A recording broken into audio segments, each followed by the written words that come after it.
district as our state senator. I've tried to stay true to my conservative values, low taxes, limited government, and the Constitution. I've tried to be true to law and order and providing the essential public services that we all depend upon. I'm the son of a former military policeman, and I am a proud former teacher and school administrator. I'm a proud small business owner and have dedicated my time and energy to serving others, my community, and the Commonwealth. As a former city council member, I served 2 terms on the Elizabethtown City Council, preparing myself for this position as state senator. I've worked closely with local governments all across the county, all across the district. I'm very proud of that because I think that is where you get the training you need to make solid decisions. I've been a member of several nonprofit organizations and worked diligently with several organizations throughout our community to raise, before I got elected, $500,000 for community improvements. And as your senator, I brought home over $500 million to the district in my first term. I have a strong working relationship, as I said, with county and city officials across the district. And as your state senator, I've earned the respect of both House members and state senators. I've passed over a dozen bills unanimously, not one no vote from a Republican, Democrat, or others. I currently serve as chairman of the Military Affairs and Public Protection Committee, and I also chair 2 other committees. I serve on the Agriculture, Judicial, Family and Children Committees, Housing Task Force, and the Lottery Fund Task Force. My focus remains on protecting those partnerships in our public and doing what is right by the Constitution. Thank you. Thank you, Senator. The next candidate we have is from State House you're going to represent District 27, Rochelle Frazier. Please come.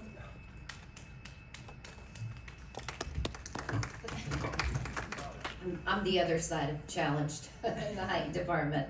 I am Rochelle Frazier, your candidate, one of your candidates for the 27th district, that is North Hardin and Meade County at this time.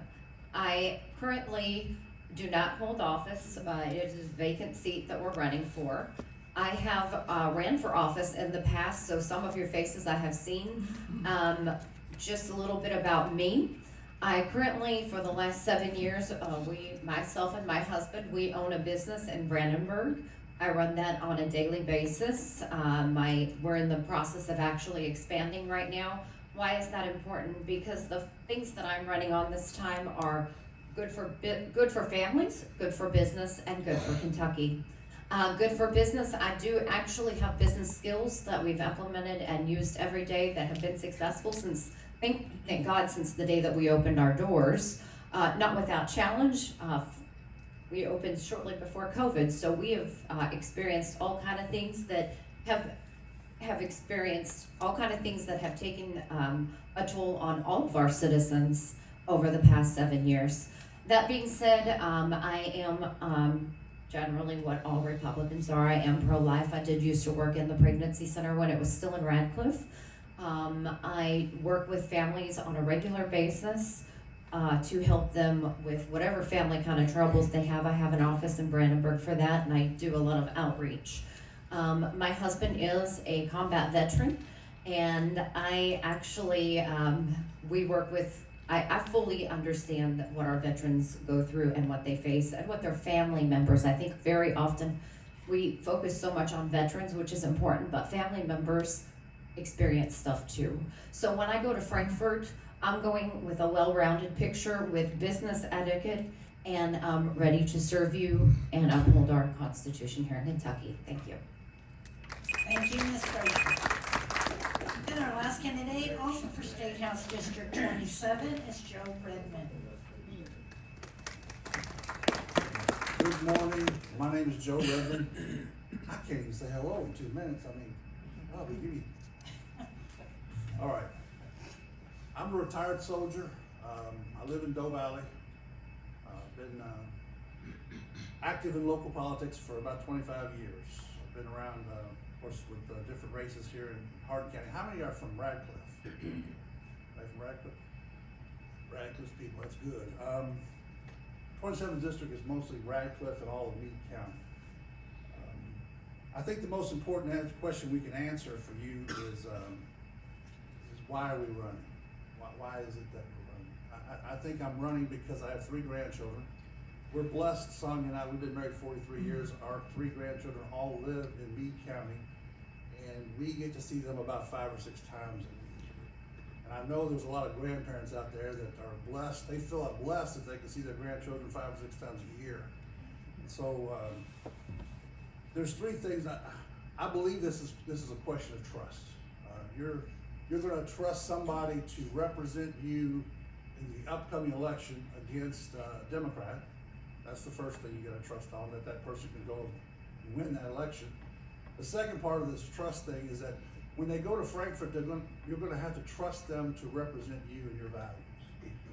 To me, in order for you to understand and trust me about anything, you need to know how I feel about certain issues. I'm going to give you 3 quick ones: life, opportunity, and shrinking government, making government smaller. I'm pro-life. I'm going to ask you to go to my website, joeredmond.com, if you want to find out more about the issues and what I think about the issues. That clock, man, it's broken. I know it's broken. Opportunity, I believe in opportunity. I believe that we need to seize opportunity. Thank you very much for your time, and I appreciate you coming out and learning more about the candidates. Thank you very much. Thank you, candidate Redmond. We're going to start the questions, and each candidate will have the chance to answer each question, and we will rotate the order. The first topic is going to be federal versus state authority. The United States operates under federalism, meaning powers divided between the national government and the states. The federal government handles nationwide issues such as defense, foreign policy, interstate commerce, exercising powers granted by the U.S. Constitution. At the same time, states manage local matters such as education, law enforcement, and public health. Under the 10th Amendment, any powers not given to the federal government are reserved to the states for the people, ensuring balance of authority. Okay, first question, Matt Neen. When federal agencies overreach, should Kentucky push back, even if it risks federal funding or conflict? That's a good question. We are, in many cases, attached to rules and regulations that we must follow that are passed down from the federal government as a state. But we have our ability and our own state constitution. Now, that state constitution has been amended over 40 times over the years. So we have the autonomy to govern our state as best we see fit. But there is opportunities for combined forces where we can get grants, be eligible for grants when we align ourselves with common sense federal policies. Some of those things is like national missing persons. When you align yourself with the federal law pertaining to that, then that opens up federal grant money for those emergency services and those people that are participating in that sector. So there's lots of opportunities for us to be partners with the federal government. And there's lots of opportunities where we have to stand as a state and as a commonwealth. Thank you, Senator Deneen. Now, candidate Frazier, same question. Okay, and just correct me, I want to clarify, should Kentucky push back if there's federal overreach? Was that what the question? Yeah, it says, should Kentucky push back even if it risks federal funding or conflict? Okay, well, I think that we're looking at a couple of those right now, and some that we looked at the House or in Frankfurt this session did risk federal funds. I think that we do ourselves best when we can, first of all, work for the citizens of Kentucky. I've lived in a lot of states over the years being military, and we do have to look out for us first. That being said, it's always best if we can work with the federal government and not compromise what we're doing here in Kentucky, not compromise our values. So I think we have to look for opportunity, but we also have to protect our own citizens first. Thank you, candidate Frazier. Candidate Redmond, same question. Same question, okay.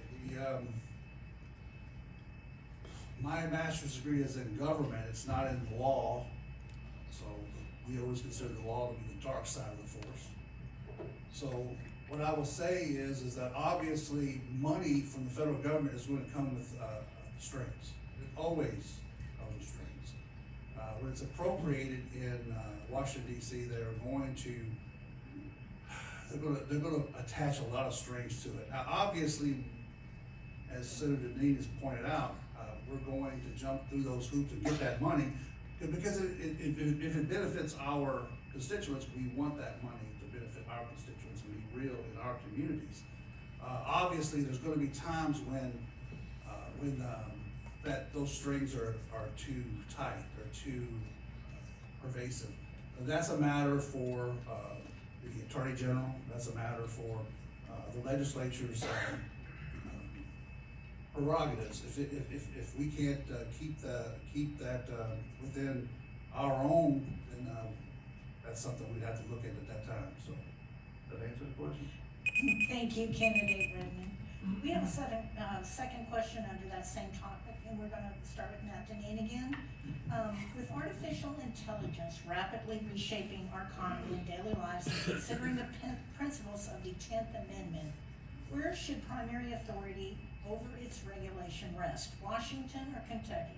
How would you defend Kentucky's role if federal limits are imposed while still protecting citizens and fostering innovation? Thank you for the question. Recently, we created an AI task force, and that was taken care of during the interim session during the summer. We have been continually looking at regulating this space to protect our children, mostly. Here recently, I carried House Bill 266 that dealt with AI technology when it comes to sexually explicit materials involving minors. And so there are opportunities for us as a state to put in our own state regulations, impose those regulations for the community, for the safety of the community, and for public protection. There's also a tremendous opportunity for growth with AI. So we have to take the good and the bad, but we have to do our part to regulate those as best we can. And yes, we're going to look towards the federal government for some guidance there as well. We hope that we can work together as partners to ensure public safety and proper use of AI. Thank you, Senator Deneen. Candidate Redmond, Frazier, sorry. I'm going in order. We'll rotate next question. Okay, well, I believe that the question on AI is very important. I work with young people every day. Our young people are not as favorable as you would think concerning AI as our older population. When you get above 55, AI is a great thing in this lifetime, and when you're under 20 or under 25, it seems like they think that it's impeding a lot of things for them. So I'm starting there so I can tell you that we do need to work with the federal government again, but that being said, I think that Kentucky, it is our job to protect our own citizens.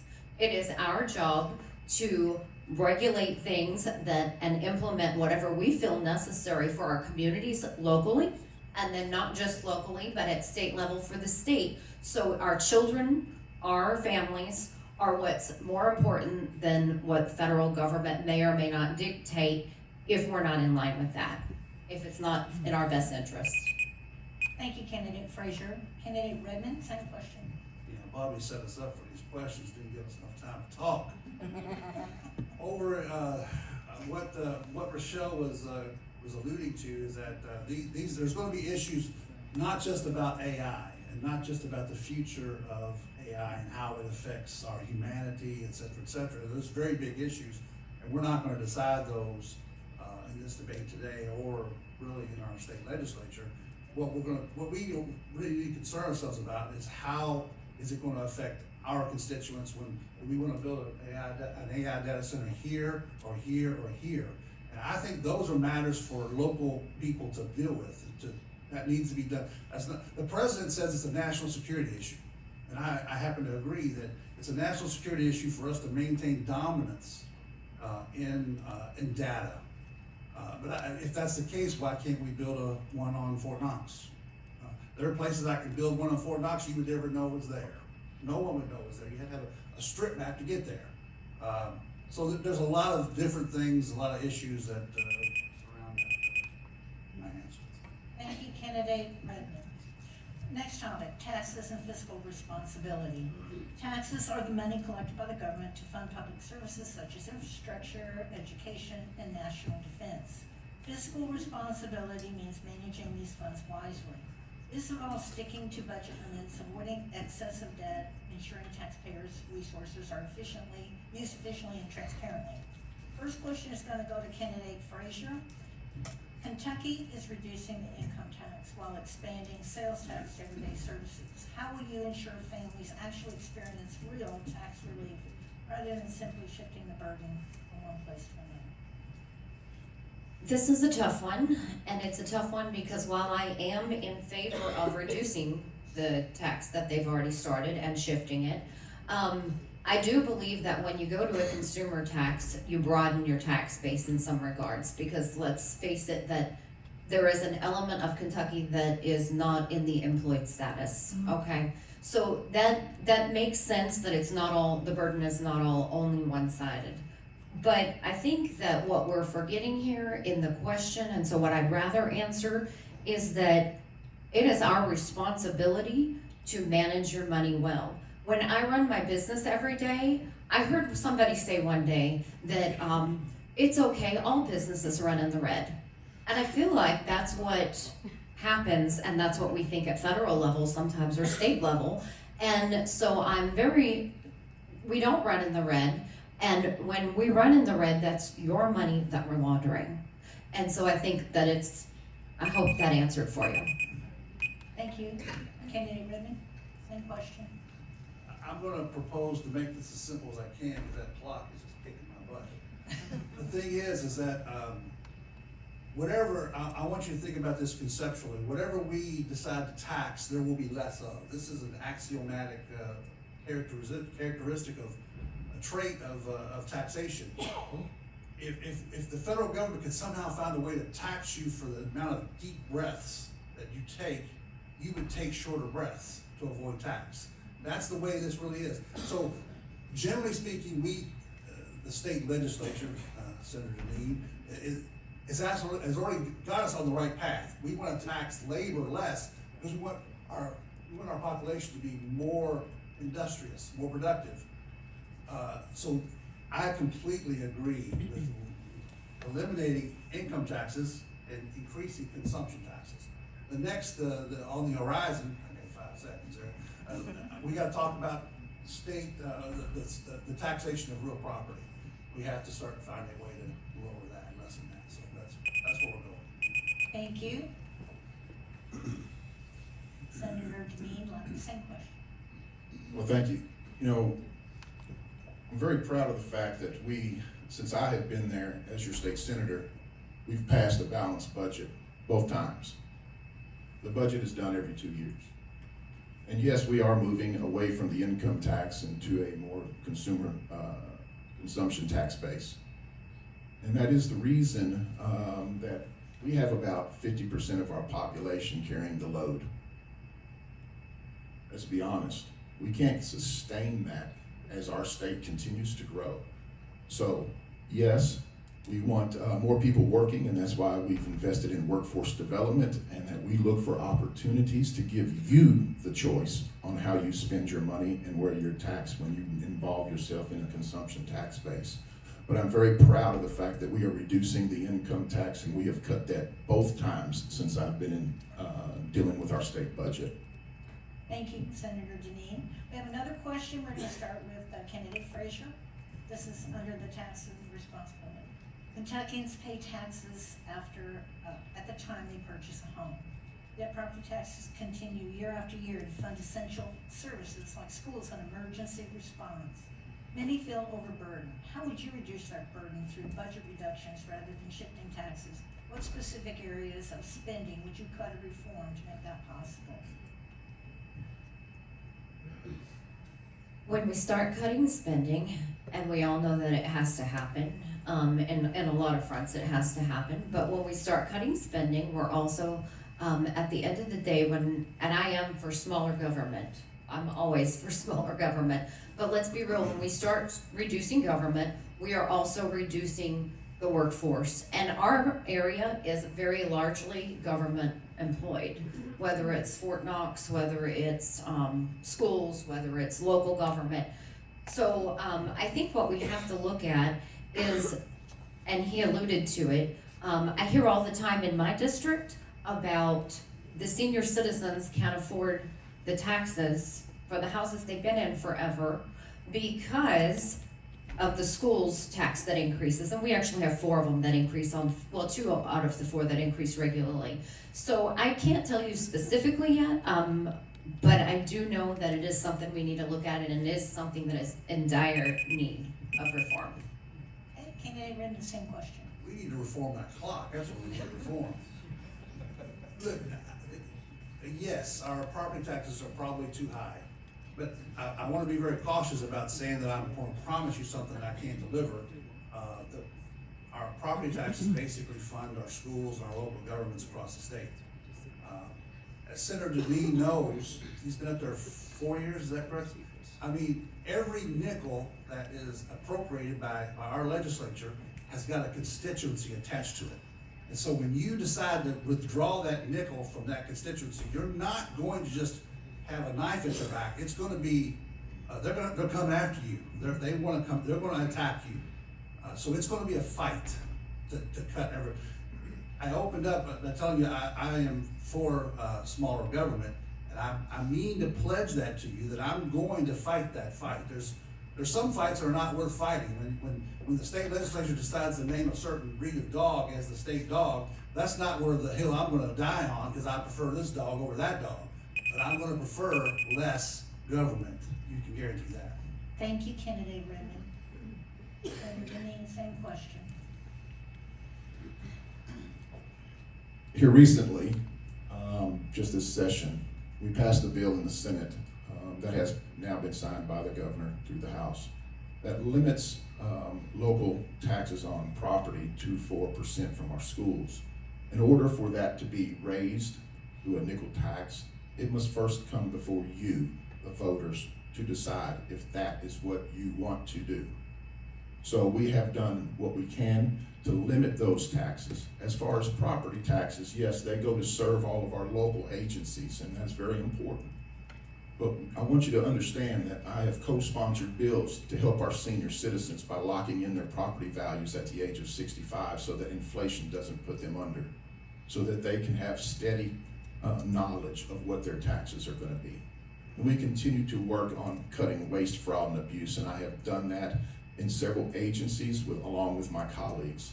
And so any opportunity we can get to save money by reducing the bloated government, that's what we need to do. Thank you, Senator Deneen. The next topic is going to be voting rights and election integrity. To say that voting rights guarantee that every eligible citizen can cast their ballot freely and fairly.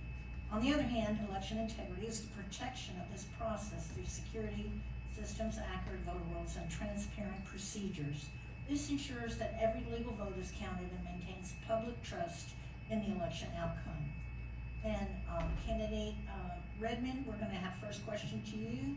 How do you balance election integrity with voter access, and where do you believe Kentucky may be getting it wrong? Well, I generally believe Kentucky's in the right. Generally, I think that we have pretty good access to the ballot box. I think our procedures are pretty close to being correct. We're getting rid of electronic voting. We're moving to paper ballots. Paper ballots can be audited correctly. And so obviously that's the direction we want to go. I think what we have to guard against in Kentucky and across the country is we have to guard against the perception that there's rampant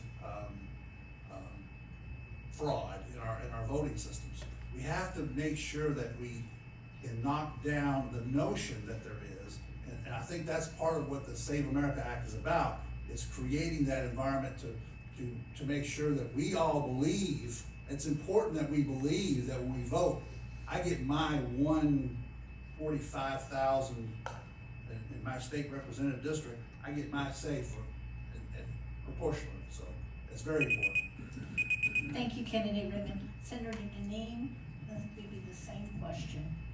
Thank you. Since I've been in the state senate, we have passed voter integrity laws. We have passed voter ID laws. We have worked diligently to ensure that dead people are removed from the voter roll. So we have taken a lot of steps, and I'm very proud of those steps that we've taken to ensure voter integrity. I've also worked closely with our county clerk when it comes to ensuring that our voting machines are not connected to the internet in any way, that votes can't be flipped. And so I'm very proud of working with our county clerk, Brian Smith, and going to those machines and inspecting them myself personally to ensure that your vote counts.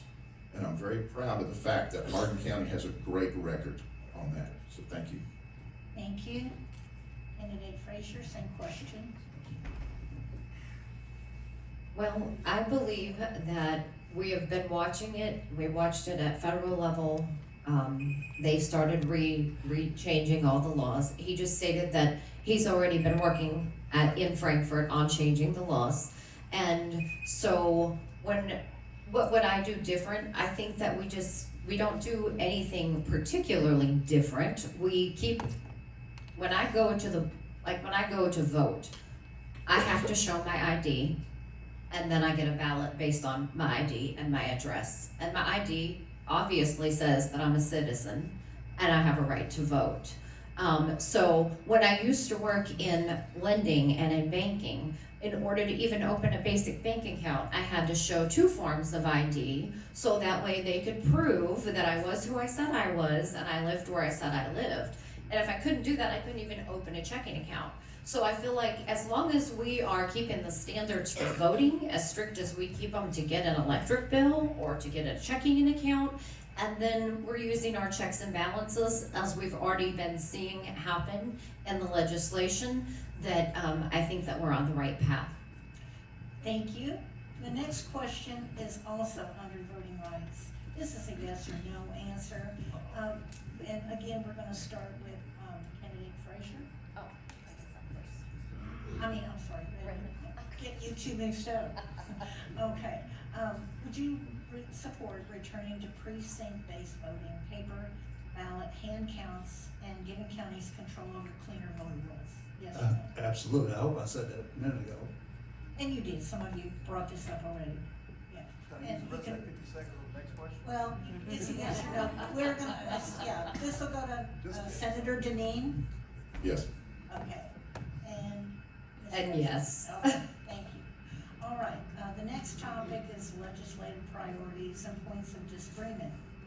Key issues lawmakers choose to focus on are areas where they differ in policy, values, or approach, highlight not only what leaders aim to accomplish, but also how they navigate debate and disagreement to represent their constituents and shape outcomes. First question, and this will go to Senator Deneen.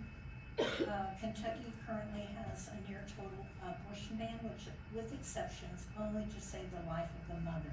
Do you support this law as it stands, or would you seek to change it? If so, how? Just yesterday, I was endorsed by the pro-life PAC in Kentucky with a 100% voting record as pro-life. And I think that answers that question. It does. Thank you. Ms. Frazier? The same. No, I am not endorsed by anyone at this time. I have not held office. But I am pro-life, and I think that pretty much says what needs said. I don't have a voting record to back that, so if you need more, I do believe that if a mother's life is in danger, that's an exception.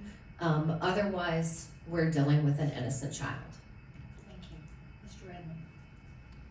I've been endorsed by Kentucky Right to Life just recently, over the last couple of days. But I would only point out to people that all life is valuable. That's inconvenient life, it includes all life. And so this is an important distinction that needs to be made within the pro-life movement because exceptions, I mean, the life of the mother. There's a lot of contention about that. Is there such a thing as it being necessary for the life of the mother? There obviously is going to be some exceptions to that. That's going to happen from time to time. It's so rare as to be almost inconsequential to policymakers. I mean, we need to, our clear policy needs to be that Thomas Jefferson's, that unborn life, human life, deserves the right to life, liberty, and the pursuit of justice, pursuit of happiness. So. All right, thank you. The next topic is past legislation. Past legislation refers to bills that have been approved by the legislative body and sent to the governor of Kentucky for signing into law. Once signed, these bills become enforceable laws that affect government operations and the daily lives of citizens. I think I got my order all mixed up. I think it's Mr. Redmond. I think you're gonna take the first question. There was a bill, HB 757. It was a revenue omnibus bill. First question. With Senator Mitch McConnell's low approval rating and concern about the lack of transparency surrounding the private funding, do you believe it was appropriate to approve the statute of a sitting president, a politician, in a last-minute omnibus bill without broader public input? And should the decision like this have been left to the decision of the citizens, why or why not?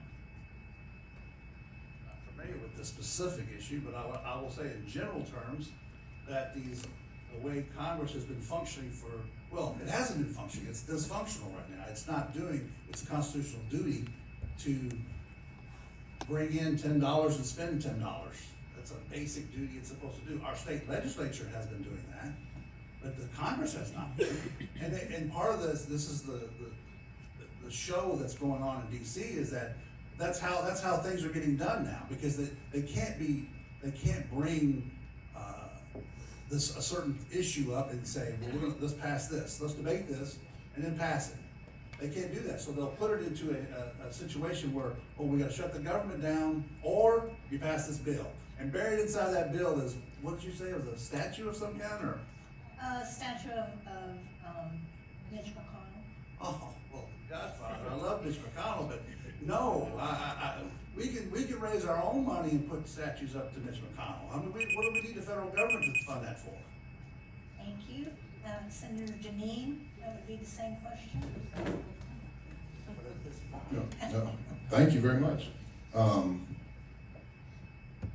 HB 757 clearly states in there that the state's not funding a statue for Mitch McConnell. That is a private funded endeavor. If people want to donate to that cause and they want to make that statue, you can.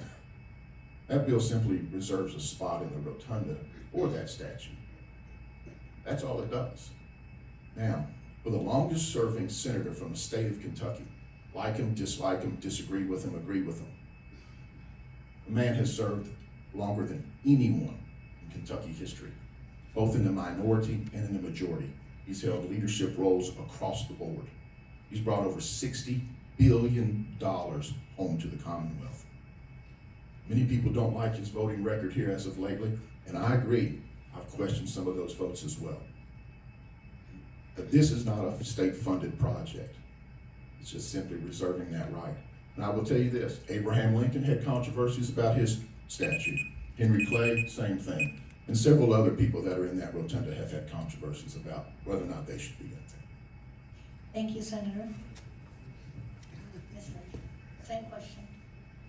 I did read slightly on this particular one the other day, although I haven't followed everything close. But I think at the end of the day, it comes to one thing.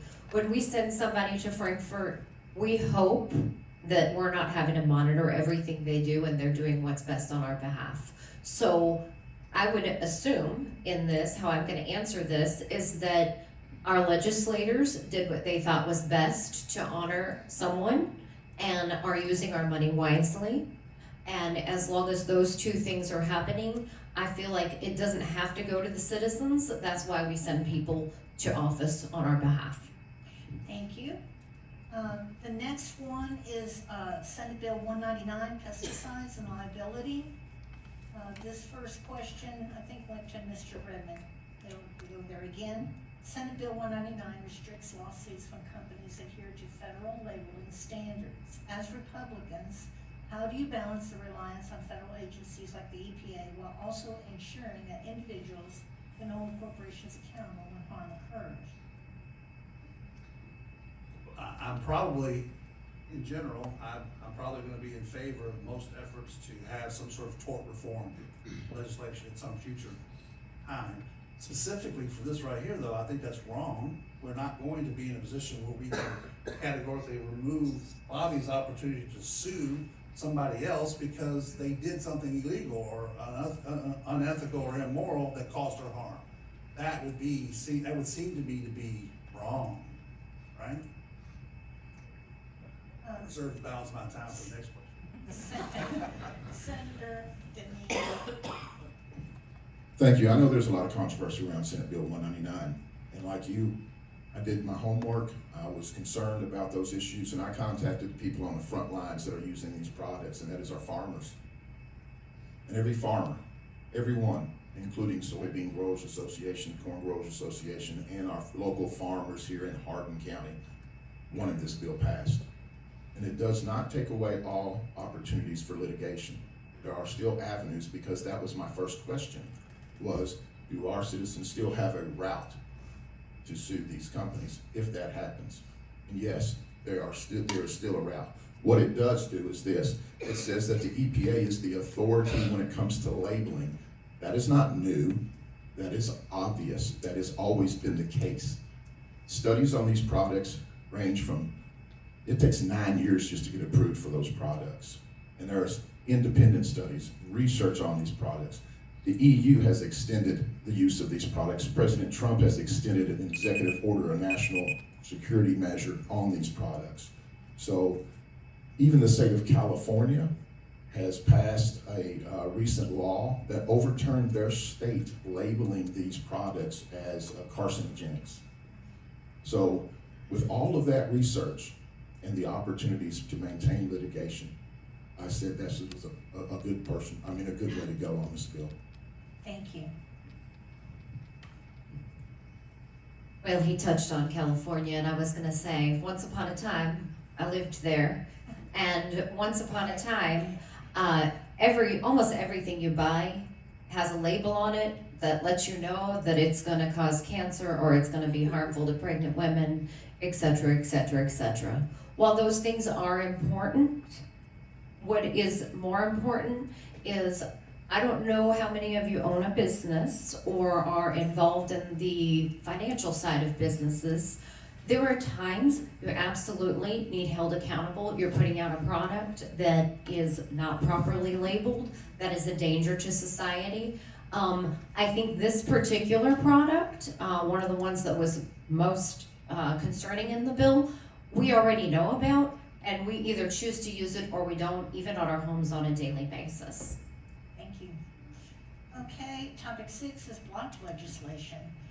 Block legislation refers to bills that have been introduced but do not advance through the legislative process, often halted in committee, not brought to a vote, or voted down, thereby preventing them from becoming law. Snuck up on me. Okay, the first question, gosh, I lost my train of thought. Who was last? I think it's Senator Zimmerman, I'm pretty sure. Many Kentuckians feel that widely supported issues such as removing fluoride from public water, addressing geoengineering concerns, and ensuring age-appropriate standards for minors have not progressed in the legislative process due to decisions made by leadership. This raises serious questions about whether the voices, values, and concerns of constituents are being accurately represented in legislative priorities. If elected, would you support efforts to challenge or change leadership that blocks legislation that's favored by your constituents? Why or why not? Thank you for the question. In the 4 years I've been there, each session has close to 1,000 to 1,200 bills filed. Each individual that files those bills is responsible for working that bill. You are to go to those committee chairs, you are to go to those committee members, you are to work the bill. In many cases, legislators may file a bill but do not do the work to promote the bill. And sometimes that bill dies on the vine because they're not working the bill. So it's critical that when you want a bill passed, you go out there and you work it. You get with leadership. You try to move it into a committee as best you can. But there are priorities, folks, and we have to understand those priorities. Sometimes those take precedence. Some are much bigger bills, that sometimes other bills get kind of pushed down a little bit. But nevertheless, we need to take a good look at the bills that people of our constituency want, and we need to promote those as the bill sponsor. Thank you. Ms. Frazier? So getting the bills out of committee, and he just explained how it happens, but that's usually what I see as the problem, is they don't actually leave committee. And so if I am the one who sponsors a bill, then I will do my best to get it out of committee for you. Thank you. Mr. Raymond? Everything Senator Dean said is correct. I mean, I think that's absolutely correct. I think the purpose of your question is to figure out how much we're gonna be willing to buck the leadership. How often are we gonna stand up? I'll give a quick example of our current legislator in 27th District, Nancy Tate. She was involved, and she took a butt whipping over this too from the leadership, because they did not, and this happened, I wanna say 2 years ago, they did not want to be out in front on the transgender issues. They did not, there was obviously the majority of the legislature wanted to restrict the ability of underage children to do sex change operations and to take certain types of medications that would permanently affect their lives. It's a generally accepted concept that once you're 18, you can do pretty much what you want. But at this moment in time, we had a problem with this. She was part of a couple of individual legislators who bucked the leadership and pushed forward and forced them to actually vote on the issue. And when they did, of course, leadership had to sit down because obviously the majority of the legislature voted for it. Thank you for that. We are gonna have our closing question now, and, just go ahead and hold on to you're gonna be first. Okay, if elected, what are the top issues you will fight for? And what specific accomplishments do you hope to achieve for your district? That's a good question. I appreciate that. I think that I want to come back to my opening statement of life, opportunity, and shrinking government. I think I'm gonna go for the reversal. I think that, of course, the federal government is an existential problem. Our debt is overwhelming us like a tidal wave, is what it's doing. Now, of course, you can't blame that on Senator Deneen. You can't blame it on the state legislature because that's not our bailiwick. But I think I believe as a matter of a brand, our brand name, Republican Party in Kentucky, needs to mean that we are going to make the state government smaller every year, a little bit. If it's $10 this year, it's $9.90 next year. If it's $10 now, we're going to make it $9. We're going to do that every year. That needs to be our branding. So that's what I will be fighting for. That's the thing that's most on top of my mind. Thank you. Ms. Frazier? Thank you. I think I started by saying my topics are good for families, good for business, and good for Kentucky. So one of the things that I keep hearing a lot, and I think it was alluded to in the very beginning, is how unaffordable healthcare is. And I know that that's not a Kentucky issue 100%. That has a lot to do federal and then on down. But I do think it's something that we need to be looking at if we're doing stuff that's good for families. Because in our area and in the state of Kentucky, cancer is a big thing here in Kentucky. That takes a lot of money, whether you have health insurance or not. But so when I go to Frankfurt, I'm going to be standing. I know the people in both areas of my district. I've lived in both areas of my district. I run a business. I'm around the people and I already serve them on a daily basis. So I will be serving the people of our district and champion things that are good for our families. Okay, Senator Deneen? Thank you. You know, we are in unprecedented times here in Hardin County. We are one of the fastest growing counties in the state. We have one of the fastest growing cities in the state. And managed growth from many different angles is very, very important to our success. Whether we're looking at workforce development or infrastructure spending or improvements of educational opportunities for our children, there are many avenues here and aspects that we must address to manage this growth. We must look for opportunities to keep taxes low, limit our government, and protect our children.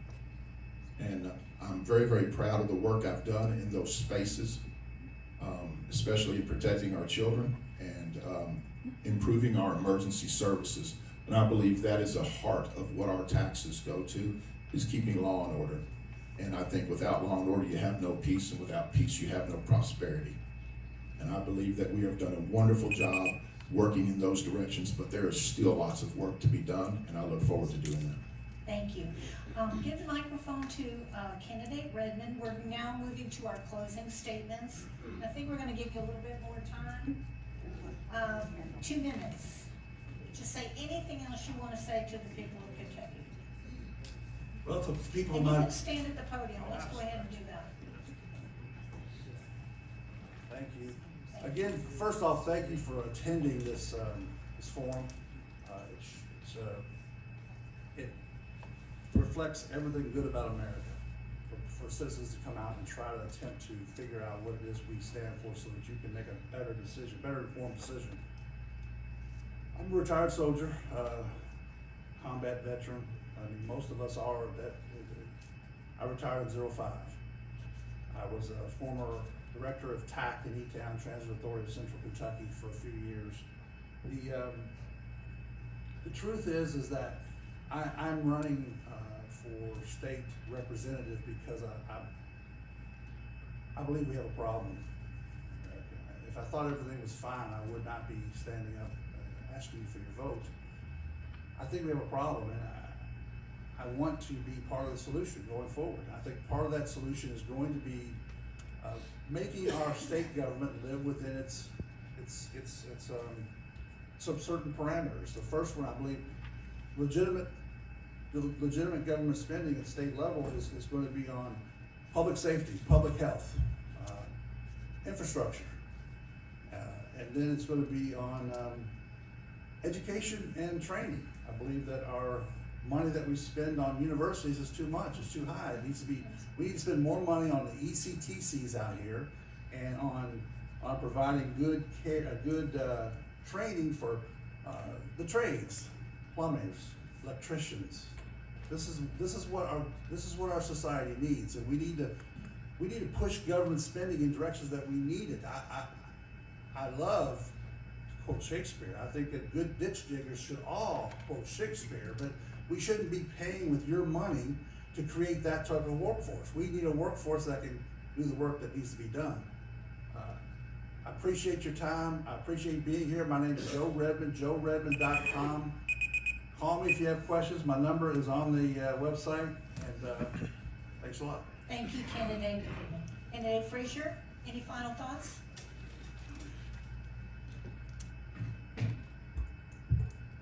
I guess like the mic here, I'll make it short and sweet. I do thank you for your time today. As you consider who to vote for, I do want you to know that I do believe that strong families make strong communities, and strong communities make strong states. We have infrastructure that we've all talked about, but infrastructure that does need attended to and taken care of, and that is the responsibility of government. If elected, when elected rather, then I do want you all to know that I believe that what we can do to help out our own districts and as well as for the state of Kentucky is important to me. When we have, when I go to Frankfurt on your behalf, just know that I serve our community every day already. I am a spouse for 30-some years, and I'm a wife, I'm a nana. I love all those titles, but most of all, I love my community.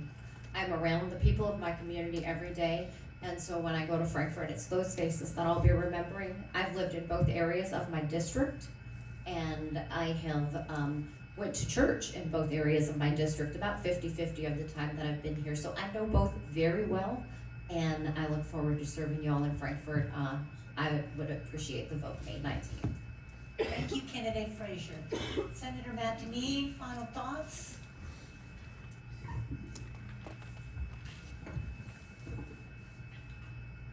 Thank you all for coming today. Thank you all for your past support. I want to say just a few things. We've had unprecedented growth, as I've spoke on earlier, in this county.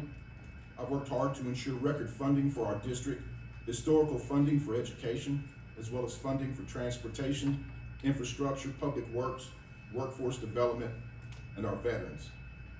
In my first term as your senator, I've been recognized twice as the Commonwealth's MVP, Most Valuable Policymaker, by Greater Louisville, Inc. I've been recognized twice as a family champion by the Family Foundation. I've been recognized twice as an outstanding legislator by the Chief of Police Association. I've earned the Legislator of the Year from the Kentucky Narcotics Officers Association and the Friend of Kentucky Cities by the Kentucky League of Cities.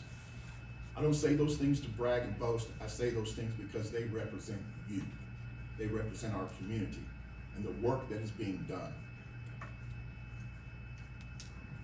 We've achieved much in these 4 years with several initiatives in progress and several other projects in the works.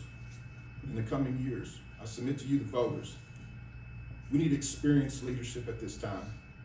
Leadership that can get things done and understands the legislative process and keeps a keen eye on fiscal responsibility, low taxes, and managed growth.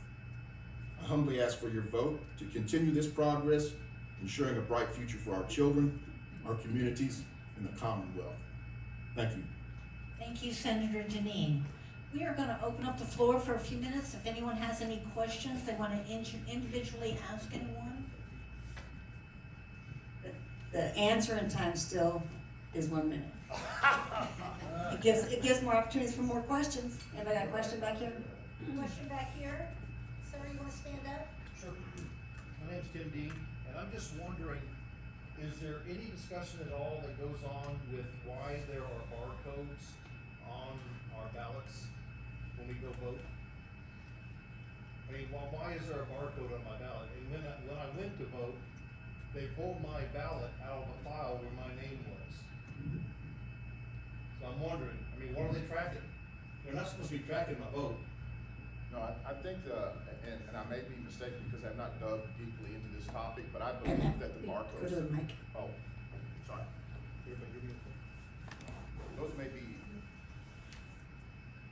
Those may be determining what party that you're voting, whether or not you get a ballot for a Republican candidate or a Democrat candidate. But I would have to defer to our county clerk on specifics of any other reasons why, because I haven't heard any discussions in Frankfurt related to barcodes on voting And ballots. if everything's supposed to be above board, why can't we look at the ballots? Why can't we count the ballots after the voting is over? We should be able to. You You're can't. exactly correct. You can't get them. They're still trying to get them up to Boone County, to Right. the best of my knowledge. Well, But- but they should not be able to pull your ballot out of a bunch of ballots. There's no No, way I'm they not can. saying that. They ought to be able to count the ballots. They can't pull them out of the voting machine. Let's go to the next question. Okay, is there any other questions?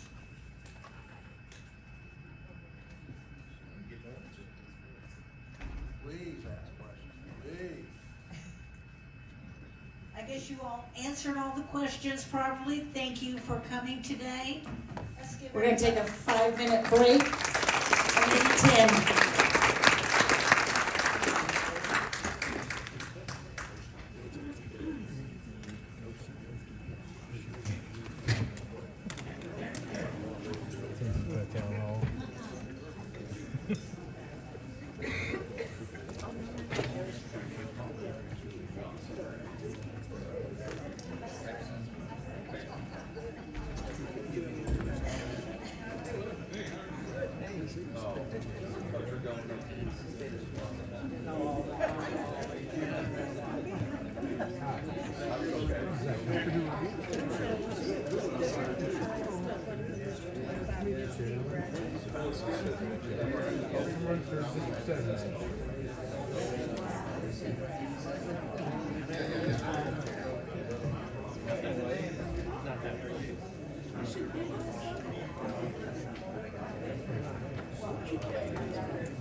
Cecilia, Stevensburg, Southern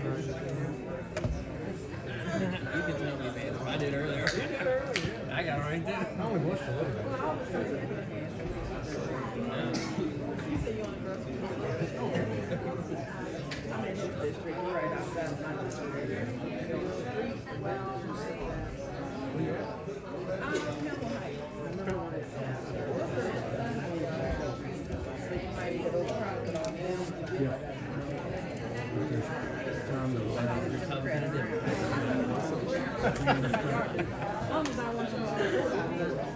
The biggest one right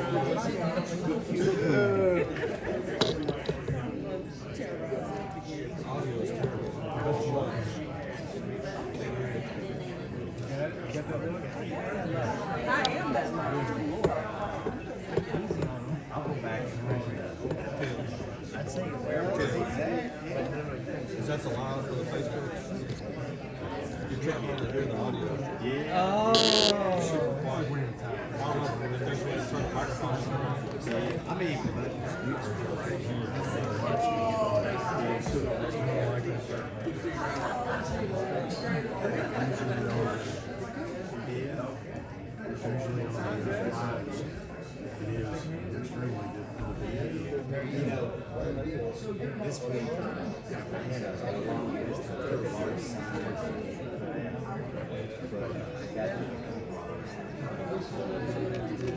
Well, yeah, I think council, I did it two times.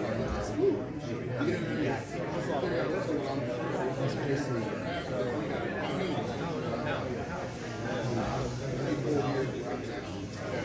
what I spent a lot of Mr. Street.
This guy has no problem finding that. I can't boast. It doesn't matter.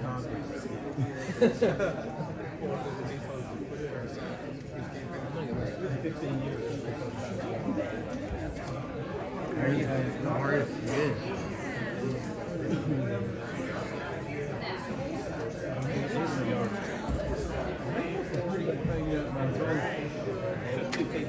One side of the bed.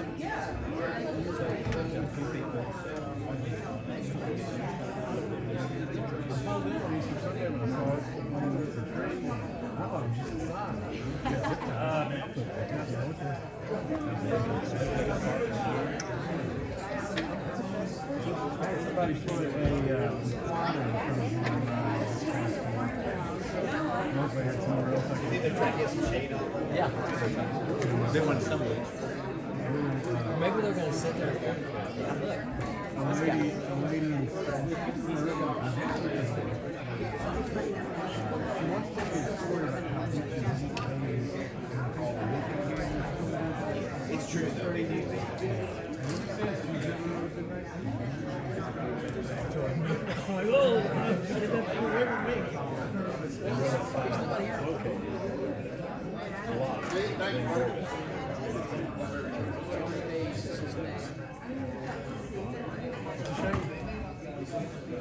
It's a shame. It may have been just, you know, two kids that, you're like, I think they Well,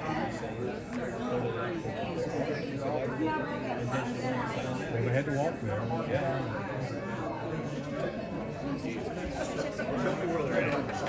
What? I got one. I got one. How's family? They're a bad. Keep them Republican. They're supposed to be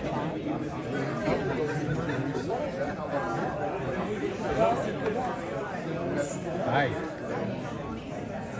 No, no.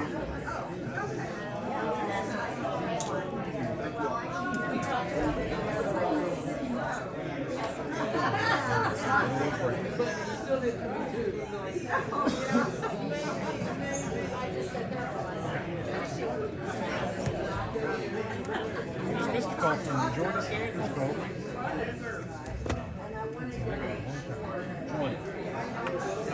Jordan, it's over the like the yeah, I always forget.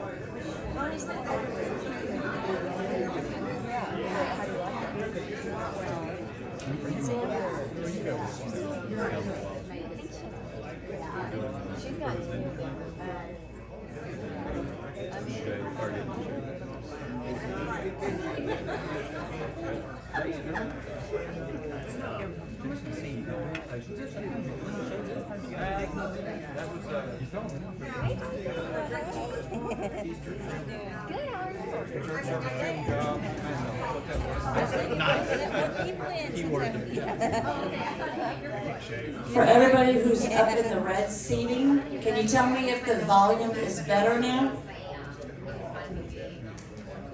Thank you. No, but I mean, if I ever reach out.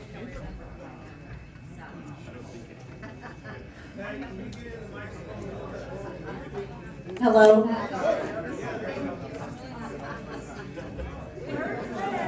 All right.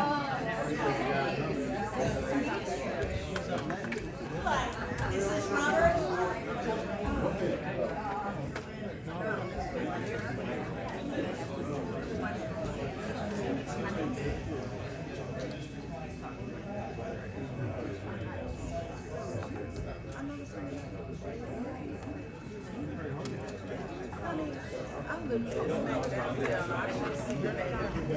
See, I'm not hitting you that. I'm out there.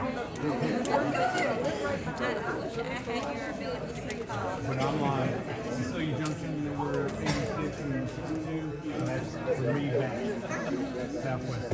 So all mine are up there. I haven't got into radio so much yet, but I'm kind of. When Kim was back, you know, Once you're traveling out, he's pretty good at it.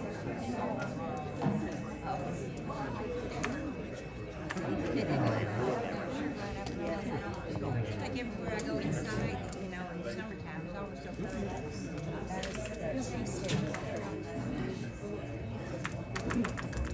I've known you. I've known you. I was worried that I would be in the way, and that's trying to avoid being haters.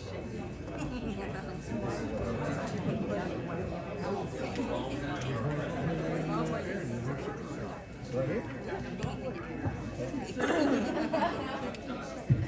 I just seen being that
And then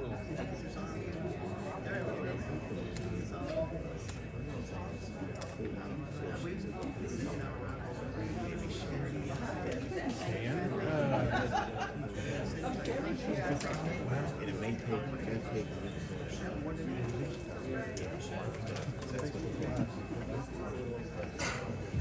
and then capture it because that's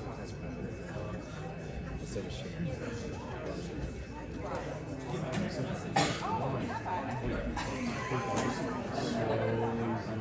Sure they will.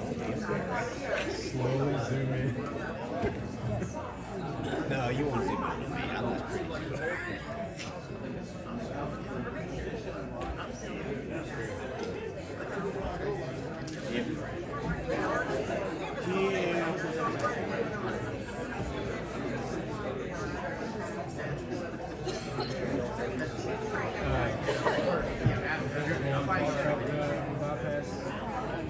I've had a lot of people ask me about it. I'm like, this is all bullshit. I'll post some unbuilt specific stuff just because people.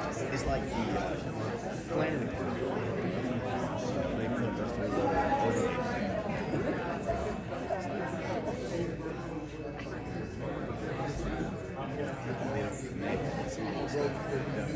So I'm just trying to share it because people.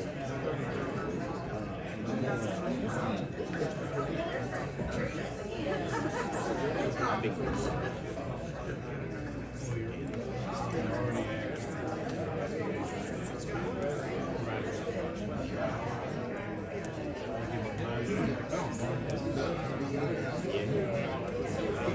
and I've had some people.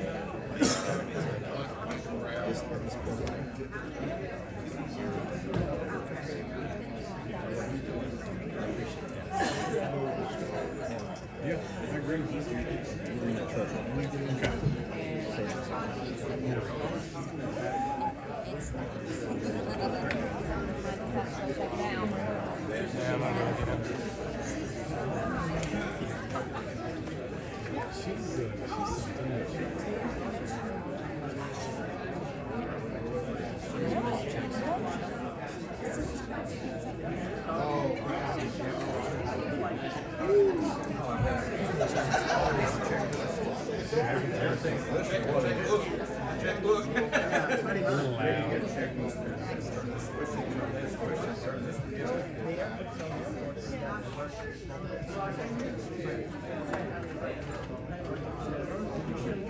What we used to do is we were in Buffalo for 190 runners and 90 something dollars.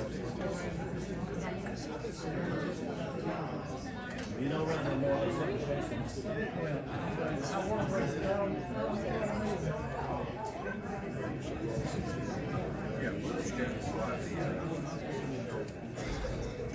slide the flare sheet. You can go out and turn all things right after all you need to do is start it. They would warn them to be in the way of the camera. Seatbelt on. In the way by the camera.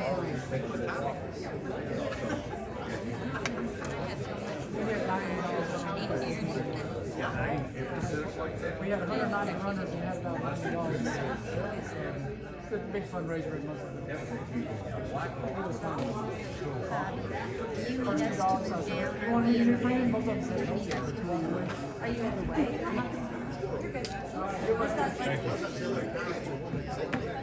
You can look at them, I think it's over there. Okay, perfect. Okay. Thank you. And the seats you go down, I feel like she's too lower her seat. They have an entrance.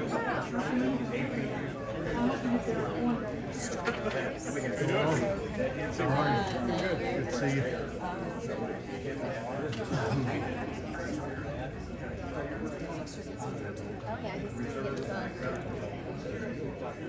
Job duties?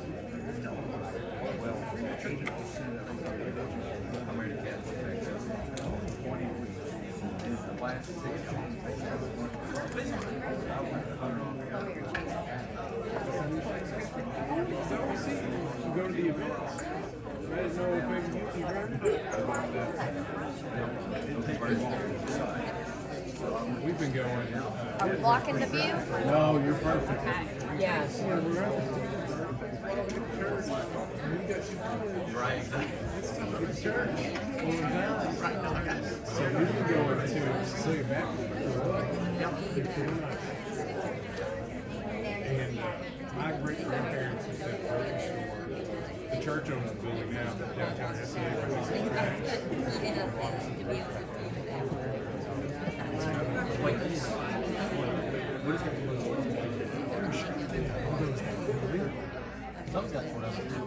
mean, they're the church is building. I mean, But it was like on the farm place. Like that, I mean, still the church side of those tracks, but yeah, the little building that didn't have windows on it. I don't know. Let's go down there and look. I didn't, because I know they're expanding the church. I didn't know if they're checking it out. But anyway, I talked to some old people.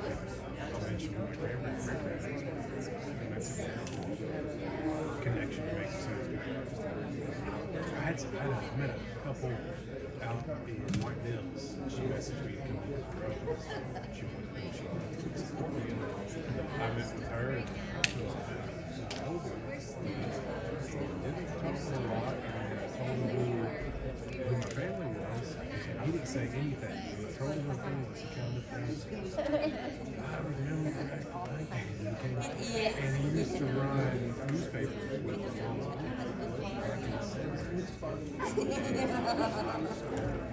So y'all it's small ones. Everybody's connected somewhere. If everybody find their seats, we'll go ahead and start in about 4 more minutes.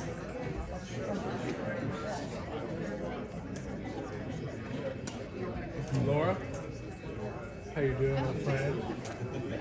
Doing good. Good to see you. How's life? good. Married with kids? Yes. 2 kids? 4. 4 kids? Wow.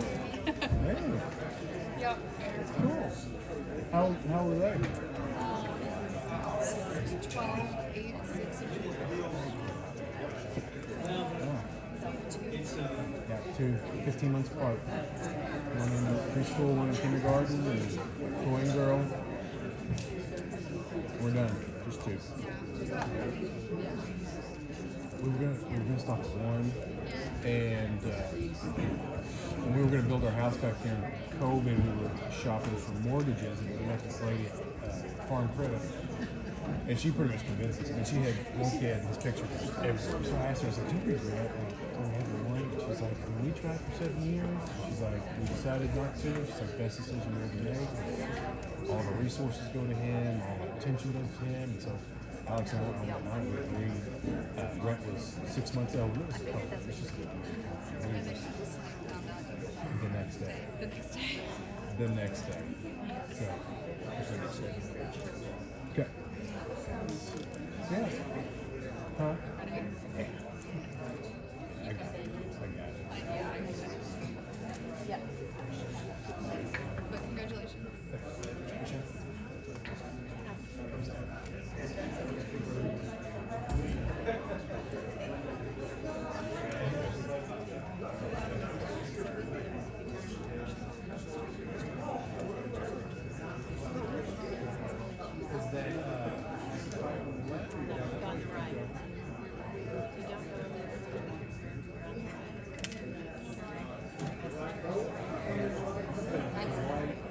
It's right past the farm, right past the farm. Did you all just buy that stuff?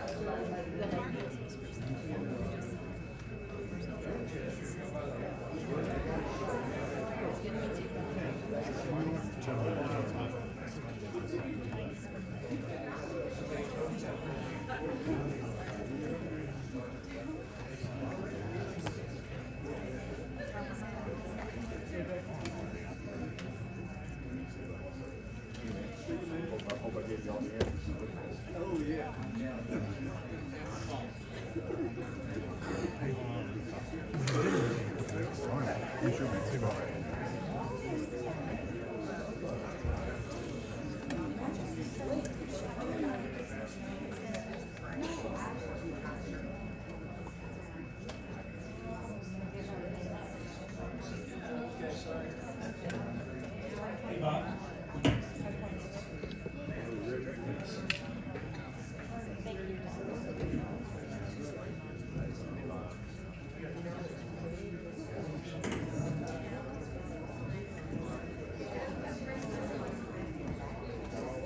was not directed at you.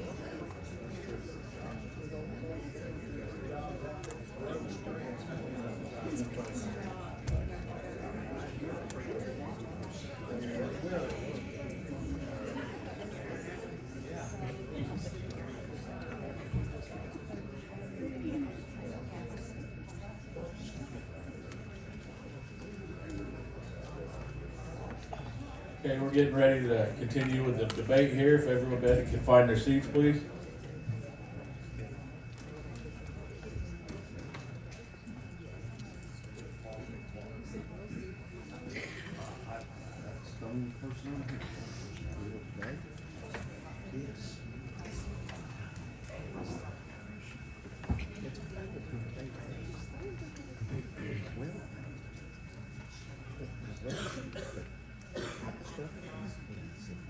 Stay and then able to continue on, that's still doing stuff.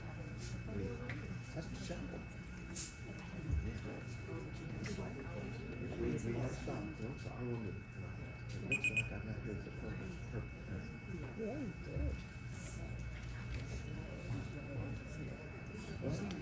Yes.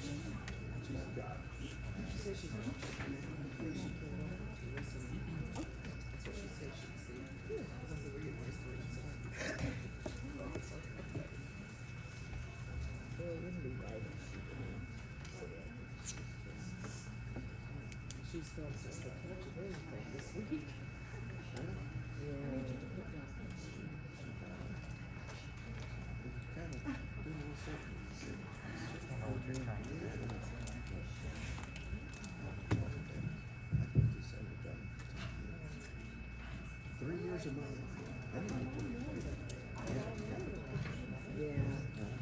The next scheduled segment is Hardin County Sheriff candidates. They have already come up to their seats. You have Willie Oden and Brian Sankey, and Robert Wilkins will be the moderator for this debate. Go ahead, Robert. Good afternoon, folks. My name is Robert Wilkins. I'll be asking questions for the sheriff. I'm just going to repeat those comments of where we stand. Candidates will have 2 minutes opening and 30-second closing statement. Candidates have up to 1 minute to answer each question and topic. No interruption or crosstalk, and the moderator controls the clock time for politely stop speakers. If anything happens, moderator will take control from there. So let's start off with the first question.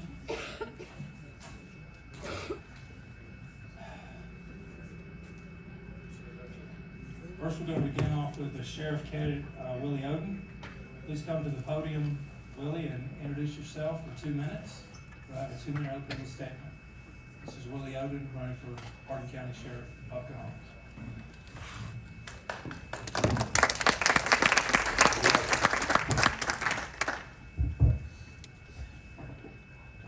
Good afternoon. Thank you for having me. I'm Willie Oden, and I'm running for Hardin County Sheriff. I'm a retired sergeant major, and that is part of the top 1% of the U.S. Army. I've had every enlisted position that you can think of, including senior training advisor. I was an operations sergeant major for a director of emergency services, which consisted of fire, EMS, police, and security. I had a $180 million budget, 1,400 soldiers and civilians. Also, was under my supervision. I've spent 31 and a half years in the military. I've got 6 deployments. I've got 2 Bronze Stars. I've worked undercover here with the Greater Hardin County Narcotics Task Force. I was president of the Elizabethtown Lions Club for 2 years, where I also helped build a $500,000 building in which we are currently using at this very time. I've also had many levels in the district as a zone chair and a region chair. I've been in the community for 29 consecutive years, and I've voted in every election since 2008. Thank you, Mr. Odom, for your time. What we'll do now is we'll start on the debate questions after we speak with Mr. Sankey. Mr. Sankey, it's your time.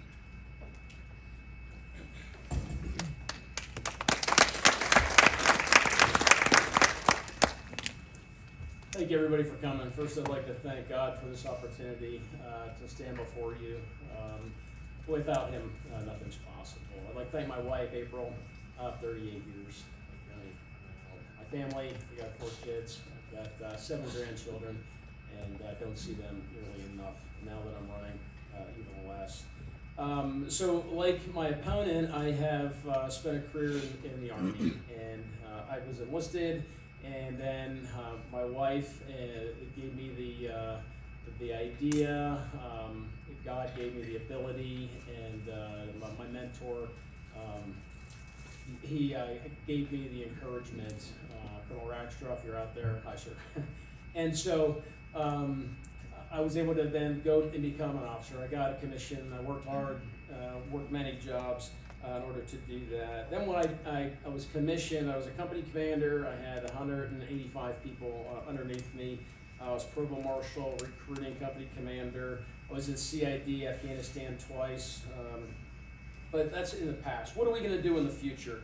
And I'm going to leverage my experience in the Director of Emergency Services, where I had 2 sergeants major work for me when I was as the Director of Emergency Services. They advised me, and I took their advice, but I executed the mission for Fort Knox from 2013 to 2016. I had the fire department, fire chief underneath me, and the police chief underneath me. We made Fort Knox very safe and secure. But looking forward, what I'm going to do for for Hardin County is leverage the Fort Knox experience, and I'm going to have proactive law enforcement patrolling. I'm going to implement an effective budget. I'm going to spend less of your money, and I'm going to be more responsive to you as a community. Together, we can make Hardin County safer, and I want to be your sheriff to get that done. Thank you.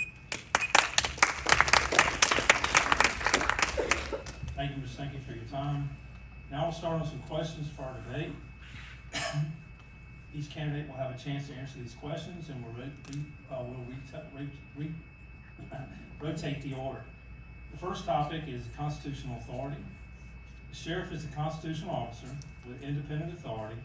The offices enforce the law while protecting individual rights. That authority is powerful but legally limited. The oath of office governs decision-making. First question, I'm going to start out with Mr. Odom.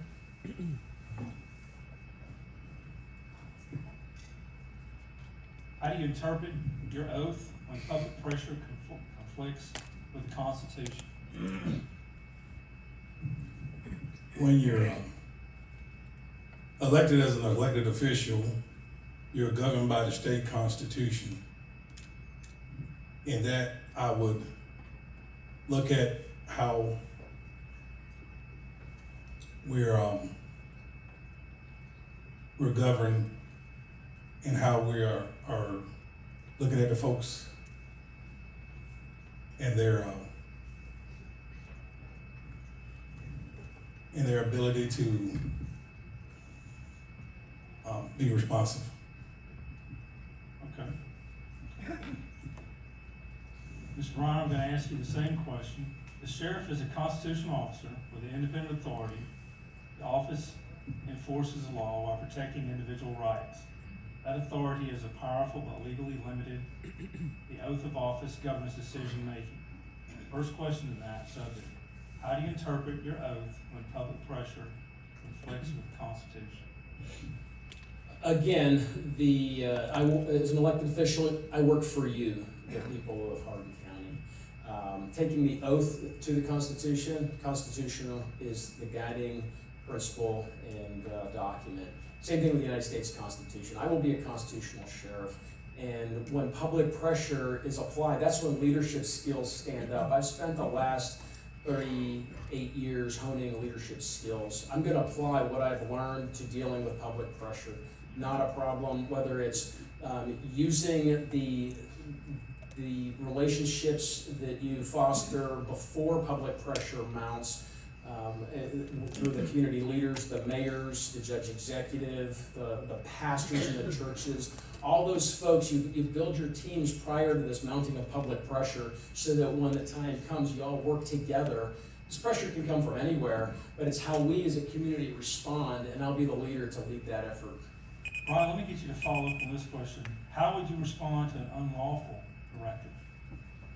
An unlawful directive is simply an unlawful directive. I would disregard that until I was directed by the Supreme Court, whether it's a state, and then if I, as an elected official working for the people of Hardin County, deemed that it was still unconstitutional or illegal or improper, I would then go to the U.S. Supreme Court. I mean, I am not going to kowtow to let's say, a judge who says that you need to go out and lock somebody up in their home by fiat. I'm sorry, if that conflicts with the law or the Constitution, it's my obligation to stand up for the people and the liberty, a lawman of liberty. That's what the sheriff should be, and that's what I will be. Well, give you an opportunity for the same question. How would you respond to an unlawful directive? Well, first of all, I would consult with the Attorney General to ensure that we have the rights to that. Also, as my opponent said, I'd go to Supreme Court. I would take it to the highest level in which to find out whether or not it can be done. We'll move on to another topic. This is about fiscal accountability. The sheriff manages taxpayer funds, staff and equipment. Budget decisions directly affect county finances. Transparency is essential to public trust. What financial information should the public routinely receive is the first question. And the second question, and I can follow up if you need, how will financial mistakes be disclosed and corrected? Well, what I would do is have an open records request. Also, I'd be more transparent by offering an opportunity to come in and actually check the books and see what's going on within the Sheriff's Department and allow everybody to see exactly what is being done, how it's being done, and what are we doing for the community. Would you like me to follow up with a second Yes. question? How will financial mistakes be disclosed and corrected? Public forums, town halls would be one of the things I would do. I would have a town hall in order to explain what is being done, how it's been done, and also put it out on the web page in order for folks to see it, in order to see what is really going on within the sheriff's office. Thank you, Mr. Oden. Mr. Sankey, I'm going to repeat the statement if you don't mind. Oh, go ahead. The sheriff this is about fiscal accountability. The sheriff manages taxpayer funds, staff, and equipment. Budget decisions directly affect county finances. Transparency is essential to public trust. What financial information should the public routinely receive, and how will financial mistakes be disclosed and corrected? Well, I've been an inspector general for 12 years, and through that process, you learn about inspections. You learn about what is supposed to happen versus what does happen. You go through records. I've had 12 years of experience in that. I'm going to use that to go through in my first, as a matter of fact, I'm not going to wait till I've already got documents from the open records request. That's just a fraction of them. I've done a total of, I think, 5 open records requests through the sheriff's office. I've got their budget for the last 5 years, their expenditures. Things aren't adding up by my initial assessment. So I found $73,000 in fuel expenses that are unaccounted for. I'm going to get to the bottom of that. I can't do it now. I don't have the authority, but I will. I've also found almost $590,000 worth of expenditures in just most of that in just 1 month, December of 2025. And I asked a friend of mine. He said he didn't know where that. Who's on the department? Didn't know where that went. I'm going to find out. you'll stay on the mic for me, this kind of follows up where you left off at. This is about budget management. Law enforcement costs must stay within approved budgets. Overspending increases the taxpayer burden. Careful planning helps avoid emergency funding requests. How will you manage costs without appropriations, and what steps come before requesting more funding? Well, before you go to the judge executive or the fiscal court and ask for more money, you gotta do a deep dive internally to find out if you're spending the money that you already are allocated properly. And then you have to work with the community. What do you, the community members, want out of the sheriff's office, the services that you're expecting? And then you have to prioritize, like I've done in the Army for the last 38 years. You have to have your one to end list, so you say, this is my top priority, this is gonna drive success in this organization, and not just the organization, but the community, and make the community safer.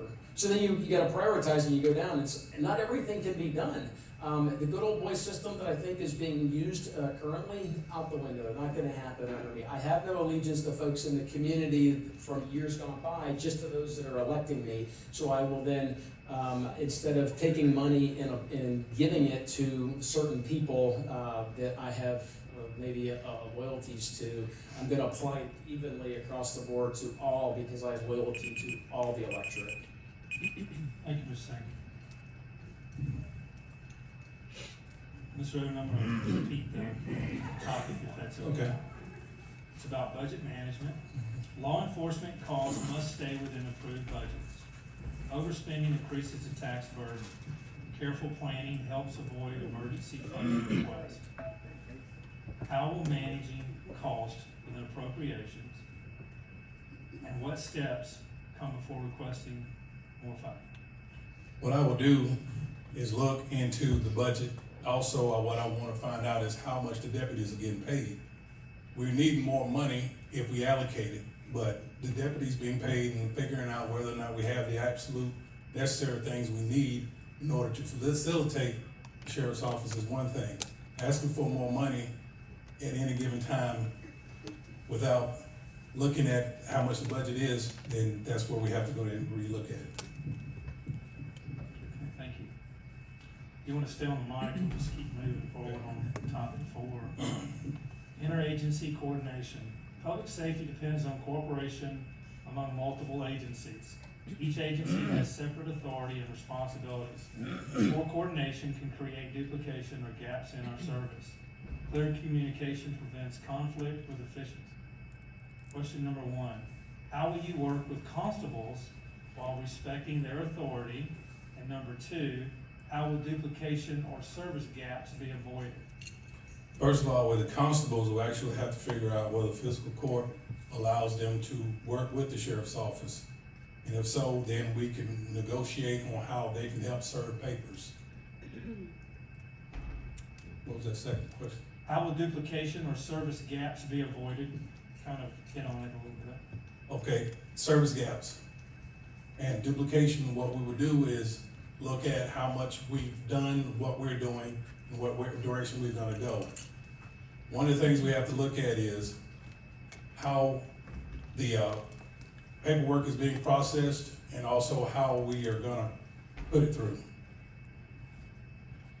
Thank you, Mr. Ryan. You need me to repeat the topic? I think I could get there from here. So constables, I've learned a little bit about constables, what they're constitutionally empowered to perform law enforcement. I think the state legislature has clipped their wings in that regard. I disagree with that, and I think there's a couple of folks in this room, more than a couple, that agree with the fact that they are constitutionally law enforcement vested. I will work with the constables. I will do my best to empower them, and I make sure that, again, with the training, you have to have mutual aid training with not just constables, you have fire department, you have the regular fire department, the volunteer fire department, EMS. We all have to get together as emergency services. I did that at Fort Knox. I'll do it again for Hardin County, whether it's with the constables. But to prevent duplication of effort, we want to make sure that they're properly trained and they're trained with us. It's not an us, them, it's a we. And when we work together, we make Hardin County safer and better. Thank you. Mr. Sankey, we're just gonna pick right back up with you if it's okay. This is the final topic. It's about civil liberties and public trust. Effective law enforcement must respect civil liberties. Public trust depends on lawful and measured enforcement. Training and policy guide appropriate conduct. Question 1, how do you balance enforcement with civil liberties, and what training reinforces constitutional policing? We have to have the right people in the right positions. Not everybody is cut out to be is law enforcement. So first off, you have to know who you're working with. You have to make sure you have those folks have the right mindset. When I was up at Fort Knox, I would sit down with every police officer and I would spend time with them and understand where they come from and where I would like them to go as my subordinate. And so part of that is respecting everybody's civil liberties. We respect everybody's constitutional rights as law enforcement. That said, we have to apply the law. There's a lot of pressures that you talked about that would try to sway law enforcement from doing that.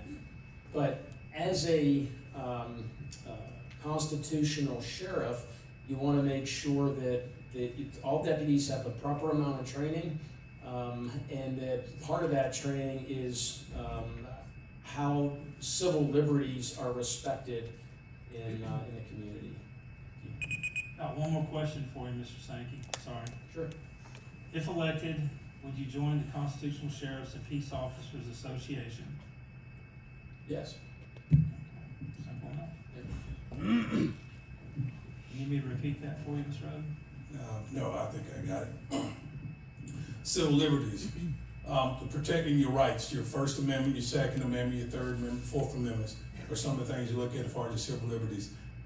Deputies being trained in order to understand the dynamics of how you're supposed to be treated and how they're supposed to treat you when they're on a scene or during a case is one of the things about civil liberties.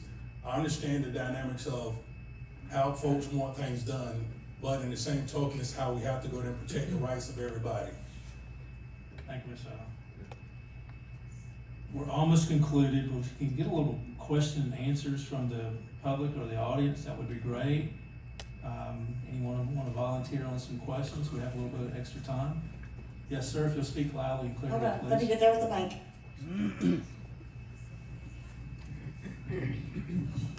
Does he get the second question? Oh, I apologize. If elected, would you join the Constitutional Sheriffs and Peace Officers Association? Yes. Okay, thank you, sir. This question is for Mr. Oden. This is obviously not your first rodeo right now in running for sheriff. I don't know how many times you run, but I believe the first time you ran as a Democrat right now. And so somewhere along the line that didn't work out. And I'm just curious right now, is this like your third time you're running right now for the office? Is that right? Yes, it is. So I'm curious. We want change. We've had the incumbent there for 12 years. We're looking for positive change that we can bring to this office. And I'm just curious, as a voter right now, and for the rest of the folks here, what is it that would bring a person to want to vote for you if you've not been successful the last several times on there? What is it that makes you think that you'll be able to succeed this time? The opportunity for change. Think about running for the office the first time and for the second time were shortcomings. But you learn from your shortcomings, and as you do that, it makes you better. So change for the community is something that I look at, and because I'm running a third time, shows that I have perseverance and I have a never quit attitude. Any more questions?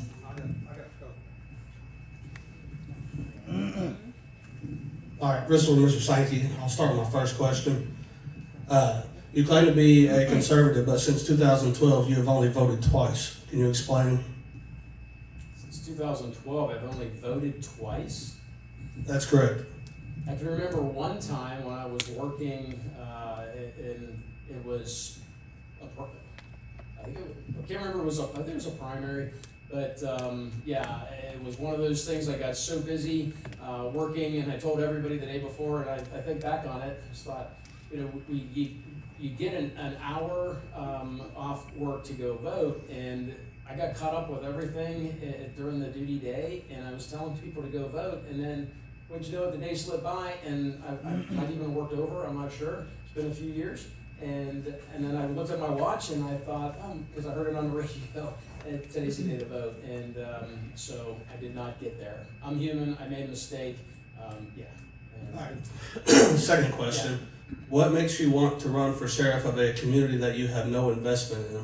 Well, I've got plenty of investment in Hardin County. I've got 3 children that graduated from Central Hardin, played sports, went to soccer games, went to speech tournaments, and so I've got an investment. I'm a member of the VFW in Hardin County, 10281, a member of Post 3 American Legion. I'm a member of the DAV chapter here in Elizabethtown. Gone to several churches in Elizabethtown, Valley Creek Baptist Church. I've gone to Severance Valley. I've got my son, one of my sons goes to Valley Creek, so we'll go with him sometimes, and we have. My other son was going to Severance Valley. We got a Northside Baptist Church. We've gone there for the last 2 years. We've done our part to contribute our time and our resources to the community. I was a Big Brother and Big Sister member, so I had my first little brother was a member. He was a resident of Radcliffe, and so I feel like I've vested in the community, and I want to make Hardin County better. Got time for one more question. Is there any more? All right. You can go ahead with the closing statements, Robert. I think she followed up with it. Let's start off with you, Mr. Sankey, since you have the mic. You've got 30 seconds for a closing statement. I think we're going to include this in a 60-second closing statement versus 30 if you need a lot of time. 2 minutes. 2 minutes. Robert, 2 minutes. Paper says 30. I'm going by 30. No, I'm just kidding. So it's 30 seconds for closing? 2 minutes for closing. All right. Can everybody hear me? Is this my time? No. Turn it on. Hit the button on top of this. Oh, right up here. Okay, there we go. Check. Okay. So my vision for Hardin County, I'm going to include law enforcement prioritization for folks like West Point, who's paying $160,000 out of their city budget to the Hardin County Sheriff's Office. They're not getting what they're paying for. Everybody in the county deserves law enforcement proactive response, because that's what's so oftentimes forgot about, is the proactive aspect of law enforcement. Reactive is easy.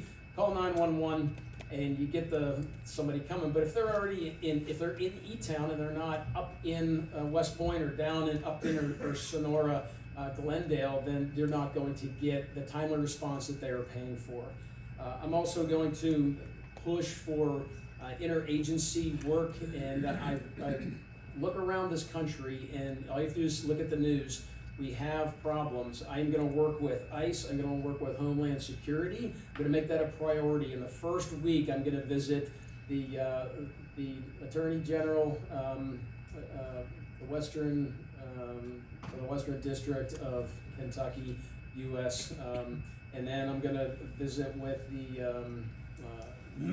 KSP, of course, Homeland Security, ICE. All the federal agencies, Fort Knox, the CID, the military intelligence up there, to kind of understand the picture, the operational environment, and then we're going to have to go through and allocate proper resources. Work with the community leaders, like I said before, the mayors, the pastors, and community leaders to make sure they're getting what they're expecting and what they need. Town halls, I'm going to do a town hall meeting once every 3 or 4 months, depending on availability and schedule of the folks.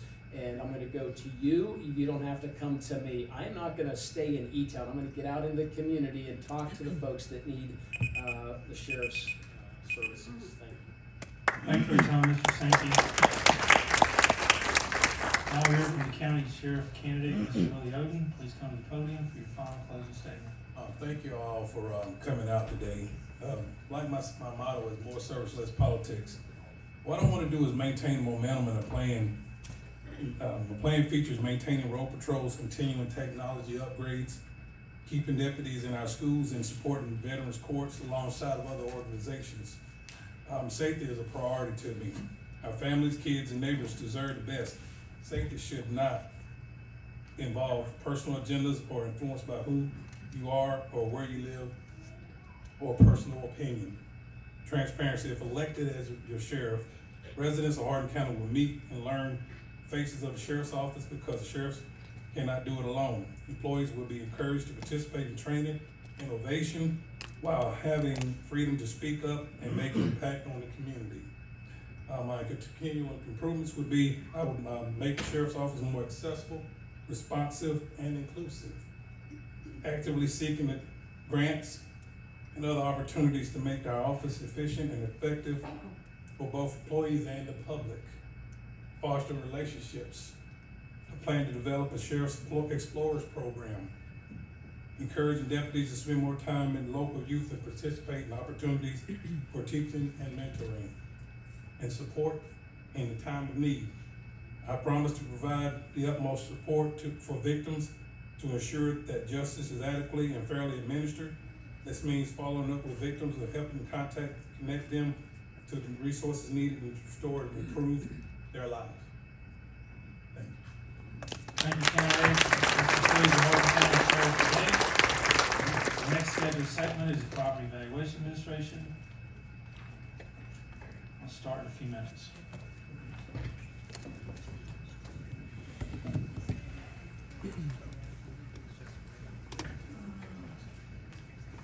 If we can have candidate Dennis Davis, candidate Michelle Bowen, and candidate Casey Overstreet. Come on up.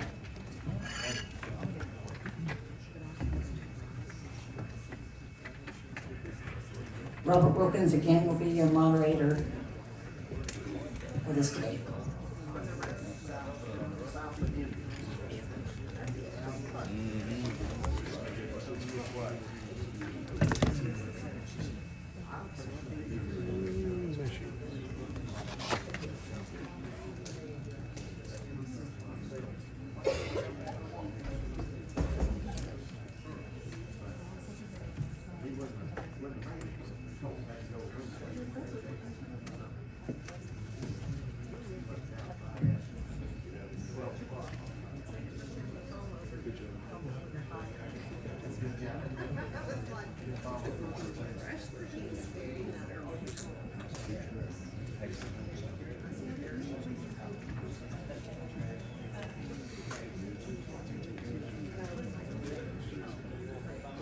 All right, we're getting ready to go ahead and start this debate. We're waiting for one more candidate. Right behind us. Robert, are you ready?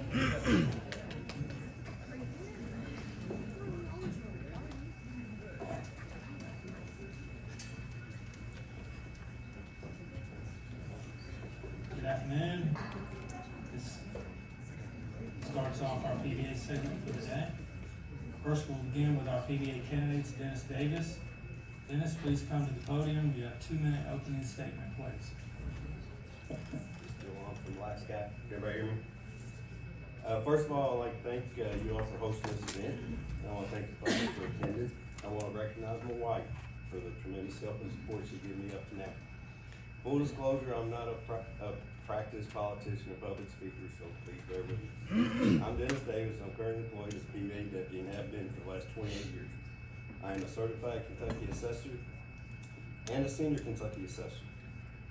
In 1998, Mrs. Bennett gave me the opportunity to work with PBA, and Mr. Hutchinson gracefully kept me on when he took office. Through the years, I've conducted hundreds of thousands of property reviews. I have entered data on those properties and performed valuation calculations. I have experience in both residential, commercial, and farm valuations. I am highly involved in the conferences during the conference period, as well as handling formal appeals if any are needed. I have always and will conduct the office in a manner to be fair and consistent to all property owners, as possible, within the constraints of the law. That gets us to the end process. All properties in Hardin County are required to be assessed as of January 1 current year at 100% fair market value. Any valuation changes are sent by notice, and properties owners are given the opportunity to conference and/or appeal if necessary. These conferences are valuable. Every effort is made to rectify any and all discrepancies. The conferences are also very productive. Conferences are and will be conducted in a professional manner. All conferences are concluded in a logical and reasonable manner with the property owners of similar properties maintaining a condition of fairness. One note, 99% of all conferences end in a satisfactory solution to the property owners and every property owner in Hardin County. Thank you. Thank you, Mr. Davis.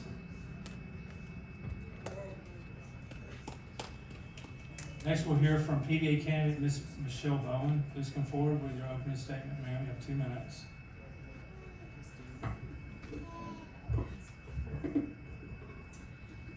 Ladies and gentlemen, friends and neighbors, my name is Michelle Purtle Bowen, and I'm running for Property Valuation Administrator here in Hardin County. It is truly an honor to stand before you and speak with you about the future of our community. I'm a lifelong resident of Hardin County, and this is home in every sense of the word. My family is here, my husband, my children, and grandchildren. And like you, I care deeply about the future we're building right here in Hardin County. For the past 15 years, I've served in public safety. I've spent my career being accountable to the public, and that's exactly how I would approach the PBA office. In addition to that service, I have a strong background in accounting. I understand the importance of accuracy, transparency, and responsible management of financial information. When it comes to property assessment, those skills aren't optional, they're essential. At its core, my campaign is about 3 fundamental principles: fairness, accuracy, and public education. These are not just words, they are commitments. First, fairness. Every property owner deserves to know that their property is being assessed in a way that is impartial and just. The system should treat everyone equally, regardless of background, neighborhood, or circumstance. Second, accuracy. Property values are the foundation of our local tax system. If those values are wrong, the entire system suffers. Overassessment places an unfair burden on families and businesses, while underassessment shifts more burden onto others. Third, public education. I believe the PBA office should not just assess property, it should serve the public by providing clear information, accessible resources, and open communication. An informed community is an empowered community. I'm running for PBA because I believe this office should work for the people, clearly, fairly, and efficiently. Public service is exactly that, service. This role is not about politics, it's about people. I'm not just asking for your vote, I'm asking for your trust. Thank you. Thank you, Ms. Bowen. Our third PBA candidate is Mr. Casey Overstreet. Please come up for your opening 2-minute statement. I'm a little short too. All right, good afternoon, everyone, and thank you for taking time out of your busy Saturday to be here with us at this Hardin County Republican debate. For anyone who may not know, I'm Casey Overstreet. I'm running for Hardin County Public Valuation Administrator, or PVA, as everyone calls it. Hardin County means the world to me. I was raised here. I met my high school sweetheart and married her here. We've chosen to raise our daughter here. This isn't just where we live. This is our home, and this is where we choose to build our life. I have a passion of serving this community, and over the years, I've served it in many different roles. Soon after college, I got a job in the Hardin County Finance Office, and I've learned several things there, like the importance of accountability and being responsible with public resources. Years later, I worked for the Hardin County school system. I gained a deeper appreciation of the families and the future of our community. Today, I sit here as a small business owner of almost a decade, and I understand the value of hard work, the daily challenges that all of us face, the managing of finances, and the treating people fairly, because I live that every day. Whether you own a home, a business, or even a vehicle, the PVA impacts you, every one of us. I want you all to know that I'm working for you, and I will be treating everyone equally and fair. I believe this office can be guided by one simple principle. your property, your rights, fairly valued. Meaning every property in this county, from Radcliffe to Upton, is assessed the same, and that's at 100% fair market value. I'll be the first to tell you I'm not going to have all the answers, and none of us here do. But I am the candidate that will work tirelessly to find those answers. Thank you.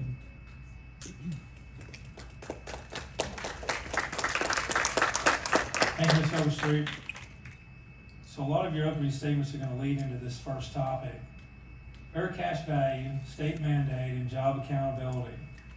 Kentucky law requires property to be assessed at 100% of fair cash value, meaning what a willing buyer would pay a willing seller in an open market. The Kentucky Department of Revenue enforces this through annual sales ratio studies.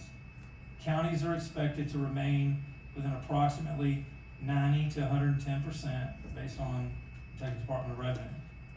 Persistent failure can lead to loss of expense allowances and, over time, removal from office.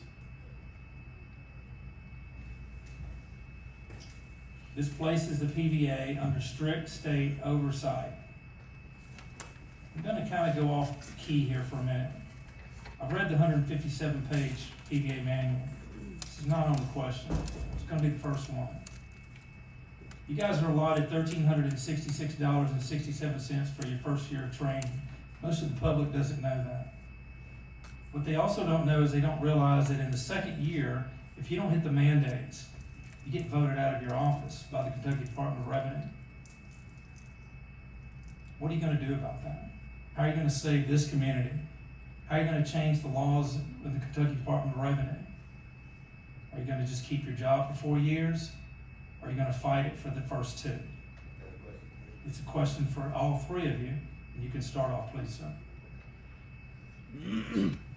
Well, the first conception is that the PVA, for some reason, has the right to write laws or do things outside the statute, and that would be okay. No, he just stated that. He can be removed from malfeasance.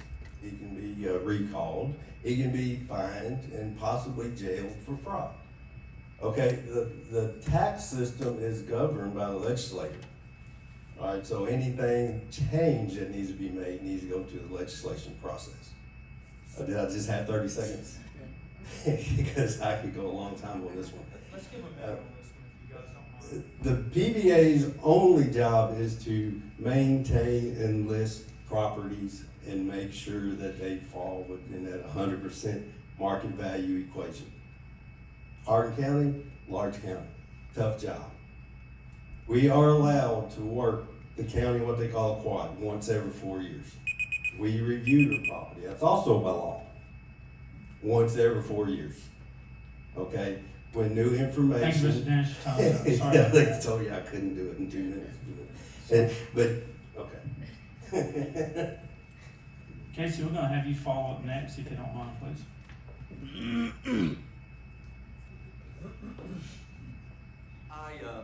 I'm kind of at the same. Well, that's good. I can stand up there, that's fine. Basically what Dennis was saying, I'm concurring right there with it. The Department of Revenue, they paint you in a box. You gotta keep it between the lines. And that sounds, so cliche, but at the same time, that's where we're at. If changes do need to be made on those statutes and those limitations, that will have to be passed at the state level. It's nothing we can do here.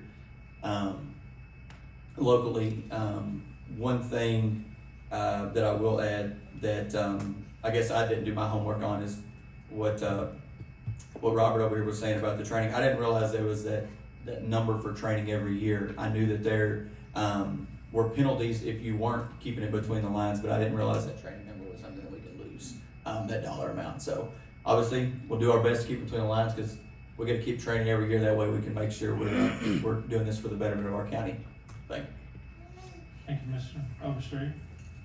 Ms. Bowen?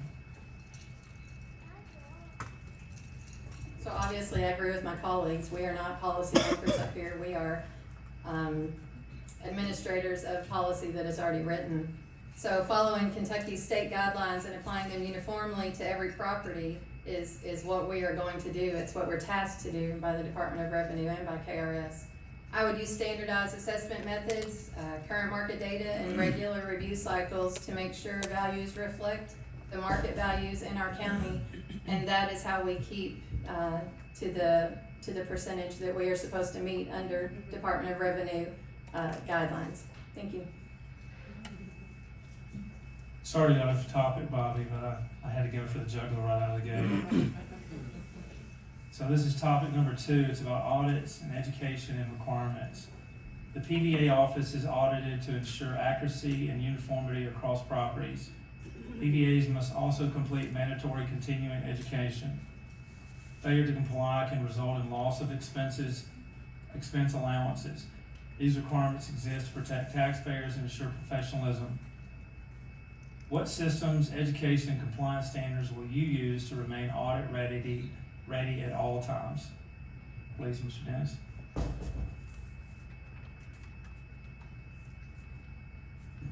I think the continuing education that money may deal directly with PVA himself. They are required to take classes and go to conference. Now, in our office currently, there are several of us that do attend all the classes that the state offer, and that's how I became a certified Kentucky assessor and a senior Kentucky assessor through the classes that are offered through the courses. It takes several years to do it. You become IAAO identified. It's International Assessing Officers Association. It is pretty much just the testing. It's a lot of learning, a lot of tests, and you only get 30 seconds. Well, I really don't like this debate stuff. But we will continue to educate the office. And like I said, everybody in the office will have the opportunity, and I will make sure they take advantage of it. Thank you, Mr. Dennis. Mr. Overstreet, you need me to repeat the comments and questions? This is about audits, education requirements. The PVA office is audited to ensure accuracy and uniformity across properties. PVAs must also complete mandatory continuing education. Failure to comply can result in loss of expense allowances.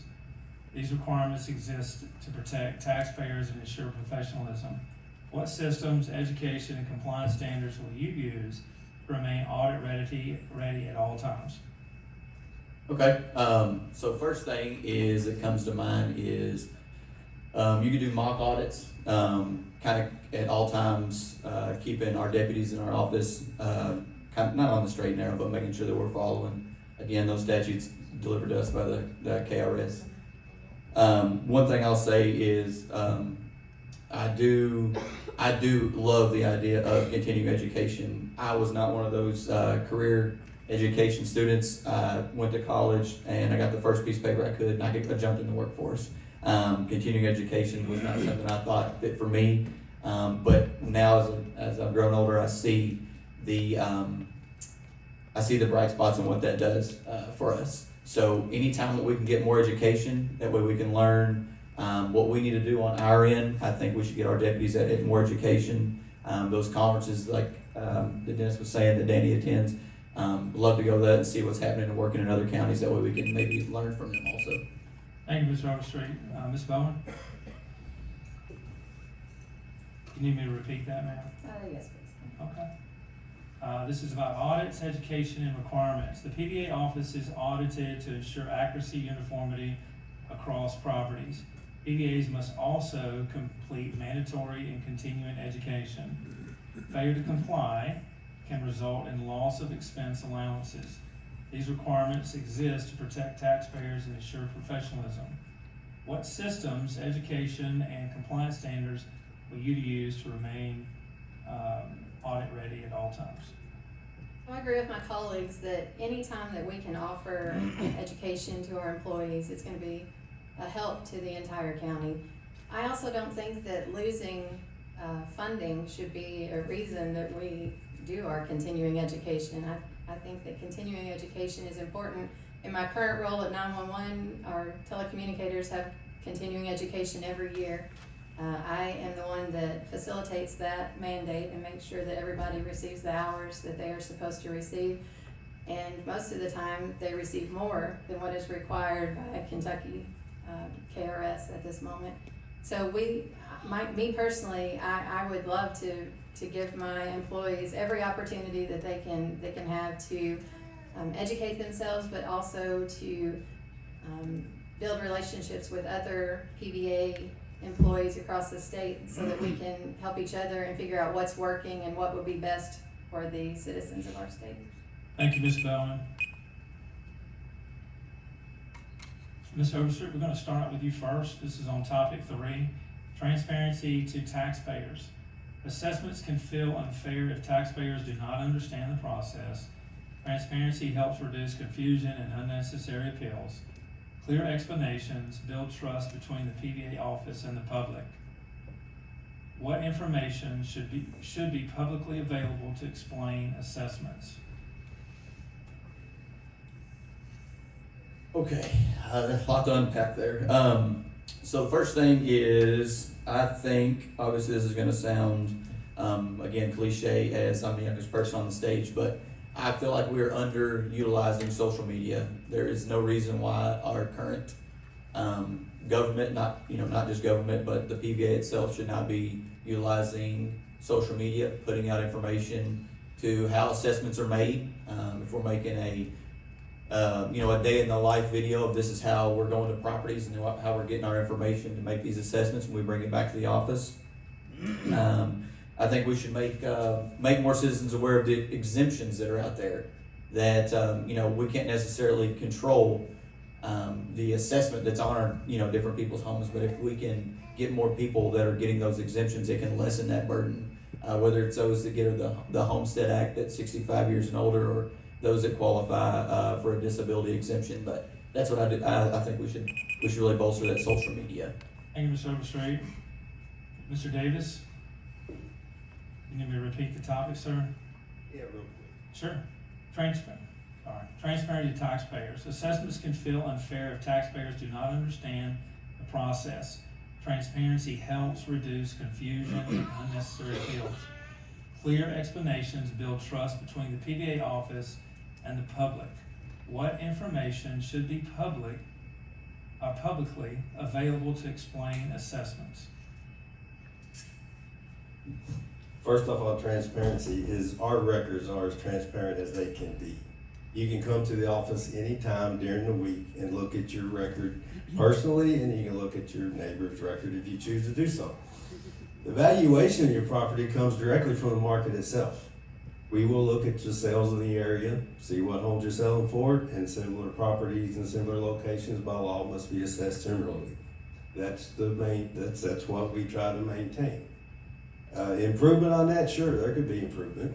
And if you give us some info into that, I'll talk to a lot of people and, talk with me and your concerns, they will be heard. Thank you. Thank you, sir. Ms. Bone? So I agree with Casey. I think social media is currently underutilized by the PVA office. I think that we should have a social media account for PVA. I think that account should work with Hardin County government account to share information across platforms to reach more people in our county. One thing that I have personally thought about is I know currently the sheriff's office goes and does mobile tax collection in different communities. And I think that maybe one way for public education, which I am really, really, really interested in, because I also do that at 911, that's something that I have a passion for. But I would say that if the current sheriff stays, if the new sheriff continues to do those mobile tax collections, that the PVA office should make an effort to also be there to give information to the public as far as what exemptions are available, how they can appeal their assessment, or just answer any questions that they might have of the PVA office. Because a lot of times the sheriff's office cannot answer those questions. Thank you. Thank you, Ms. Bowman. We're going to start off with you, Mr. Davis. Appeals and due process. Property owners have a legal right to appeal their assessments. How the appeals process is handled directly affects public confidence. Appeals should be timely, evidence-based, and impartial. How will you ensure appeals are handled fairly, and what documentation should both sides be expected to provide?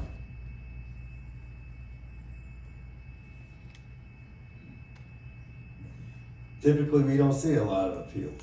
People come in, we discuss their property. If they feel they are paying too much taxes is typically what you hear.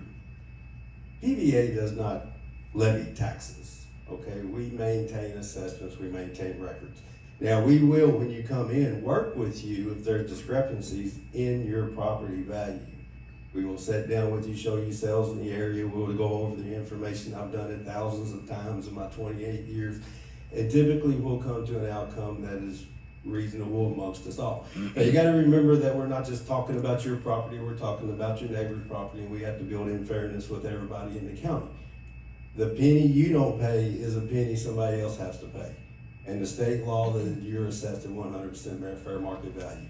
We have to keep that in the back of our head the whole time we have a conversation. It's not an easy business, it can get ugly at times, but that's the law. And if you come in during the appeal process, you will be given all the information you need to hopefully feel like you're treated fairly. Thank you, Mr. Davis. Ms. Bowen, your turn, please. Yes, ma'am. Appeals and due process. Property owners have a legal right to appeal their assessments. How the appeals process is handled directly affects public confidence. Appeals should be timely, evidence-based, and impartial. How will you ensure appeals are handled fairly, and what documentation should both sides be expected to provide? So obviously there is an official appeals process that is already in place by the Department of Revenue, so we would utilize that. But I've never had to appeal my property tax assessment, so I'm going to rely on Mr. Davis's information that you can come into the office and have a conversation and discuss your concerns and maybe come to an agreement that way instead of going through an official appeals process. I like that idea. I think it fosters more community satisfaction if you are trying to work with somebody and making sure that both parties are happy with the outcome. So that's what I would do. Thank you, Ms. Bowen. Mr. Overstreet? Without sounding like a broken record, you know, that's kind of what I've gathered is the same as what Dennis was saying is it normally doesn't get to the appeals process. We do have that board of assessments that looks at those appeals. I think probably the most not popular, but the one everybody's heard lately is where Blue Oval was appealing theirs, but that most don't make it that far. There's an agreement reached in conference. I will say this year that tax calendar, the roll inspections, the 4th through the 18th of May, and the final day to file your appeal with the clerk's office is May 19th. So that's going to be a busy day for Brian, both for any appeals being filed and that being election day. So just keep that in mind. Thank you, Mr. Overstreet. I think Blue Oval was, they're appealing theirs with the Kentucky Department of Revenue for 15 cents on the dollar, where we pay a little bit more than that. I still haven't paid that, by the way. We're going to go to topic number 5, economic change and stability. I'm going to start off with Ms. Bowen. Economic changes can rapidly affect property values. Poorly managed adjustments can cause sudden tax shocks. Stability and consistency are important for both taxpayers and local government. What policies promote long-term stability, and should valuations adjust during economic downturns?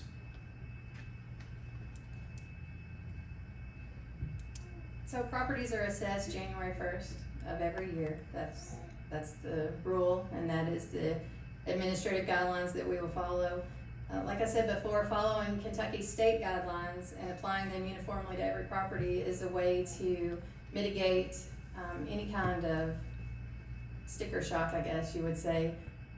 Also, as Dennis alluded to earlier, every property is physically reevaluated every 4 years.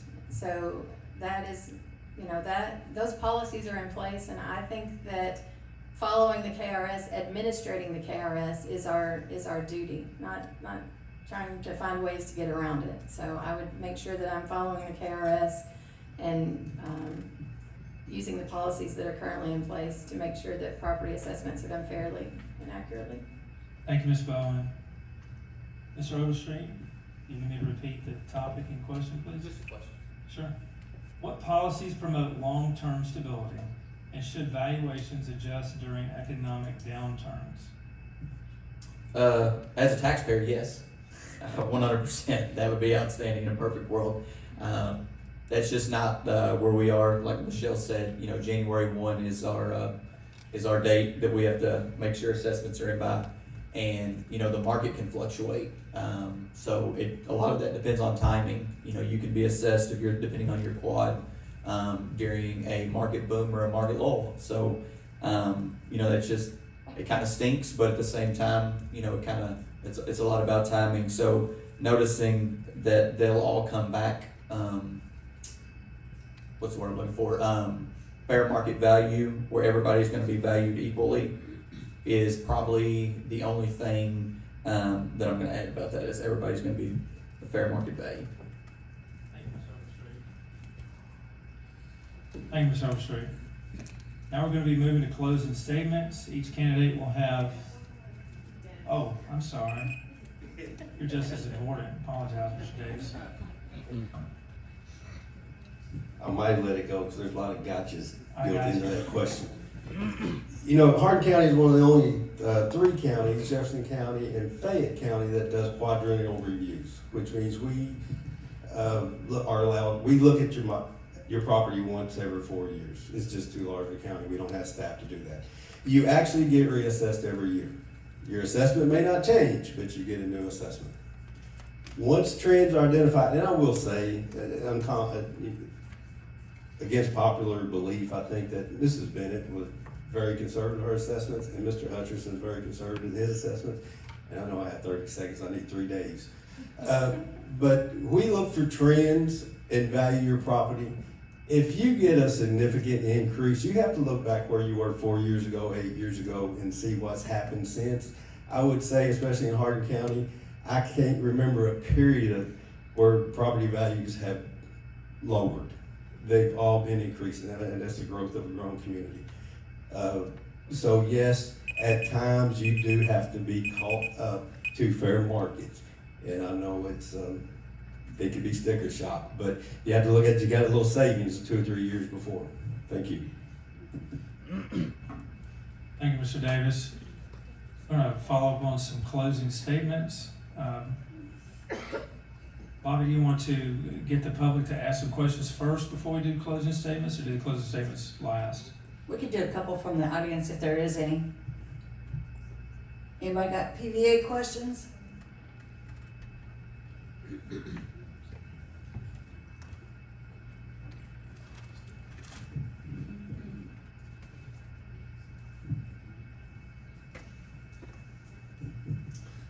Thank you, Brian Sankey.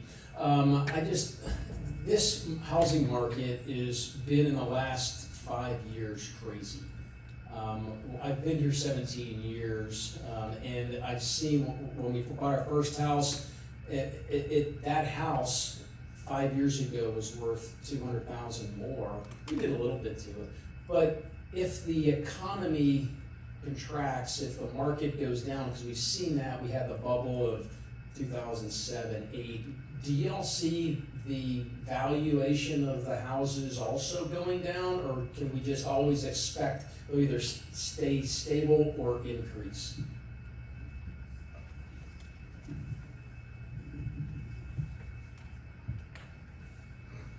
The way I normally answer this is you have to look at your assessment, see if you're at 100% fair market value. Property values can't be taken down when values are going lower, when the market is lower, if they never were up in the first place. In that 4-year cycle, like I said, it's a monumental task for the PVA office to get every property in Hardin County at 100% fair market value. Frankfurt gives us some leeway in that. They look at our sales ratios, and they ultimately make the final decision. And if our numbers aren't where they need to be, they will call us and they will make us redo it, or they'll come redo it themselves. Okay, so in that case, do I just have 30 seconds? in that case, yes, if you are in a situation like you bought recently and the market dropped 20% because of some unforeseen thing, then you come in and have a conference with us, and we will gladly reduce your assessment. If you had an appraisal done, bring the appraisal in. We will look at that appraisal and we'll we'll make your assessment where it needs to be. Like I said, they can't be perfect. We do 15 to 20,000 pieces of property every year. They all can't be exactly right. That's why we have the conference, the notices go out. You come talk to us and we'll make it right. Thank you. Mr. Bowen, would you like to follow up? What he said. I mean, honestly, that is why we have the appeals process, is to make sure that when there is an anomaly, a market drop, something like that, that you can come in and say, you know, this is what's going on, and I think that my value should be different. And we would have that discussion and go through the process and hopefully come to an understanding that worked for everybody. And if not, then there's the formal appeals process after that. So. Thank you, Ms. Bowen. Mr. Overstreet? Again, I'm going to echo the two before me. There's not much difference to say there. Dennis is doing a great job speaking for us. But seriously, if there is an issue like that, there's not a ton we can change. The market does, go up and down. So if there is an issue, please come to the office, set up a conference, and again, like Dennis said, I'm sure that there's an agreement that can be made before a formal appeal will be filed. Yeah, I have a question. I know there's like a range between 90 and 110%, but there's like a range between 90% and 110%. Can you explain when a house would ever be valued at 110%? And I have another question after that. If you want to also include, talk about the GIS system that was passed in 2023, if you know about it, that might help you out on that question between the 90 and 110%. It's what the General Assembly passed in 2023. It's the mapping system. That might help out on the 90 to 110 if you're familiar with it.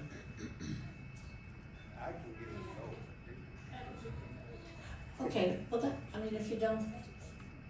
I would really need some specifics on that 110%. I don't know if you're talking about as far as a ratio study or individual property. I think you keeping it in between, like keeping it close to 100%. I'm getting it that it was between 90 and 110. I was just wondering how that was possible to be 110. Well, if you're looking at sales ratio, I can do that. I can explain that to you in 2 hours, let alone 2 days. That's calculations broken down. There could be an instance where it is 110%, and it does give the PVA an idea of the direction where his assessments are going in that particular area. Okay. But like I said, that's technical stuff. What we try to do is make sure all the properties, are within reason around that 100% fair market value, which the state law mandates. Yeah. Like I said, it's complicated. In a county the size of Hardin County, it can get bouncy. Rubber bandish is what I call it. You may be low for a couple of years, and then you might feel like, oh, I'm way too high. But if you was to look at it, you'd probably see that you're either close to market value or maybe even still under market value. But we look to identify trends. We're not just because a house down the road sold for $250,000 and yours is at $200,000.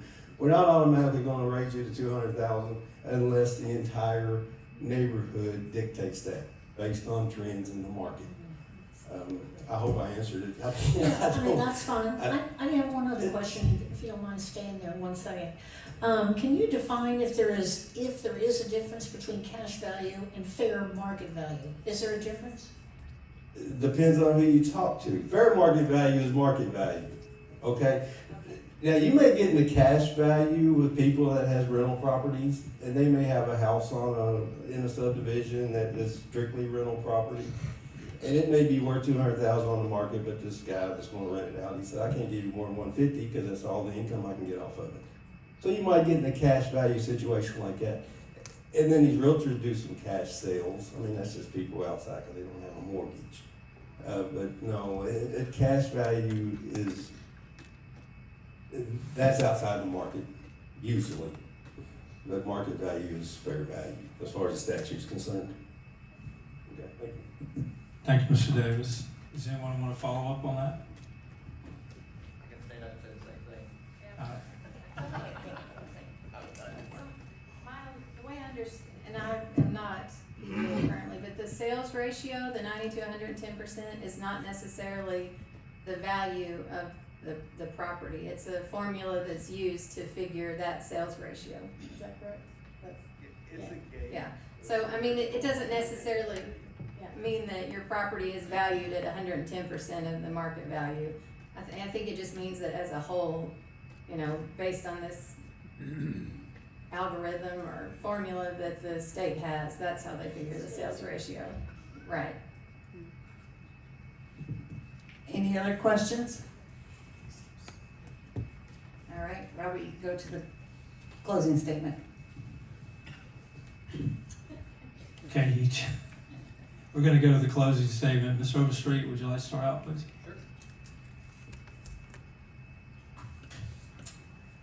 You've heard from 3 of us candidates today on the Republican ticket, and as I mentioned earlier, none of us have all the answers. But I'm the one that's willing to put the time in to find those answers. If you remember one thing about me, I want you to remember this. It's not my job to make the PVA office louder. It's to make it clear. This isn't about property values. It's about being fair with our neighbors, our friends, and our family. It's about trusting a system that directly affects all of us, property owners in Hardin County. I have the passion to serve this community, and with your help, we'll make that happen. I'm humbly asking for your vote on May 19th so that I can be your next Hardin County PVA. Thank you. Thank you, Mr. Overstreet. Mr. Davis, please follow.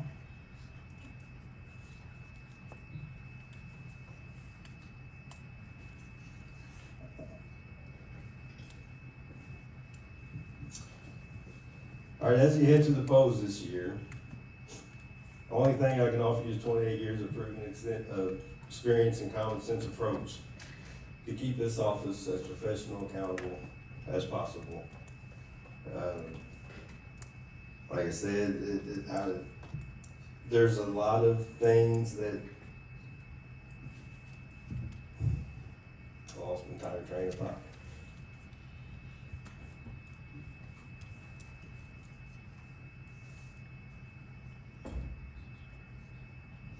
You know, a lot of things going through my head, and I could rebut some stuff, but I don't want to. I mean, the bottom line is you elect me, you're gonna have some fairness and some consistency, and I'm gonna be available at any time if you have questions. You know, the PVA office is basically what it is. You're within the law to do what you have to do. There can be improvements, sure,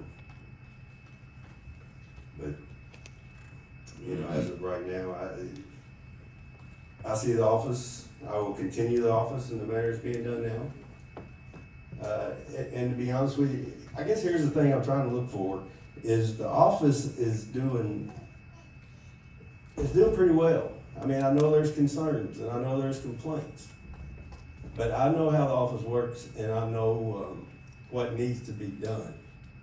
That will free up my time to give to you. And let me make some calls to legislatures. Let me take some of your concerns to Frankfurt. Let me get on page with them as far as helping out the seniors and helping out the young people. I know there's big talk about the Bill 25 and the homestead exemption. I think it needs to be relooked at, maybe more given to that. Young people starting out having trouble, mortgage rates, the high price of values. That's what I want to do for you. Put me in office and I'll be your voice to Frankfurt, as well as maintaining the integrity of the office. Thank you, Mr. Davis.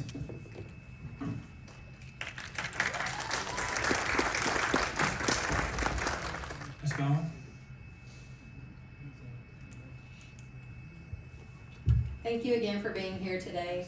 As a lifelong resident of Hardin County, a public safety professional with 15 years of experience, and someone with a strong accounting background, I bring both the experience and the commitment this office requires.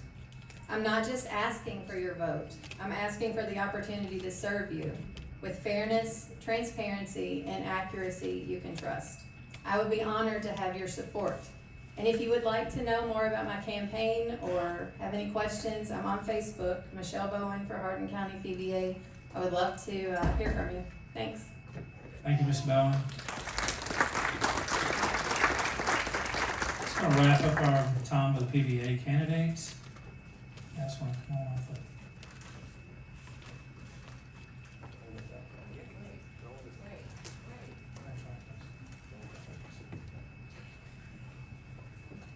Got a candidate that wasn't able to make it earlier today, had a medical issue.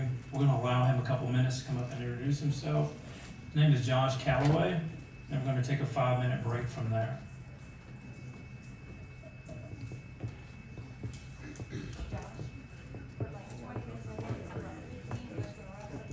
All right, we'll wrap it up quick. I had the option to come here this morning and be in a political forum or get a root canal, so I chose the root canal.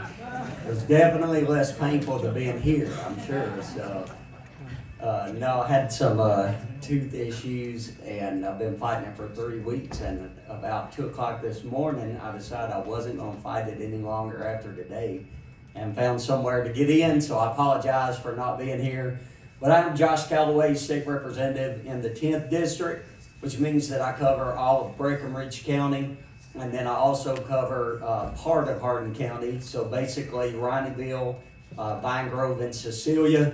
A little clip of Radcliffe there, but that's the district that I cover. And I'm in my 3rd term, so I got elected in 2020, began serving 2021, and I'm seeking to be re-elected again, so I'll be back on the ballot May the 19th, and then hopefully back on the ballot again in November.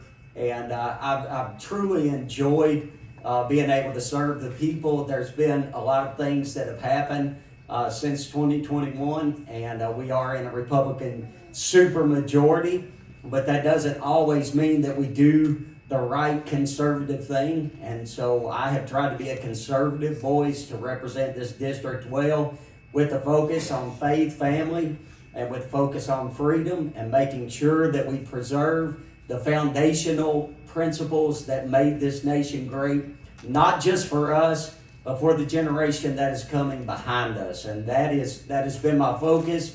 That focus has never changed. When I vote for a bill or against a bill, one of the primary things that I'm looking at is how does this affect the generations coming behind us?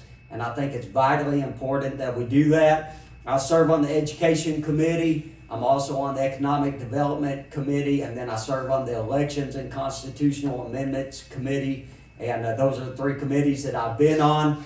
And we have a rule that we can use, that we can stay on a particular committee if we want. And I always choose education because I think it's a vital part for the youth and for young people, to make sure that we are focusing on them and focusing on their future.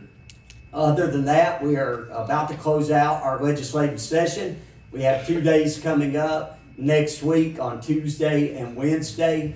And those will be some of our favorite days that we have. They're veto override days. So everything that the governor doesn't like and he vetoes, we get to go and override those vetoes and make sure that they become law. And so we thoroughly enjoy that.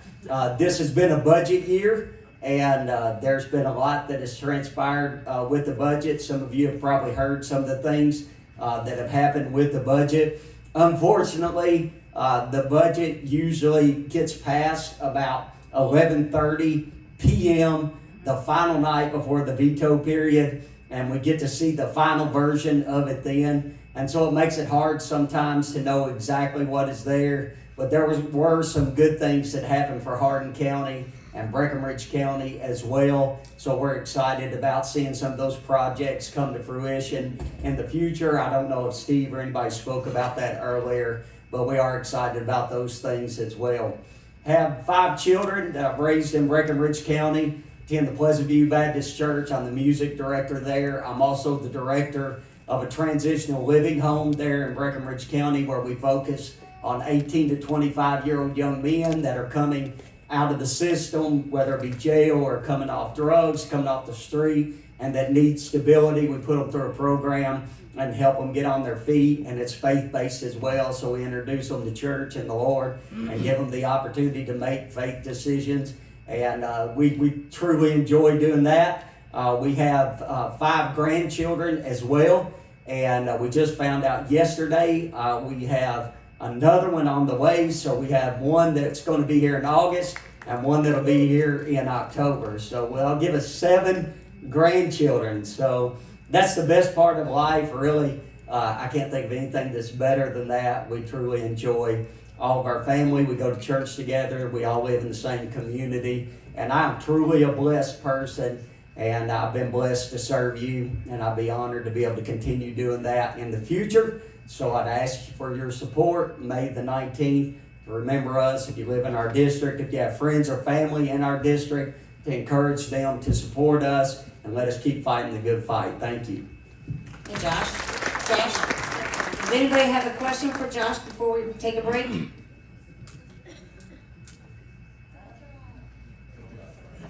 I just have a break report.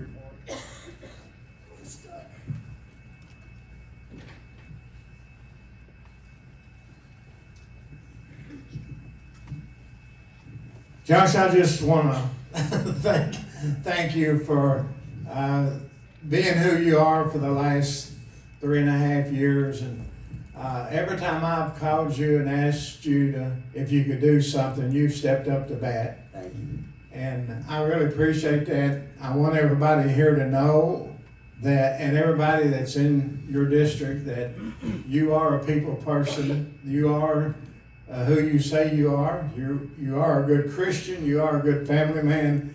And I remember one time when we had I think, was sent to prison wrong, and you stepped up to bat and went to bat for him and got him home. So I just want to let people know that you're real. You're real. You're not just standing up there being a politician. You're a person that really cares about the people in your district. And I just want to thank you for that. Thank you. I appreciate that. Any other questions? Contrary to what you might hear on Facebook.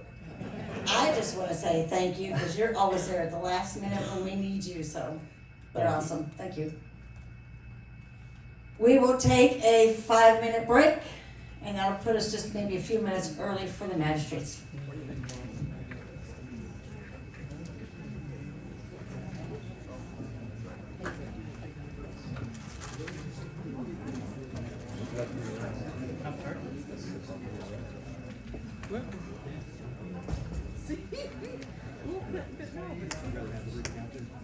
Yeah.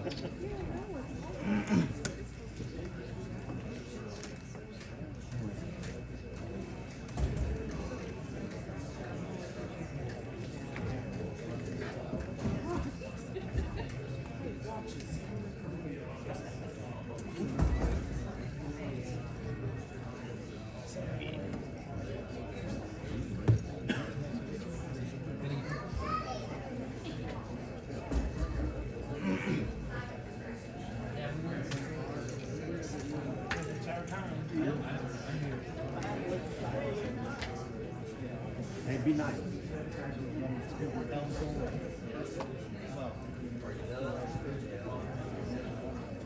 Hello again, how are you?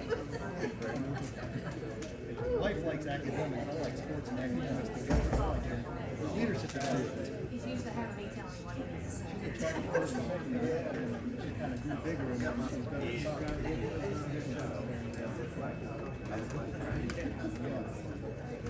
in the very first year, I was gone. I was gone for a year. I was stayed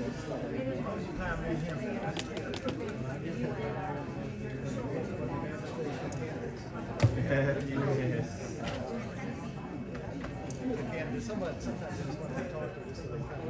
Oh, yeah.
We will start the debate in about 2 more minutes if everybody find their seat. Thank you.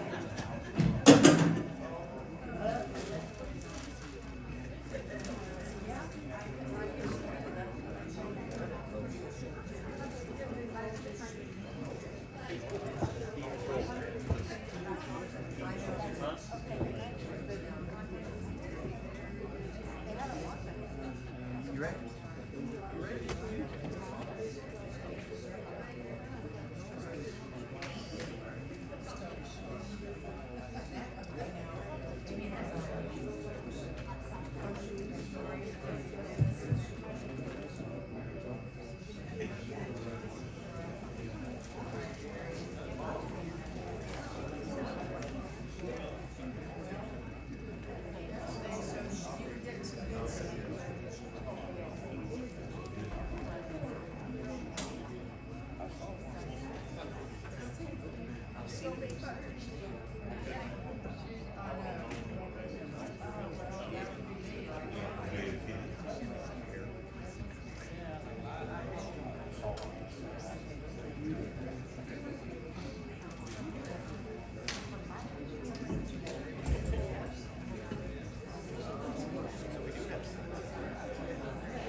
you got my notebook?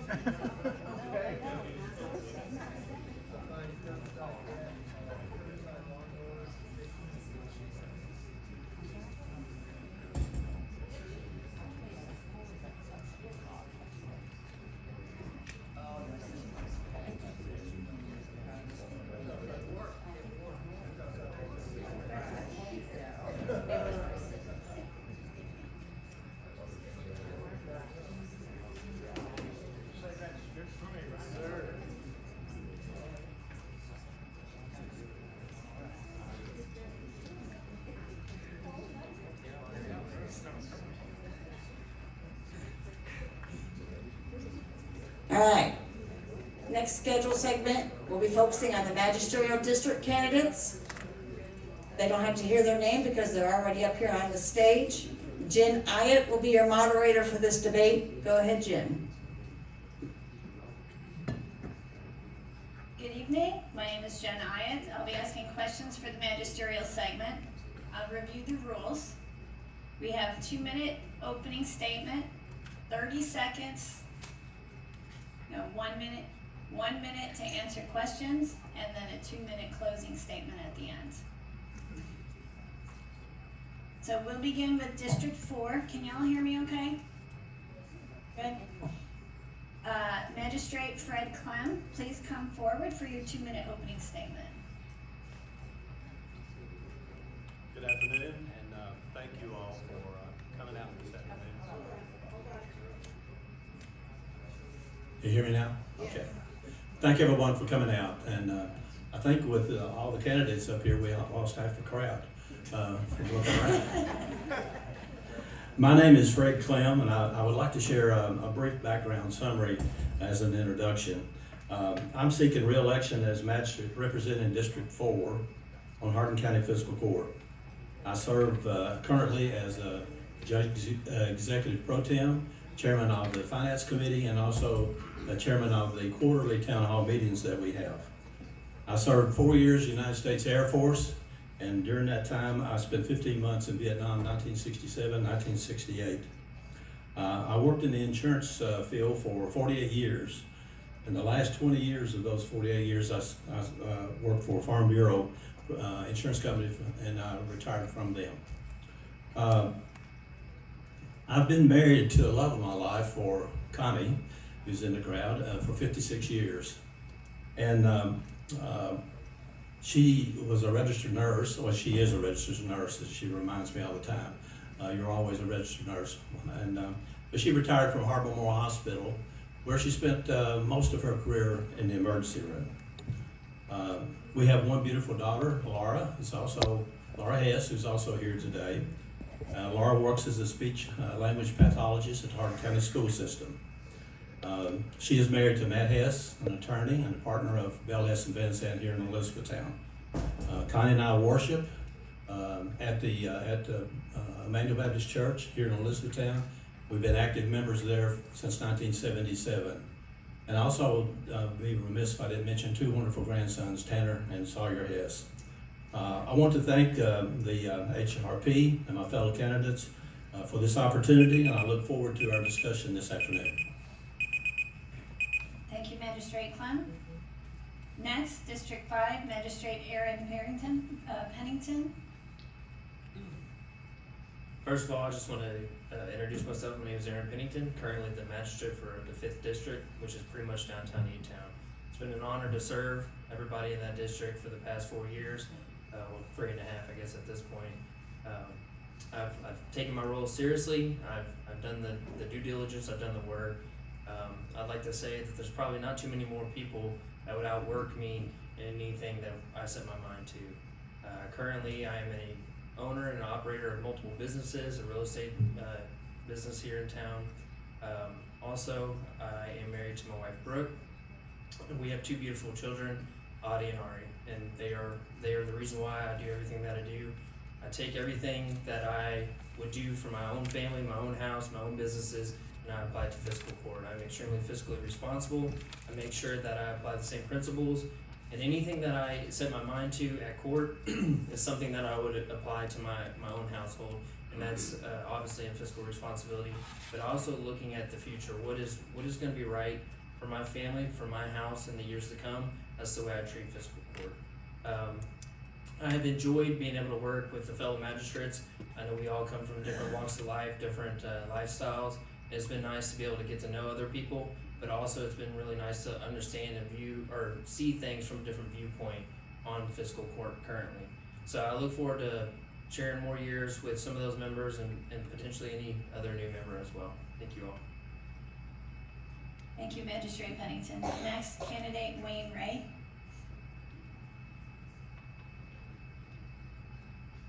I'd like to thank everyone for being here. Aaron did a good job keeping it short. I'm going to try to do the same thing. We've got 9 people up here and 7 questions, so we're going to try to keep it down. I appreciate him doing that. I'll introduce myself. I was born and raised near Big Spring, Kentucky in Hardin County. Went to Howe Valley Elementary School and to West Hardin High School. I've spent over 42 years in military service, including reserve, active duty, and Kentucky Army National Guard. So I've been around a lot. I've been deployed at several different places, so I know a lot about what's going on in other parts of the world and can apply that to what we're looking at here. I'm fiscal conservative and a social conservative, so I will apply those to issues that come up in fiscal court.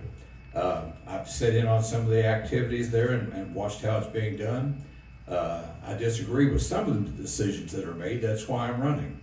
So I appreciate your vote. I'm running in District 5, and we'll see you at the ballot, at the polls. Thank you, Mr. Ray. District 6, candidate Stacy Reynolds, please. Hello, I'm Stacy Reynolds. I'm running for Magistrate in District 6 here in Hardin County.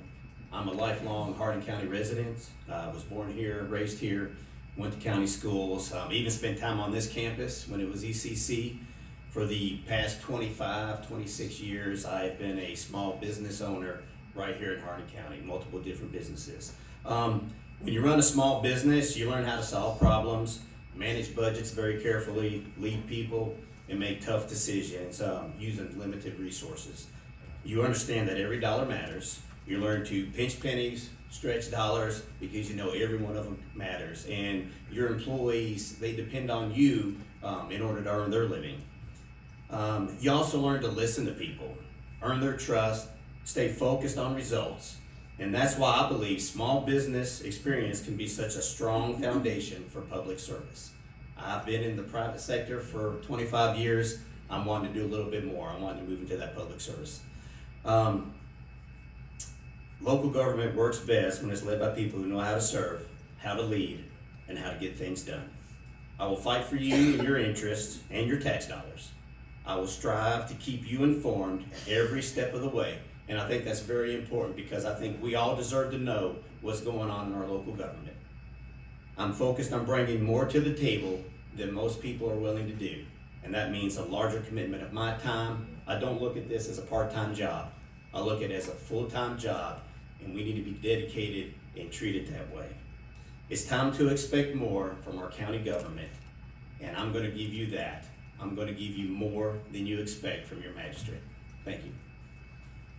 Thank you, Mr. Reynolds. Next, candidate Jason Buckles.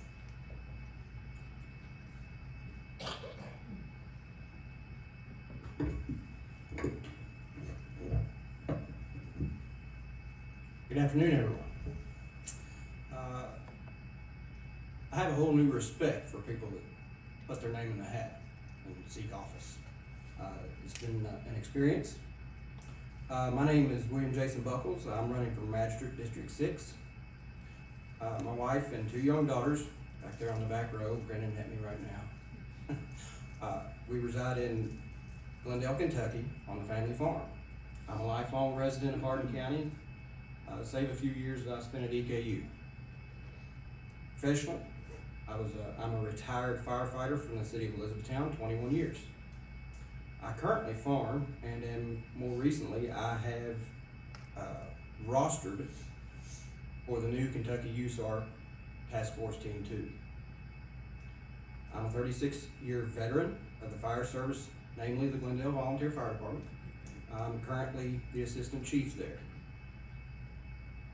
I'm a proud member of the Upton Baptist Church, as well as a deacon. I'm also a past board member of the Hardin County Farm Bureau, which Red spoke to earlier. My campaign slogan stance is as follows: agriculture, emergency services, planned, measured, and metered growth. I humbly ask for your support and your vote. Thank you. Thank you, Mr. Buckles. Next, District 7, Magistrate Larry Hicks.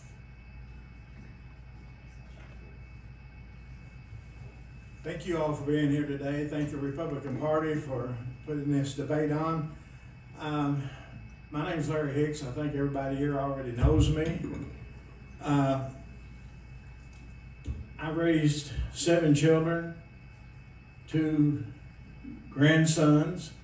I've got 16 grandchildren, 6 great-grandchildren, and I've got a grandson that's already went to heaven. So I've lived here all my life. I was born here, raised here in Hardin County, a little community called Solway. Nobody even knows where that's at anymore, probably. We've got a few people here maybe, but I'm proud to be a magistrate for people of Hardin County. I took this job very, very seriously. I'm running not because I want a title, but I'm running because I love this community and I've lived here all my life. I believe local leadership should be grounded, approachable, and focus on practical solutions. The role requires common sense, transparency, and the courage to ask tough questions. Before spending taxpayers' money, I don't want to just spend their money. But as a magistrate, I promise I will continue to maintain our roads and our infrastructure, protect the responsibility, growth, improving emergency service and for the rural areas, ensuring every dollar spent reflects the value of the people who earns it. Our county is stronger when we become, when the leaders stay connected to the people, in which I say I will always do that. Appreciate your vote, and I always remember that I work for you. And I would like to have some of those other guys' time that they didn't use, but I can't have, so thank you all.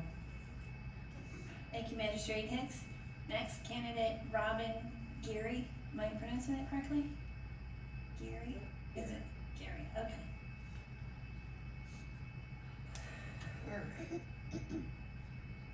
Good evening, or afternoon, whichever. Please excuse me in my little notepad here. I just recently lost my husband, the love of my life, 3 weeks ago in a motorcycle accident. And I'm in that little brain fog area still. So I am now the single mother of 5 beautiful little girls. I've lived here all of my life. I was a junior lieutenant on the fire department in Vine Grove when I was growing up. That's where I learned my leadership and integrity roles. And with that being said, I'll move on to my note. I am running for District 7 Magistrate because I believe in faith, family, and conservative values. I'll show up, do the work, and stand with this community no matter what, while protecting your tax dollars and putting Hardin County families first. My job is to represent the people and make responsible decisions that reflect the needs of our community. What sets me apart is I show up, I'm focused on the people, not politics. I bring common sense and conservative leadership, work on strengthening EMS, and make decisions on what's best for my constituents. That's all I have. Thank you. Thank you, candidate Geary. Next, candidate Zach Gumphrey. Good afternoon. My name is Zach Humphrey. I'm running for Magistrate District 7. Born and raised here in Hardin County in Glendale, to my parents Randy and Sandy Humphrey. My wife Alex and my 2 little ones Rhett and Ruby are back here in the back. We are now in Cecilia and Stevensburg. We built a house shortly after COVID, and I found myself in District 7 and we love it. I have deep roots in Cecilia. My mom's great-grandparents had a small grocery store downtown by the tracks, if anybody remembers Robinson Grocery Store. So I have a lot of deep roots in Cecilia, so we're happy to be there. I'm running for magistrate mostly because of the two kids I have back there and a lot of the other younger people in the county, and I see a lot of change happening soon, a lot of growth, substantial growth, probably in the next 10 years as we all know it. And I think it's time for some sharp minds in fiscal court to prepare our county for the growth that we're going to experience. And I really want to see a county that is set up and prepared to continue to show our children the leadership that they deserve to see, and that we live in a community where we stand by each other, we help each other, we call on each other. Robin, who's running against us in District 7, after you lost your husband and noticing your girls go to the school, it's times like that we have to stand by each other. And as magistrate, I know to listen. I've found myself in professional roles in the last 10 years where a lot of them are customer service focused, and what I've learned most is you listen. You stop talking and you listen. And I feel like I can do that and stand by my community in District 7 and help where I can in fiscal court and be the voice that's needed. So, thank you. Thank you, Mr. Humphrey. Next, District 8, Magistrate Kenny Muse.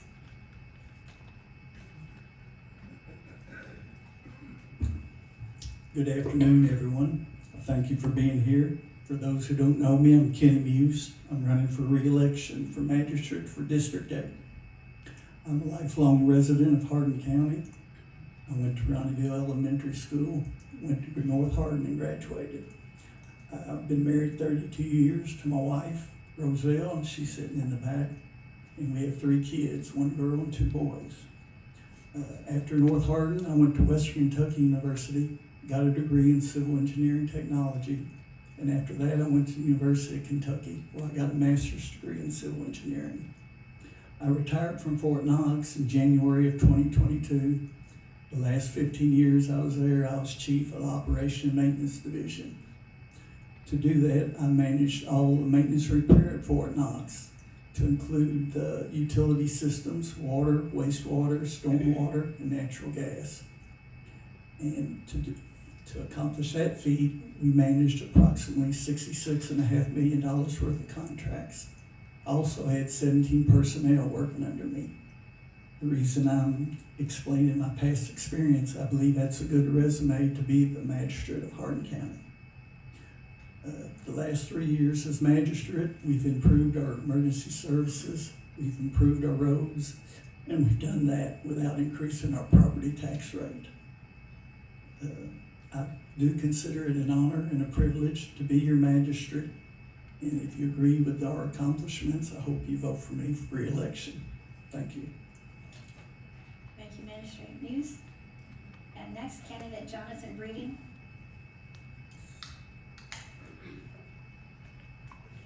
Good afternoon. I'm gonna move it away a little bit. My wife tells me I have a big mouth, so I won't need a microphone. My name is Jonathan Breeding. I've lived the majority of my life, 57 years of my 59 years, in Rineyville.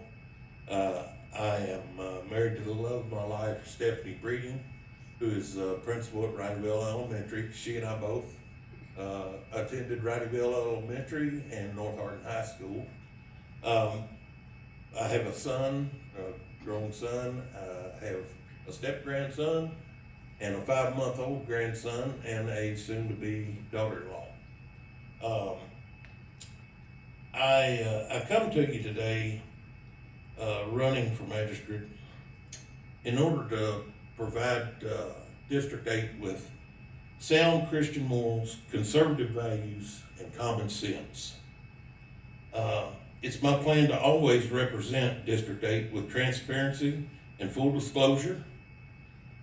I will make every vote test with morality, sound conservatively based ideas, and make sure that they are all 100% ethical. I've farmed in Rowdyville part-time for many years, working bivocationally. I served at Dana Corporation for 5 years, which is now Matassa. And I just got the 32nd budget banner, so I'll conclude by saying I want to serve you to better serve the entire county through District 8. Thank you. Thank you, Mr. Breeding. We'll move on to our questions now. Each candidate will have 1 minute to answer each question. Topic 1 is on budget authority. Fiscal court approves county budgets and spending priorities. These decisions affect every taxpayer. Poor budgeting can create long-term financial strain.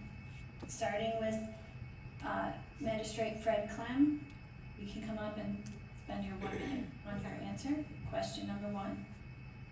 In terms of budgeting, define accountability and what actions are to be taken when the budget is exceeded. Well, accountability comes from investing the time necessary to understand the budget first. And it's a big challenge. When you first get on the court, you have no idea. You really have no idea about what the budgetary process is. And there's a definition of authority. You have the judge executive, which is the top elected official in the county. You have the executive branch, which he serves. You have the legislative branch, which the magistrates represent. We have to work hand in hand as far as developing that budget. If we don't, then we come down to crunch time and we have a lot of controversy, we have a lot of issues with the budget. This is something that we tried very hard to work on by first establishing for the first time the finance committee. Never in the past have we had a finance committee. And by doing that, we've been able to have more transparency into county finances. We've been able to work as a group together as magistrates in order to define a proper budget for the county. Thank you. Mr. Pennington? Yeah, part of our responsibility as magistrates is to, when we look at the budget, to analyze it and see where we can cut costs and save taxpayer dollars. And I know this last budget, there was a proposal for, basically for DOGE, the Department of Government Efficiency, at the local level. But that's who we are. So that's what we're supposed to be, that's what we're supposed to represent. So the potential cost of $75,000 is, to me, that was unnecessary. For example, every time we go into a budget, we want to analyze, and sometimes it seems like we're nickel and diming. Oh, it's 10,000 here, it's 5,000 there, it's 20,000. But after you add that up, that's hundreds of thousands of dollars. That's millions of taxpayer dollars that we are supposed to analyze and put in appropriate places. So I'll leave it at that. I got 10 seconds. Save some time. Thank you. Mr. Gray? Yes, like Mr. Clem said, when we first get on fiscal court, we're learning what's going on. We've listened to some of the other candidates tonight talking about budget, like in the sheriff's department and also in the county jail. A good example of that is a few years ago, or 4 years ago, the county jail's budget was something like $2.5 million. Now they're asking for $6 million. That's a lot of difference in 4 years. And as a magistrate, I want to see the numbers, I want to see the figures, I want to see where our money is being spent and hold every department in the county accountable for what they're spending. I want the books open, I want us to see the books, and then we can make an intelligent decision on whether or not, first of all, do we need it? Second of all, can we afford it? And I'll do my best to make sure that we follow that rule. Thank you. Thank you, Mr. Ray. Mr. Reynolds?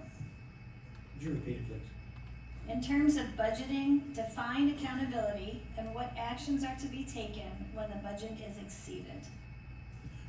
Accountability is basically answering for every dollar that's spent. You need to show clear results, in my opinion, what was effective, what wasn't. There's going to be times that the budget is exceeded. Natural disasters happen, you know, that kind of thing. You're going to need to explain all that and justify it, and I think that's pretty much where it is. Thank you. Mr. Buckles? That was actually Mr. I'm Buckles. sorry. That's okay. I just switched you. So, that's okay, it's all right. I think we have to be critical of every dollar we spend. And this is coming from a business mindset. You analyze and you overanalyze sometimes, but when we have so many different departments in the county, I'm gonna stand up so people can see me. I think we need to look at each individual department and be critical of their spending and their expenses. And I know this is something that department heads are probably gonna hate me saying because they feel like, oh, now we've got more oversight than I want. But when we're responsible, the court's responsible for taxpayer dollars, I think we need to be critical of every dollar that these departments spend. And we need to meet with these department heads and we need to analyze each of these expenses and be critical of them because I think we deserve it. We need to maximize our tax dollars. We need to be more efficient. And I think that's how you do it. Thank you. Next, Mr. Hicks? Well, I like to stand up too, so, but, you know, we need to be responsible for the money that belongs to Hardin County citizens. I look at this budget or look at this spending this money like it's yours, not ours. And I think we need to hold the county and the state liable for this money. We need to approach it like we approach our family budget. We need to look at it as a budget. And that's what I try to do when we go into these meetings and, you know, we're fixing to put 26 budget together. But I will promise you that when I sit down and start looking at this, I'll be looking at it as a father doing his own budget at his home. I'm not just out there to spend all the money. Sometimes we need to just say no. Thank you. Mr. Humphrey?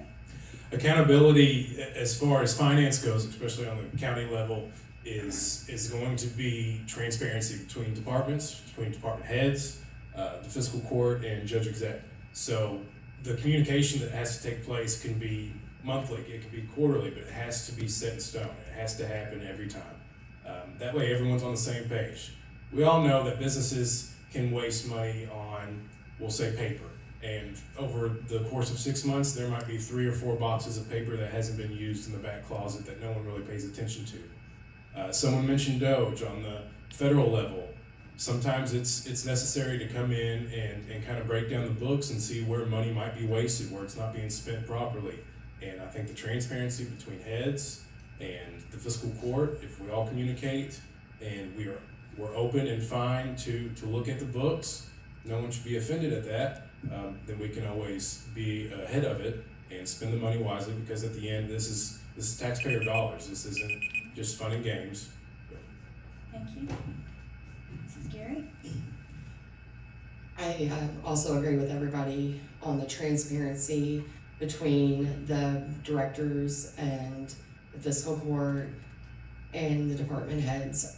They kind of need to work hand in hand together to analyze what needs to be cut, the waste that needs to be cut, where we're overspending on things that are not important without raising tax dollars as the answer. As long as we could do that together, things would not be going over budget. Thank you. Mr. Muse?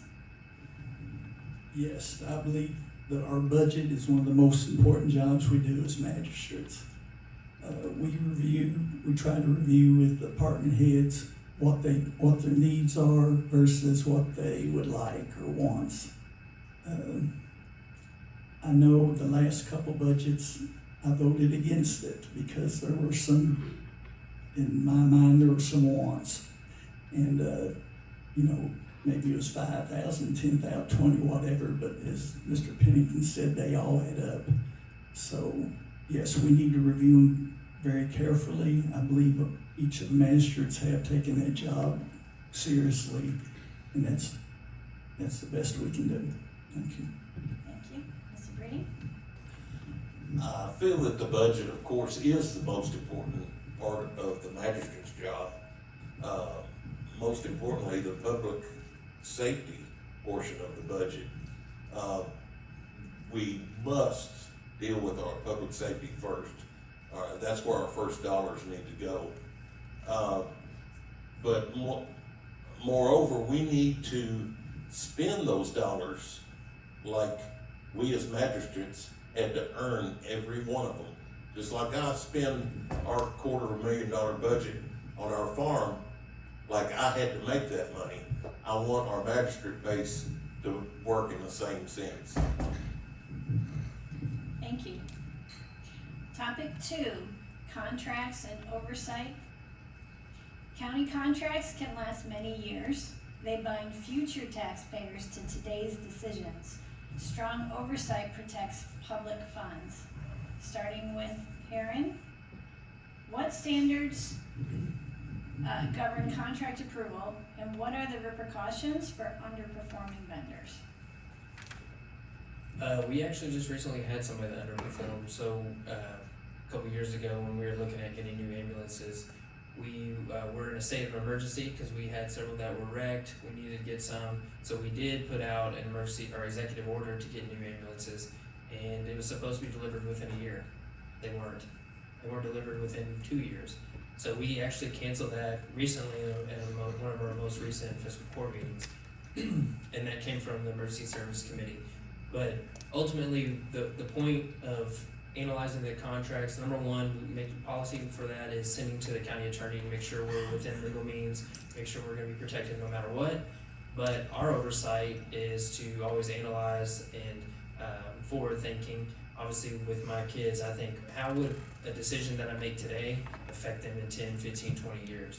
And I know that I've been heavily criticized for my mindset for thinking 100 years out, but I think that's the most important part. Thank you. Mr. Ray? I want to repeat that question. What standards govern contract approval, and what are the repercussions for underperforming vendors? Okay, like Mr. Pennington said, the county magistrates are Doge for our county. We need to account for everything that's being spent, especially with contractors. I don't like the idea of always going with the lowest bidder. You often get a subservient product when you do that. And spending as many years as I did in the military, a lot of the equipment we had was provided for us by the lowest bidder. And a lot of that stuff didn't work.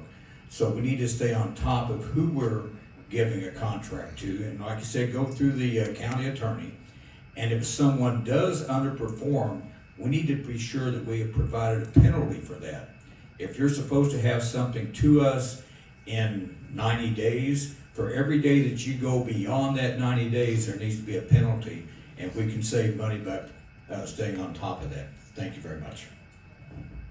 Thank you. Mr. Reynolds?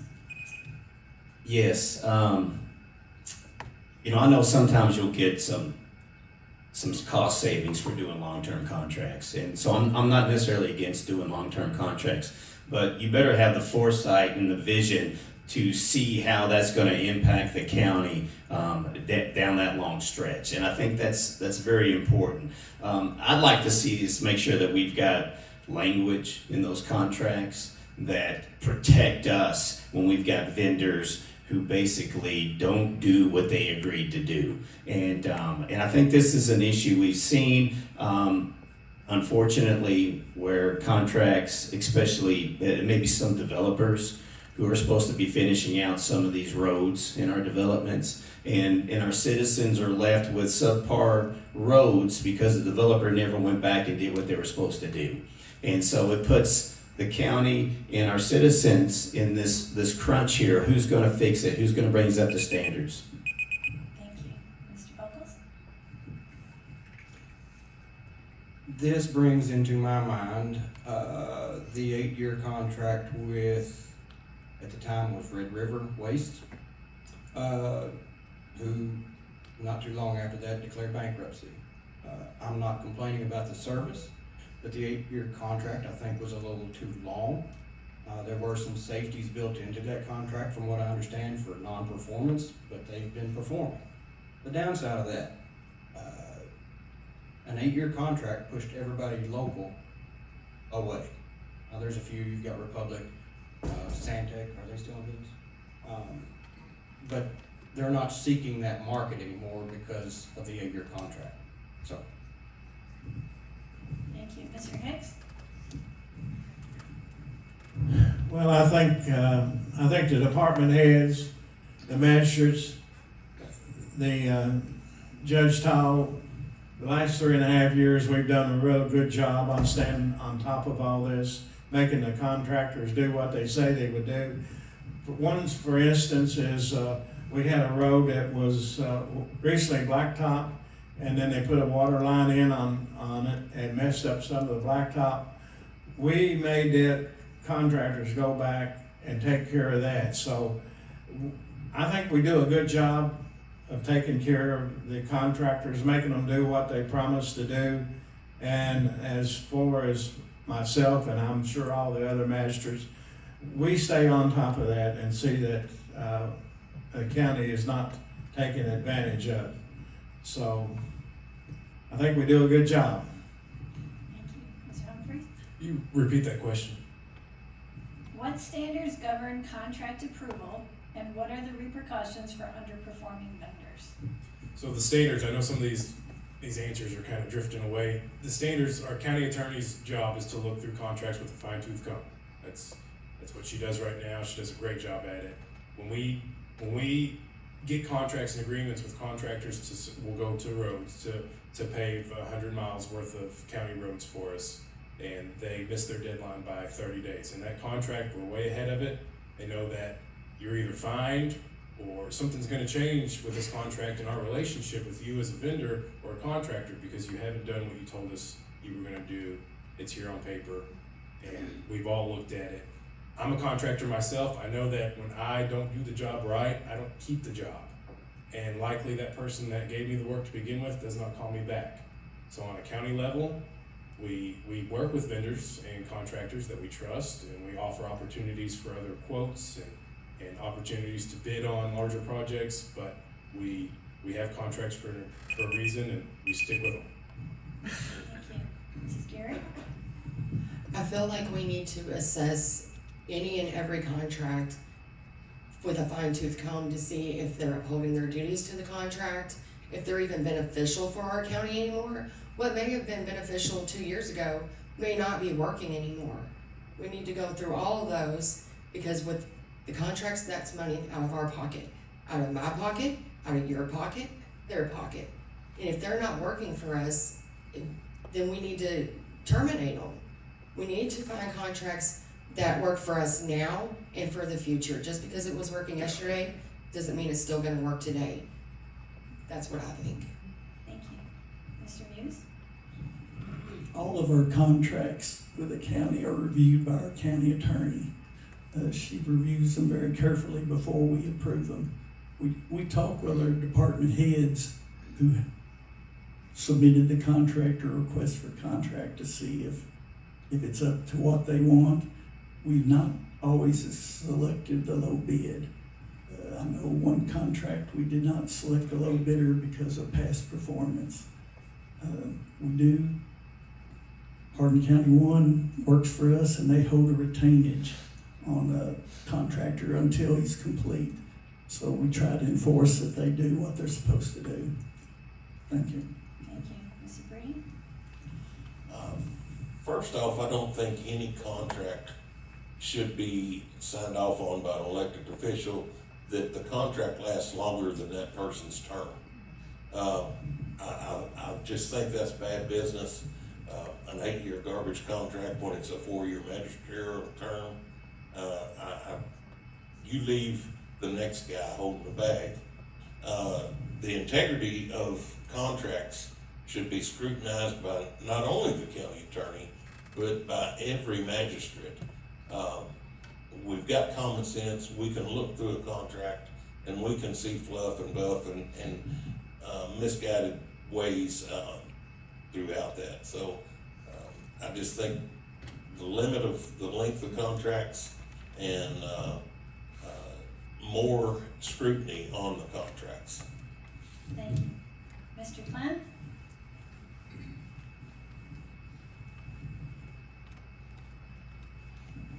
We have 4 standing committees. Every contract comes before the appropriate committee after it's been reviewed by the county attorney that's been alluded to earlier. We discuss each of those contracts, and all those contracts have opt-in and outs so that we can hold people responsible if they don't perform. And I will tell you this, I have a folder that has every contract that we have in county government, when it's due, and I review those consistently and try to stay on top of it. And I think anyone that's on the court with me can attest to the fact that I don't just take the word, even of the county attorney. I review every contract myself and read the small print. Question 2, starting with you, Mr. Pennington. The contract that the county has with Hardin Billing expires June 30th, 2027. And the contract with the garbage collector expires June 30th, 2028. Both current contracts protect only the corporations and the county. What protection would you negotiate in the contracts to protect the consumer or taxpayer? First of all, I'm not sure I agree with having the central billing office for everybody in the county. I'm fortunate enough to live in the city, so I've got my own selection on who I can pick. Somehow we've got to build it in. If the court agrees to use a central billing office like that, then we have to make sure that we cover every aspect for the consumer, and they can't arbitrarily raise the prices without anything passed through fiscal court. I didn't see that contract, so I don't know how it was written, but we need to seriously consider a shorter contract if we decide to go that direction. I'm not sure I could support doing that. Okay. With Mr. Pennington, we're going to start with you, so we keep the order. All right. So that's in regards to the landfill contract, correct? Is that what you said? Garbage, trash pickup. Trash pickup. Mm-hmm. Okay. We The have trash The pickup. Hardin County billing expires June 30th, and the contract with the garbage collector expires the 30th of 2028. Okay. I'm sorry, let me repeat that. Hardin billing expires June 30th, 2027, and the contract with the garbage collector expires June 30th, 2028. Both current contracts protect only the corporations and the county. What protections would you negotiate in the new contracts to protect the consumer taxpayer? And there's also another contract that's going to expire in the same time frame in regards to the landfill at the same time, just for the record. But in regards to protections for the county, from the standpoint from being a magistrate, our duty is obviously to protect the county, but that's taxpayers, right? So we just went through this recent change just recently. There's a chance that anytime you open it up or you do have so much turnover so quickly, everybody will blame inflation on changing their price.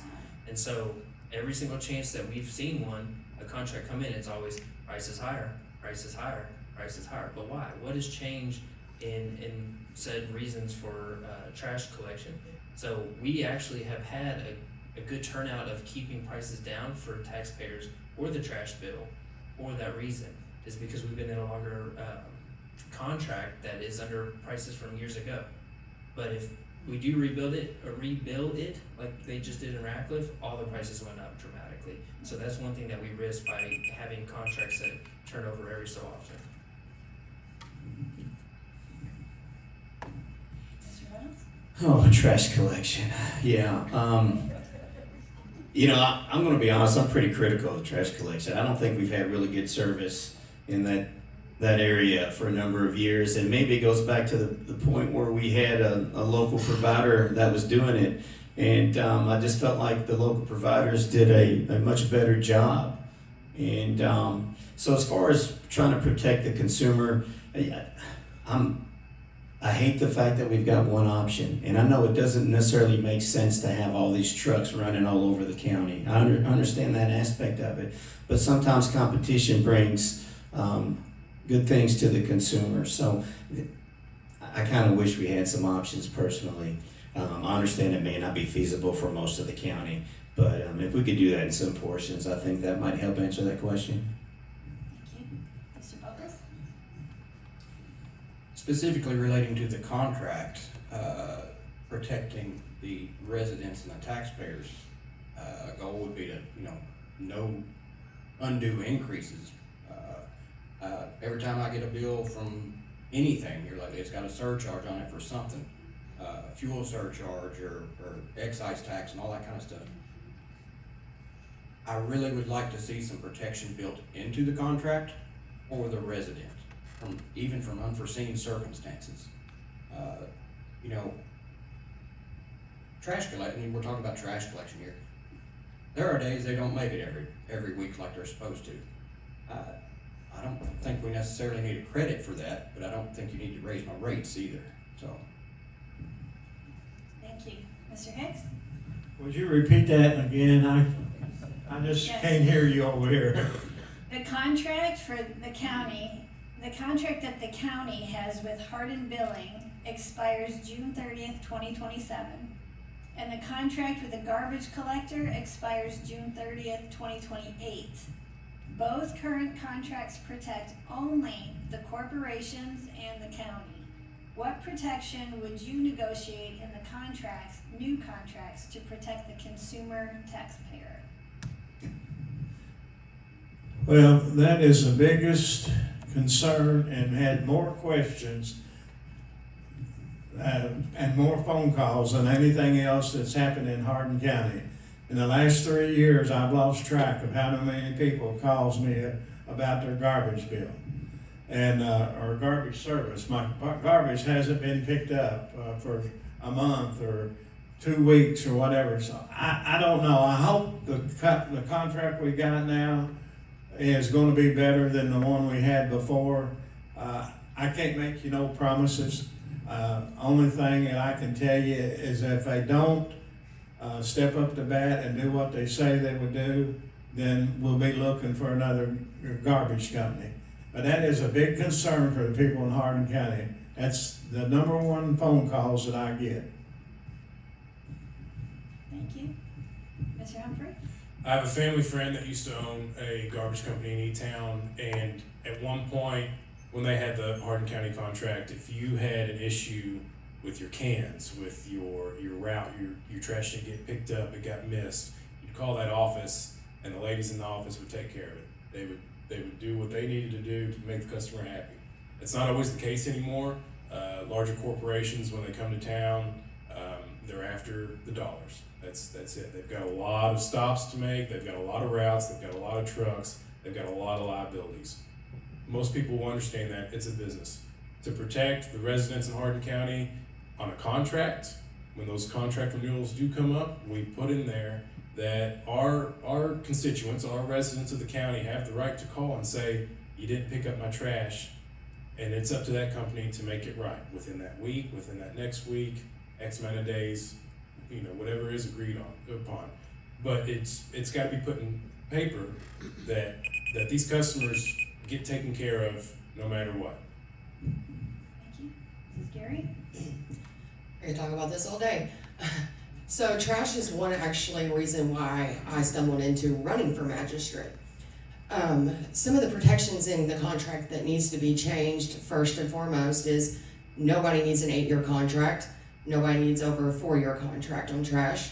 After the 2-year mark, the people that own that trash company no longer cares about the constituents in the county because they know they have that contract. Therefore, they're not going to fix the issues. Second of all, I feel that just because you live in the county, you should have the same right as if you lived in the city. In the city, I could pick Rumpke or whatever, but in the county, you get one trash company and one trash company only. That's not fair. They're still going to run up the roads just like they would in the city because the trucks are always breaking down. Then you got to send another truck out to pick up that route. And then the routes are getting pushed to the next day. I could talk about it forever. I used to work for the trash company, but I'm not going to. Thank you. Mr. Muse? Yes, it should be in our contract that they can't raise prices unless it's approved by fiscal court, and I believe our contract states that. And our contract should protect the customers. I know right now if they miss it, if they call our refuse lady, or if they call myself, I usually get back to them and we get it picked up. Hopefully in the next day, for sure, they get picked up within 2 or 3 days. We're trying to keep a contract, we're trying to keep our prices low. That's the reason, that's an advantage of not having to rebid it very often. We were maintaining the same price that we did several years ago. Thank you. Thank you. Mr. Brady? Well, from a business standpoint, I understand why a contractor would want a lengthy contract, because they have an investment in equipment. I'm torn with trash, I really am. I am not for mandatory, but I do want our county to be clean. I don't know what the perfect answer is there. As far as the contracts go, I understand also from running trucks that when fuel goes from $2 to $5 a gallon, you have to insert a fuel surcharge in there. It's common sense. Contractor's not gonna go broke trying to maintain the fuel prices. But there can be a lot of scrutiny in the contract. There needs to be a lot of things looked at in different ways. Think outside the box, how we can make this a better contract. Thank you. Mr. Clem?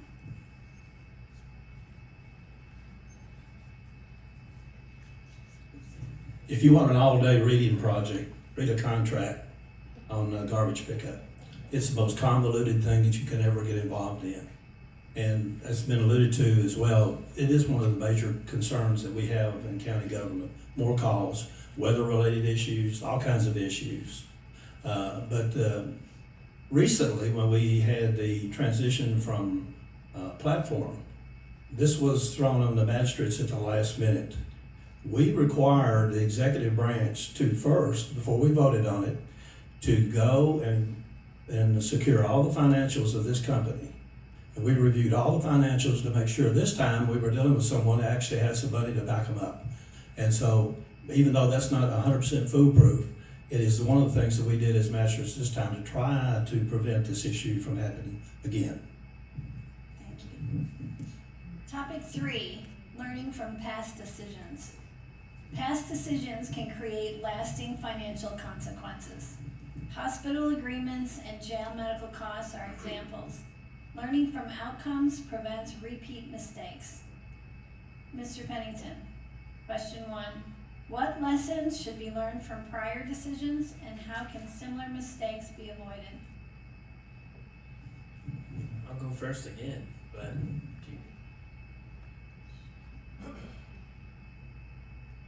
you want me to do it? Want me to go with Wayne? Okay. So we'll do Actually, it's Stacy. You're gonna hate me. I'm paying too much attention to them. Can you please repeat the entire question for me? So, okay. Yes, sorry. Past decisions can create lasting financial consequences. Hospital agreements and jail medical costs are examples. Learning from outcomes prevents repeat mistakes. What lessons should be learned from prior decisions and how can similar mistakes be avoided? Okay, that's an excellent question. There's 2 ways to learn something. You learn on your own, you make mistakes, you learn from those mistakes. The other way is you learn from somebody else who's already made those mistakes.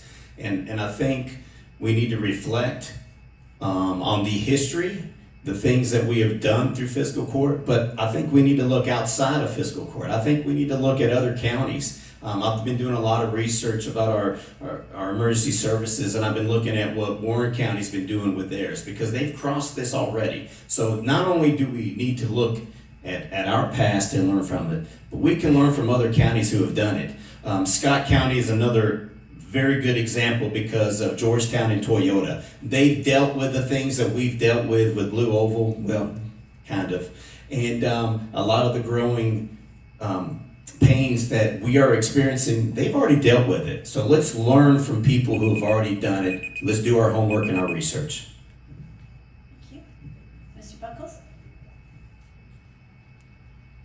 I'm going to echo a lot of that. You make mistakes. You learn from them. You go on. You try to plan for the future. Going around to other entities, not just other counties, business in general. Being fiscally minded, thinking 20 years down the road. You got to have it in the back of your mind to make the best decision with the most information you can get to do the bidding for everybody's good. Thank you. Mr. Hicks? Well, I'm not gonna ask you to repeat that question again, but, I don't know, you know, you hope you have enough information in front of you to make a smart decision. I know there's some decisions made, here in Hardin County, the previous administration that I can't see that, I don't see why they did what they did, but I wasn't there, so I can't really judge that. But, you know, we have to just take the information we got and make the smartest decision we can, and hopefully it turns out to be the right decision. Thank you. I think as a county, as leaders, we have a lot of resources on the state level to lean on other counties, kind of like Stacy was talking about. Through the Association of Counties, we have judge execs, we have magistrates, we have a slew of people that we can ask questions to that are open to answer them. We've all had the same experiences, maybe some vary county to county, a trash contract, or the road department's having an issue on a major project that somebody else has already grown familiar because they put a roundabout in here. And how do we do that? So I think as a county, as leaders, we should be attending any of these meetings that are offered to us to attend. I know several have just participated in a few to learn more about AI on the county level and how that can help the community. But going back to lessons learned, I think we should just lean on the brothers and sisters that are doing the same jobs that we're doing every day, and I think that would work in our benefit long term, without a doubt. Thank you. I pretty much what everybody else has said.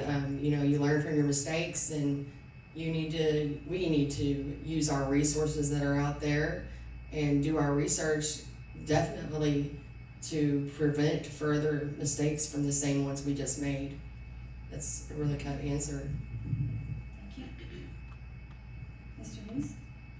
Yes, we should learn from our mistakes, and we could contact some of our other counties on what they've done, such as Scott County with Toyota and what we have to do with the Blue Oval. I know one thing that we have corrected, the county accepted a lot of roads way back when that were substandard, and now we're stuck with trying to maintain them or bring them up to a safe standard. We've put in a new standard for roads that the developers have to build, or we don't accept them into the county system. And I know that's one step forward that we've made with our road department. Learning from our mistakes. If we're not learning from our mistakes, we're not really learning at all. I think Blue Oval SK is a prime example of learning from a mistake. One of the things that I would like for our county to learn from that mistake is let's utilize some of the buildings and infrastructure that already exist in the county to grow the county business-wise, instead of trying to go out and invent a new wheel. We've got wheels in Hardin County that we can roll. We don't need to invent new ones. And I think forethought, hindsight will be our best friends. Thank you. Mr. Flynn? Well, I guess I'm a little confused. The question presumes there were mistakes made in those two issues that you brought up. I kind of see more benefit than I do any mistakes that were made as far as the hospital goes. As far as the jail goes, we do not have very much control over the cost of the jail. The jail, our problem with the jail is the state. The state has not provided the funding for the inmates. The folks that are at the local detention center, they do not break county laws. We don't have laws. They break state laws. And as a result, they're incarcerated, and the state does not pick up the tab until they are actually convicted, which sometimes goes months and even years. That the county, every one of you all paying taxes, your funds go to keep those inmates there. So we've been begging the state for 15 years since I've been on the court to do their part, and they just recently in the jail budget rejected us again and gave us zero help on supporting the jail. I'm going to use this time to kind of echo what Fred was saying in regards to, you know, when you break a state law, who should be responsible? The state or the county or the citizens? So you have people traveling up and down 65 that aren't even from here, and they break a law in our county, and as taxpayers, we're stuck paying for something, but at the end of the day, the state's not reimbursing for it, but us as citizens, we are. We could, and we probably would be better off closing the jail and making the state fully responsible by putting them somewhere else. I don't know if that's necessarily what you want. There's a lot more behind that, but at the end of the day, when we are looking at something we call mistakes, I would look at them as lessons, opportunities for growth, opportunities for change. So besides just those two opportunities, anytime we make a decision, I would hope and pray that the people that made the decision in the first place weren't planning to fail. So it's just a lesson and an opportunity for them to grow in the future. When you got 9 people up here answering the same question, by the time you get to number 9, it's almost ditto. But it's been said that over time, good judgment comes from experience, and too often experience comes from bad judgment. Blue Oval is a really good example that Stacy brought up. Georgetown had that issues with Toyota. I'm sure some that we had here. Blue Oval has other plants around the country, and it would have been a really good thing had we done a little more research in the last administration, finding out what issues they had, and so we could avoid the same thing. A few years ago, I was talking to a magistrate about the jail. He told me the jail loses money, that the only revenue producing entity we had was the hospital. So we sold our cash cow, and now the only thing we have are taxes. So if I'd been on the fiscal court at that time, we'd still own that hospital. Thank you. Topic 4, financial risk planning. Unexpected costs constrain county finances. Risk planning helps prevent emergencies. Early action protects taxpayers. Starting with you, Mr. Reynolds. Question 1. This has been very active in the surrounding counties. Did I mess up again? It's out of order. Yeah, I think Okay. we're behind. So, starting with. Me and him switched seats. Okay, so who am I starting with? Mr. Bowles. Okay, sorry. So this has been very active in surrounding counties. What are your thoughts on data centers, and would you vote to have one in Hardin County? I have wrestled with this question a lot. AI scares me. I'll just be perfectly honest with you. As somebody alluded to earlier today, the generation that is using AI is the older generation, not necessarily the younger generation, 55 and older, I think. The data centers, I know a little bit about those, but not enough to really talk intelligently about it. They scare me as far as the infrastructure need, the draw on the grid, the water supply. I don't think that they would employ very many people, so I don't know how we would tax that as far as generating revenue off of it. I just don't know that the dollar would be, or the lemon would be worth the squeeze, you know. Thank you. Mr. Hicks? Would you repeat that one more time? Yes. Unexpected costs can strain county finances. Risk planning helps prevent emergencies, and early action protects taxpayers. This has been very active in the surrounding counties. What are your thoughts on data centers, and would you vote to have one in Hardin County? I don't know, that's a tough question. Today I've heard AI mentioned twice. I heard that the older generation uses that. Well, not me. Anybody knows me knows I'm trying to stay away from that stuff, but I don't really know how to answer that question, to be honest with you. I know this AI is probably too smart for most of us, and I think if we jump in the bed with them, I'm afraid this is going to come back and bite us in the butt. Thank you. I use AI daily. I'm 35, and it's not a huge part of my life, but it does come in handy. And I'm here to say it's not going anywhere. I'm a no for data centers, because we have to understand that the pace that AI is moving increases year over year, and it gets faster and it gets faster.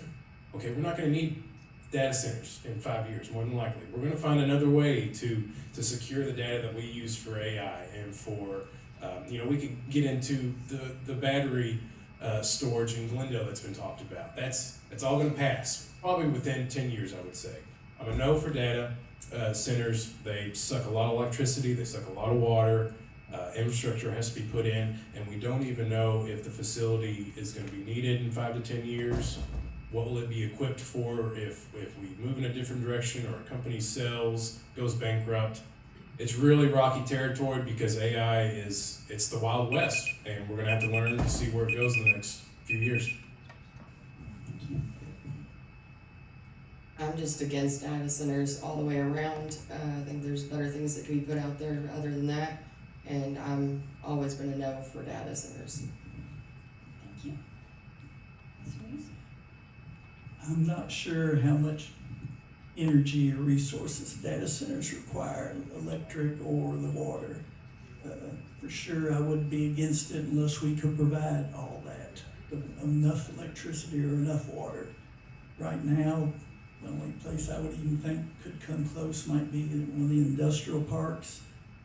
Or for me, better would be the Fort Knox area, because Fort Knox has a lot of resources, a lot of funding.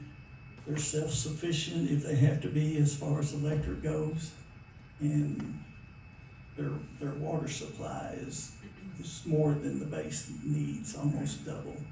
So for me, if we wanted a data center, Fort Knox would be the obvious choice for me if we need it in this county. Thank you. I've got to revert back to what the A stands for. It's artificial. I have used AI. I tried to use some AI in designing some campaigns items, and AI kept coming up misspelling the words. Magistrate was the key word that it would misspell. No, I am not for data centers. I have done quite a bit of research. There's different types of cooling systems that use water. Some of them are recirculative systems. That water will eventually have to be treated because of the contaminants that it gains through the cooling system. So I am against AI data centers right now. Thank you. Mr. Clem?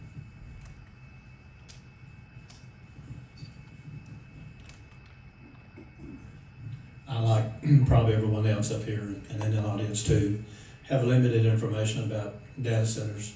They've been around for a long time. I know UPS has had one on Gardner Lane for like 25 years, and no one even knew it existed.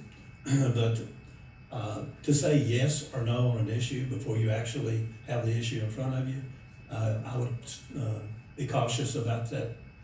But as far as right now, I lean against the data centers for our area. and talking to the people that should know whether or not we are going to maybe be faced with that question, they tell me with unequivocally that we're not going to be having data centers in Hardin County, but that could change. I could almost reiterate what Fred said. I did attend a conference where they discussed data centers.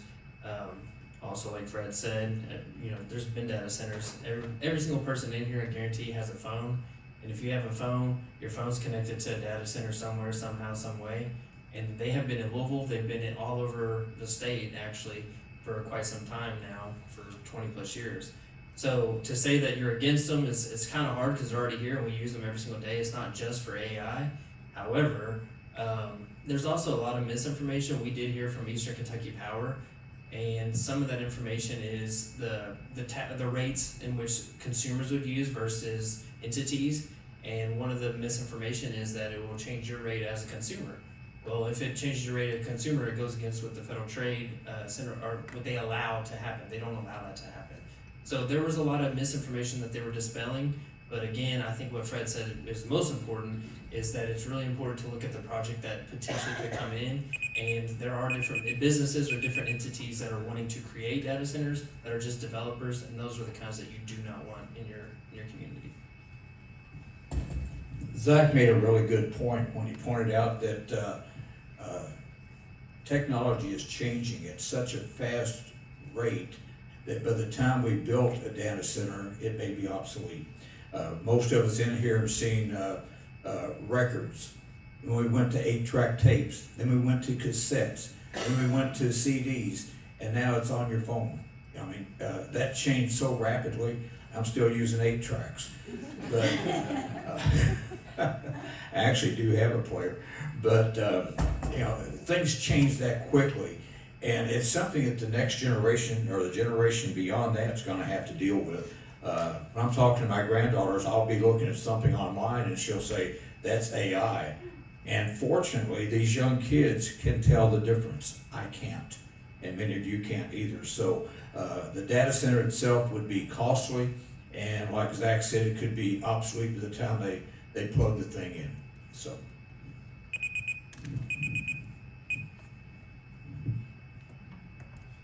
Go ahead.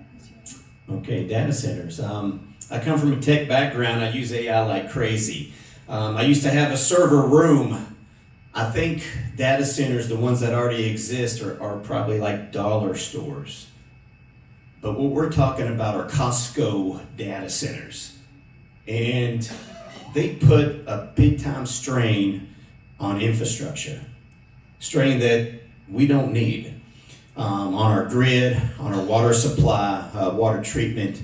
If it's not in the best interest of Hardin County citizens, then I'm a hard no against it.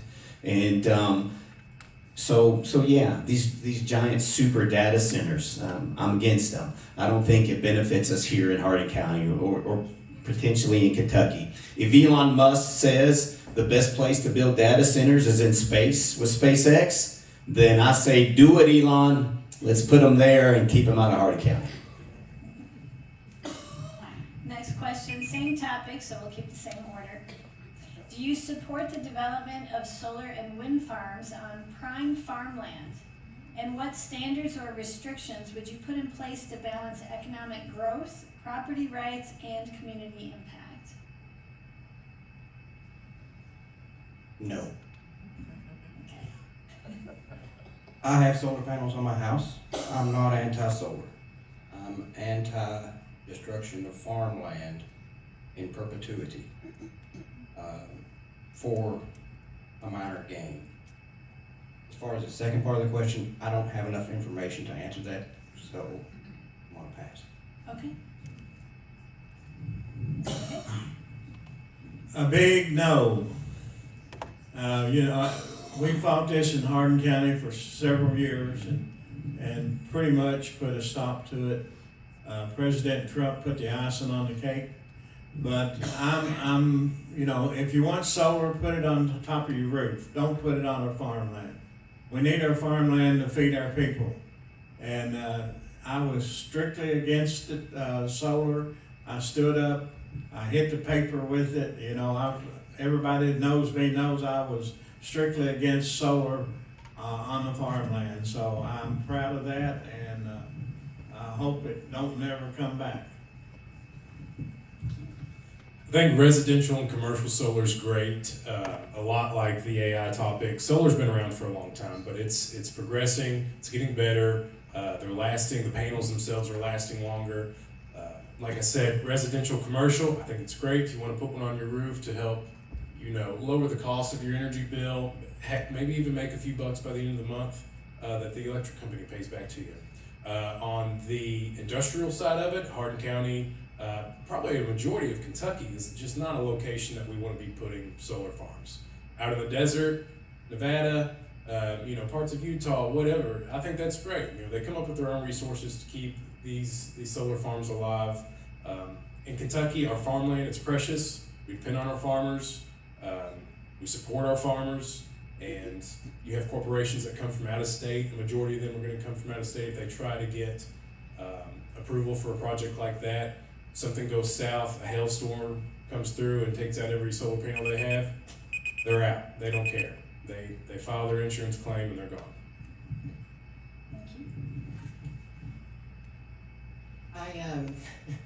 I definitely don't agree with solar farms in any kind of way, but I'm not going to repeat everything else everybody else said on that.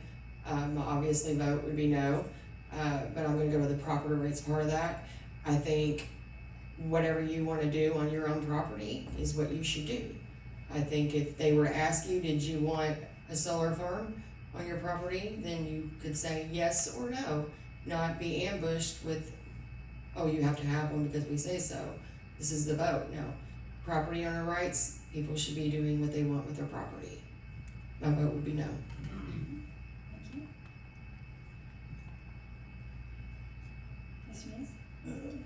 Solar farms. I'm not necessarily pro solar farms, but I am pro property owners' rights. If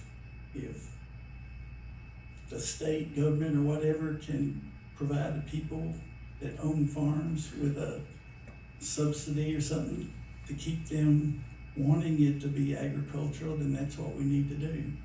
But as a property owner, if I have the opportunity to do a solar farm, to farm cattle, to grain farm, to build a dollar store on it, as long as it doesn't affect the public's health or safety, I believe I've earned the right to do what I want to with the land.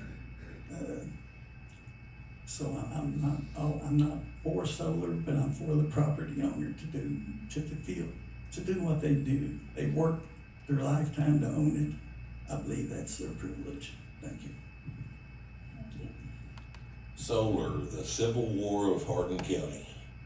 It's turned families, split families, it's split friends. It has been a mess. I am pro landowner rights, but I am also pro regulation on solar. I don't think I want to go build a hog barn next to my neighbor and expect them to deal with that and be okay with it, just like I wouldn't expect my neighbor to build a solar farm next to me. It's been the Wild West. It needs to be regulated. It needs to be looked at. But as far as, am I for solar? No, because if I look at Walmart, the Walton family, they spend billions of dollars a year on research and development on how to make money. If solar was so great, every Sam's Club and every Walmart would be covered with solar panels. Mr. Clem? Solar has its place, but not on prime farmland. I've always been against that.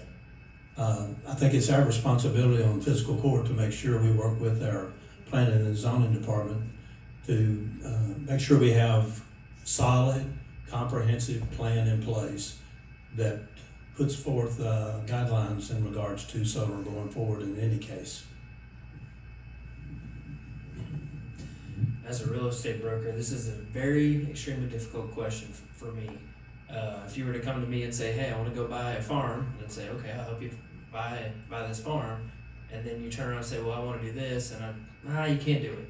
You know, that's Mr. Breeding was alluding to that. It's very hard to tell somebody what they can and can't do with their land. And I think for that reason, I've always been extremely pro property owner rights. But I do agree that there should be regulations to protect the others, protect people around you. Whether it's screening, whether it's minimization of how big it can be, there are ways to do it to allow said property owner to reap the rewards that they've worked so hard for 20, 30, 40 years, sometimes generations of 100 years that they've owned that family farm. And I don't think that they should be hindered or prevented from making money with their own farm in that instance. And I need 3 minutes for this one. I use an example of property rights as long as it doesn't affect other people. And these solar farms will affect other people at some point. A good example of that, if Elizabethtown depended entirely on Freeman Lake for their water supply, and I own 400 acres upstream from them, decide to put a 200-acre lake and cut off their water supply, do I have that right? Of course I don't. You know, I'm affecting other people. And as far as the solar farms, we can use solar. I'm in favor of it. But we've got so many other places we can put it. We can build covers over all of our parking lots, put solar on top of it. We can put solars in every one of these clover leaves along the interstate instead of planting poppies. We can put solar on top of every one of these plants that we have around Elizabethtown. There's hundreds of acres of flat roof on the top of these plants, and we can use that. So I'm running out of time. There we go. I made it through 8 people, and then Wayne stole my thunder. I'm sorry. And but I'm not necessarily against solar, but I'm a big property rights advocate like Kenny and Aaron. I do think that it just makes more sense in some areas more than other. I know out west they do a lot of these covered parking solar panel arrays. I think that makes sense. There's some school systems I've seen reported that have put arrays on top of all their school properties, and they are actually recouping all their energy costs or a majority of it from these solar panels. I think that makes a great sense. Putting it out on prime farmland, I don't think makes a lot of sense. And also, you asked about the wind turbines. I don't know that I've seen any of those in Kentucky. I'm going to guess that Kentucky is just not as windy as it needs to be for those. But I don't think those make very much sense either. Thank you. Topic number 5, transparency and public input. We'll start with you, Mr. Hicks. Public confidence depends on open decision making. Citizens should understand how and why decisions are made. Input strengthens accountability. Question 1. Yes or no? If elected, would you be open to having constituents express their concerns during a committee meeting and sharing information with the public before fiscal court meetings? I want to say a big yes. I was all for that when I ran for office the first time. I think transparency is something that needs to be available. I think people of Hardin County needs to have a voice. They need to be able to come into our meetings, and if they've got a concern, give them a 3 minutes or whatever it is, time limit, to voice their concerns. But I'm not happy with the way our committees are running right now, but I think we've took the people of Hardin County out of our local government. Thank you. Give me the question one more time so I understand the structure on the committee part. Public confidence depends on open decision making. Citizens should understand how and why decisions are made. Input strengthens accountability. Yes or no? If elected, would you be open to having constituents express their concerns during a committee meeting and sharing information with the public before the fiscal court meetings? I would say yes. That's a committee meeting is good for something like that. It can be a slippery slope because it can also be an opportunity for somebody to vent their frustrations, and some of our frustrations might be a lot larger than others. I'll give credit to Fred Clem down there for getting the town hall going for the county, and that gives an opportunity for constituents to show up to the county government building and expressing any of their concerns they have, whether it be trash, the roads, animal collection, whatever it may be. Committee meetings, they're somewhat short. There's an agenda and there's a task at hand, so it can get a little complicated when you have 15, 20 people bombard a committee meeting over certain subjects, and things might not get done. So I say yes. Like I said, it can be a slippery slope, but I think it can be structured well. I definitely vote yes on that. I have attended every committee meeting since September when I started, and that's where you find out the most valuable information about what's going on in the county that you could possibly think of. And that's where you find a lot of things. If you have an elected official, that's where you find out where decisions they are making. And I also think they should be recorded, just like the fiscal court meeting is. I definitely think that you should be able to talk. There's a lot of times I sit there and I want to speak because I'm like, oh, I have a solution to that, but you can't. So I would definitely be voting yes on that. Yes, I would vote yes on that. I'm chairman of the Public Works Committee. I guess as an advocate of that, if you want to speak at one of our committees, at least get with the chairman so we can put you on the agenda. I've done that a couple of times for Miss Stucker. She wanted to do the recycling, Miss Thomas, I should say, and she gave us background and information on recycling. I can't think of another, but if someone got with me and wanted to be on our agenda, I put them on there. Definite yes. I feel that all meetings should be open to the public except for cases of dealing with an employee of the county, to where that, of course, is unethical. But all meetings should be open to the public and open for comment.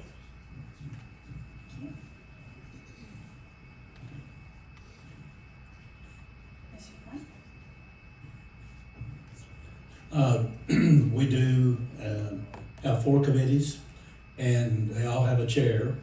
And if anyone wishes to come and speak on a subject, they can get with the committee chair, and if time allots, they can be put on the agenda. We are governed by a quorum in the county government. We cannot meet except during our committee meetings that are published to the public in order to do the county business. And if we sit there and try to do the county business, sometimes they go an hour or 2 hours.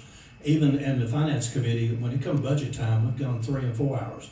And if we have the public there trying to speak about an issue, there's no telling how long it would take us to get our work done. That's our only work session that we have. So I've never barred anyone from coming if they call me and want to get on the agenda as chair of the finance committee. But it's a very, very tricky situation when it comes to committees. We have the town hall meetings that we started to try to help some of this, and also during court meetings, folks have 3 minutes that they can come and speak on an issue that has been published to the public before each fiscal court. I'm going to add on to the town hall meetings. So town hall meetings, there was a lot of pushback when we first introduced that, when Fred first introduced the idea, and several of us were in support of it, saying, well, it's not enough, it's not going to be enough. But I would be remiss if I didn't say that several people have came in support, saying these town hall meetings have been one of the best things that you all have done.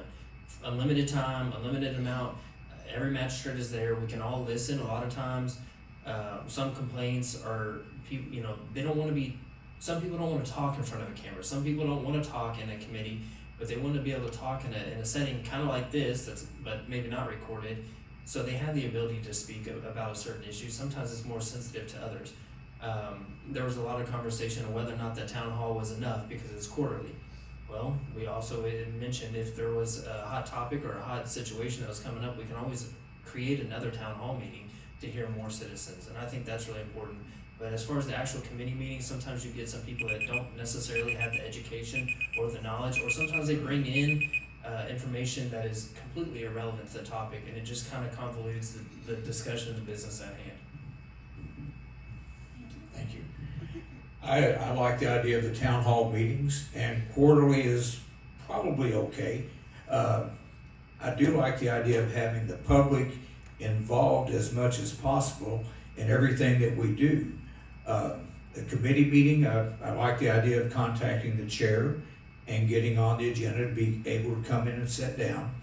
But it should be open to everyone, but the people who get on the agenda, if they want to give them 3 minutes to talk, keep it limited. It would be very inconvenient to have it open for everybody to talk as much as they want. So if someone wants to come to a meeting and express something, it could be helpful. Give them 3 minutes and maybe a follow-up with a question or two. But we need to keep it as open to the public as we can and let them be involved. I mean, that's what this county is all about. Thank you. Go ahead. As one of only a couple of these candidates who actually go to every one of these committee meetings, I'm going to tell you, nobody shows up. Those are open to the public. Anybody can come to those meetings, and that's where the rubber meets the road, or in those committee meetings. But if we opened it up for comments, just like Fred said, I don't know that you would get out of there some nights, but I would be for putting those online, recording them, sharing the information prior to the fiscal court meetings, because then you've got the transparency. If you are a concerned citizen who can't make the committee meetings, you can then watch it, look at the notes from those meetings, and then if you want to reach out to your magistrate and give some input prior to fiscal court, then I think that's what can happen. And I talked to many of the magistrates after those meetings and give some input and some ideas, and they always listen. Yes, I have directly benefited from offering some input in a committee meeting where there was some issues weren't real clear.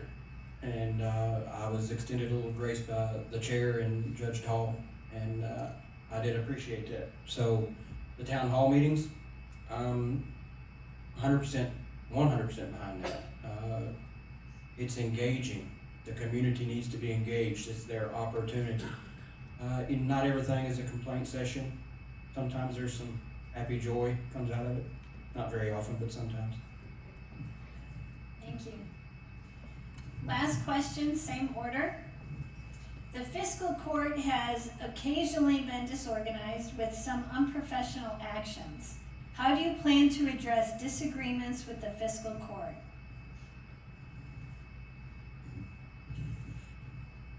In leadership, a fiscal court, there's always going to be disagreements. I mean, everybody has different inputs on different subjects and maybe how the government should be run in their mind or how budget should be spent, planned for.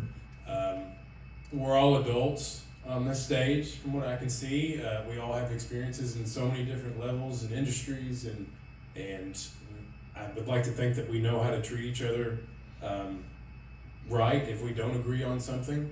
That's what it boils down to. And I think a lot of the time when, especially topics on having more open discussion at committee meetings and town halls, people are watching. We're in a world where things are recorded all the time.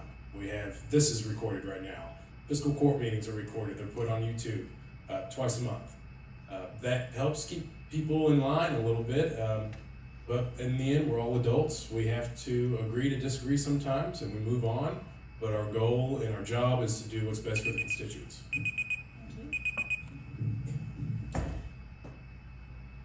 Everybody is not going to agree on the same thing, and opinions are different, beliefs are different.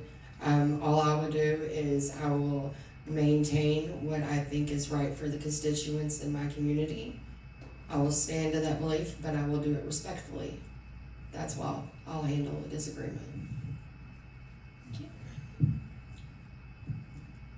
Yes, there's been some probably unprofessional work done at the fiscal court. I hope that some of the magistrates learned that was not the way to act. We are supposed to be all adults here, and all I can say is that I myself will hold my ability to act and talk responsibly in fiscal court. I do not condone the action that some of them have behaved during fiscal court, and I believe we're doing better. I hope that we are for the public, and that's all we can do. Fisticuffs in the parking lot is not the way to handle it. There needs to be the utmost professionalism. You're not just representing yourself when you're a magistrate, you're representing the voters in your district. And you have to dig in and use the most professional side of yourself that you can to represent those voters. I feel like things have gotten better in the county, but everything can always improve.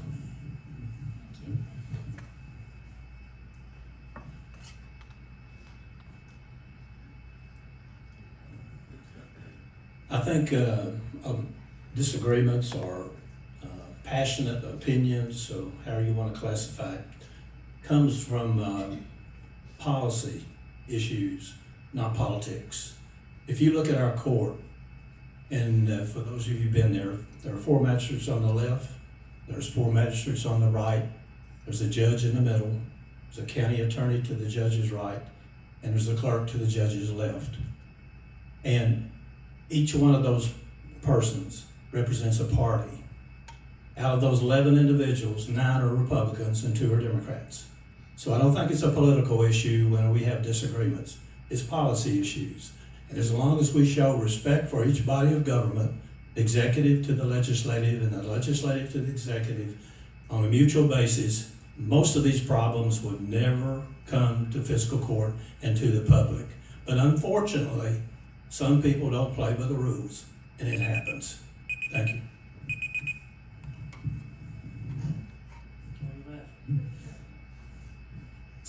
So I think Fred said it best. A lot of times it's not necessarily that it's politics, and I would like to think that the majority of the time it's not personal.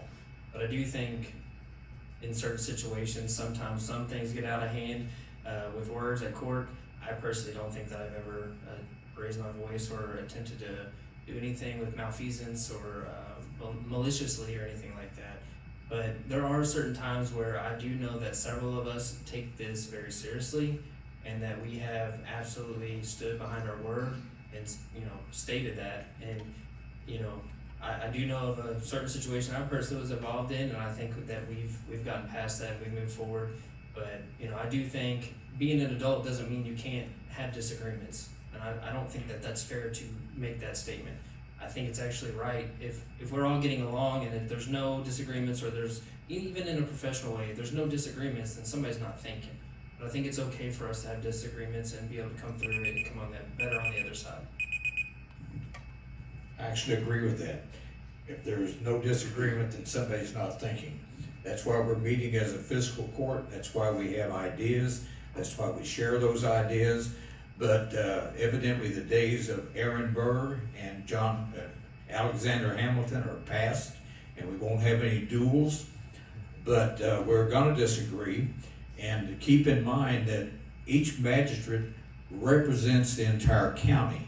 We answer to our constituents in our district. We don't answer to another magistrate or to the judge or to anybody else on fiscal court.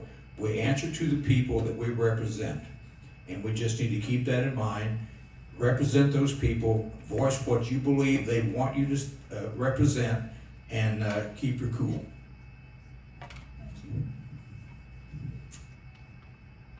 Yeah, as a Hardin County resident and a voter, there's I'm gonna be honest, sometimes it's kind of embarrassing. I really wish that we could hash out our differences. We're not always going to agree, but I wish we would do it more behind the scenes so that when we're in fiscal court and the cameras are on us and the public opinion is there, that we could maybe act like grown-ups. And ultimately, we are being elected to represent the voters of Hardin County and to do a job. And sometimes I feel like we spend a lot of time arguing over things and less time actually getting things done.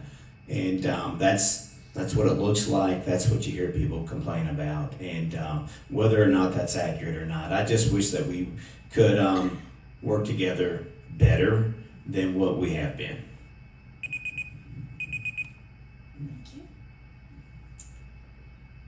There is middle ground on every issue. Sometimes, when you're passionate about something, you feel the need to fight for it.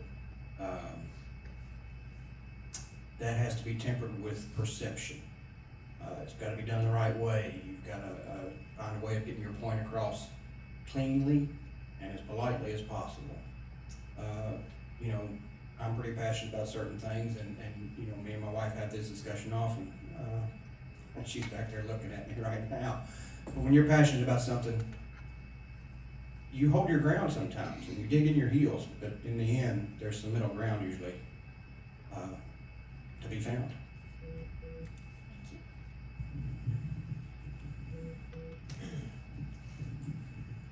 Well, I take this title, this magistrate, very personal. I know in the past, I've took some things that we voted on very passionate. I believe standing up for the people of my district. I believe in standing up for the people of Hardin County. And if I have to show feelings for that, then I'm sorry. You need to put somebody else in my place. But I will always stand up for the people. If I get passionate on a certain subject, then I'm sorry. But I will stand up for the people of Hardin County, and I will stand up for the people of my district. And if you don't like it, then it's time for me to go home and y'all bring somebody else on. But I always will put the people first. And I don't apologize for maybe getting a little bit loud in physical court sometime. Thank you. Now we'll open up to the audience if you have any questions, and then we'll move on to closing statements after.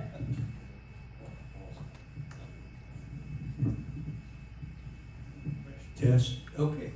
Squire Pennington, you get to go first again. As a resident of your represented district and a supporter during your election to office, I was impressed by your portrayal as a Republican newcomer who is interested in shifting the balance of the fiscal court towards conservative values. According to the Hardin County GOP Magisterial report card, your voting record is an F grade that indicates 75% of your votes were supportive of ordinance which, by the criteria of that survey, grow government, increase debt, taxation, and unnecessary regulations. How do you explain this contradiction? Well, I believe, if I'm not mistaken, that report card is probably mandated or taken care of by a few different people. It could be very subjective. I don't necessarily think that there's a true broad standards that have been set, other than I think it's supposed to be constitutionally. However, you said worried about fiscal responsibility, growing government. For example, I do believe that I have an F, for example, for the town hall. But that has since been told that is probably one of the best things that we've done as magistrates. So even though at the moment that it was subjected to this criteria that has said that I voted in favor of this and therefore I'm deemed an F, I would think that some of those people that would have probably voted as an F would see that as an A now. Because again, who governs that scale? And then speaking about fiscal responsibility and conservative, natures as far as finances. You know, I mentioned the Doge earlier. And I was 100% against that, which again, I think that would be growing government, wasteful spending, etc. I could go all day on that. Anyone else have a question?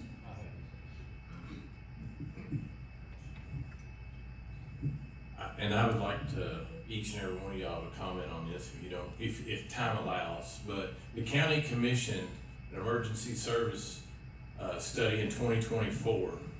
There were multiple recommendations to help the volunteer fire departments maybe add a quick response vehicle or paid EMT firefighters. What is your all's thoughts on levying a tax to help us volunteer firefighters in the county?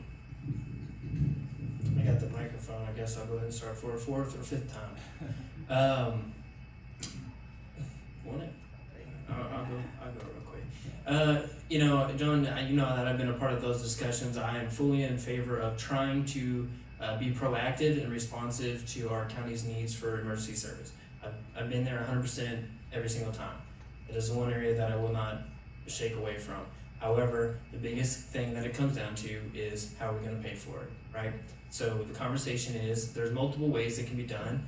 There has been some mentions of a tax, which would look like emergency service tax, or that would be in taxing districts. And I don't know that many people in here are going to raise their hand and say, yeah, vote for you if you said you would support that. But there's also another way of insurance premium tax. And again, a lot of people say, well, no, that's more taxes. But there are some benefits to that. If you have paid services, it actually may reduce your insurance in return, would kind of offset that. So there's a lot of things to look at. I personally, as I've stated many times, would be open to whatever best serves our constituents at the time. And unfortunately, that is making the hard decision that, yeah, you may need a tax. Nobody wants to hear it, nobody wants to say it, but I'm very selfish when it comes to EMS. My grandmother's been using the EMS service frequently in the last month. And I want the best that shows up to take care of her, just like anybody else in here would. And I have to pay for that. And I would gladly pay for a tax that would take care of my grandmother or anybody else that would need it. Are you talking about having full-time staff at the volunteer fire departments? Yes. Okay, I'm actually in favor of that. Many years ago, we only had one volunteer fire department in Hardin County. And Buck Reesher was the fire chief, and he was full-time. I was a member of that fire department. My dad was one of the founding members of the '86 fire department. And if I'm not getting it wrong, aren't all the people in their area paying price to make sure that they, at one time they had something going on, excuse me, where if you signed up, you paid like $100 a year or something like that, and then you were guaranteed service from the fire department. If you didn't have it, they'd watch you burn. But I think I agree. I hate saying, yeah, we need another tax, but the people need the coverage, and we need, I think we need a full-time, at least one or two at the fire department, just like the city has at theirs. Even though it's volunteer, we should have paid individuals there, and I agree with Aaron. I hate the idea of adding another tax, but if we can find another way to pay for it, we can cut spending in the jail, or we can get more help from the state, the federal government. You know, that's another way of raising money. According to our jailers, federal prisoners pay more money. We need more federal prisoners in the Hardin County Jail. We need to make room for them and find a way to get them in. Grayson County is full of federal prisoners, and their jail makes money. So if we can find another way to finance it, that'd be great. If not, yeah, I'd actually consider another tax for that. I've looked at that study, I've gone through it. There's a couple of things that jump out to me, and probably the more disappointing one is the fact that we've got that volunteer fee on our property tax that we can pay that $43 to help support our volunteer firefighters, and only 40% of our citizens opt in and pay that. So my question is, what are the other 60% of you doing?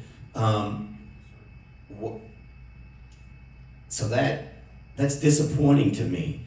And do we need to make that mandatory to make sure everybody pays their fair share to help bridge some of these gaps? You know, the age of volunteerism, I don't want to say it's dead, but it's close.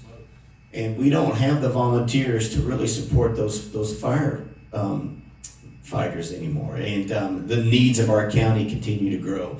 So I hate the idea of raising taxes. The other thing I've done, I've looked at the Warren County study that they did. Warren County's a couple years ahead of us. They did the exact same thing. But I like their plan because they took it to another level. And I think that's maybe my concern on that study, is that maybe it doesn't do enough. The county does not own any of these firehouses. We don't own any of the equipment. Each individual firehouse is independent, and that equipment is aged out, basically.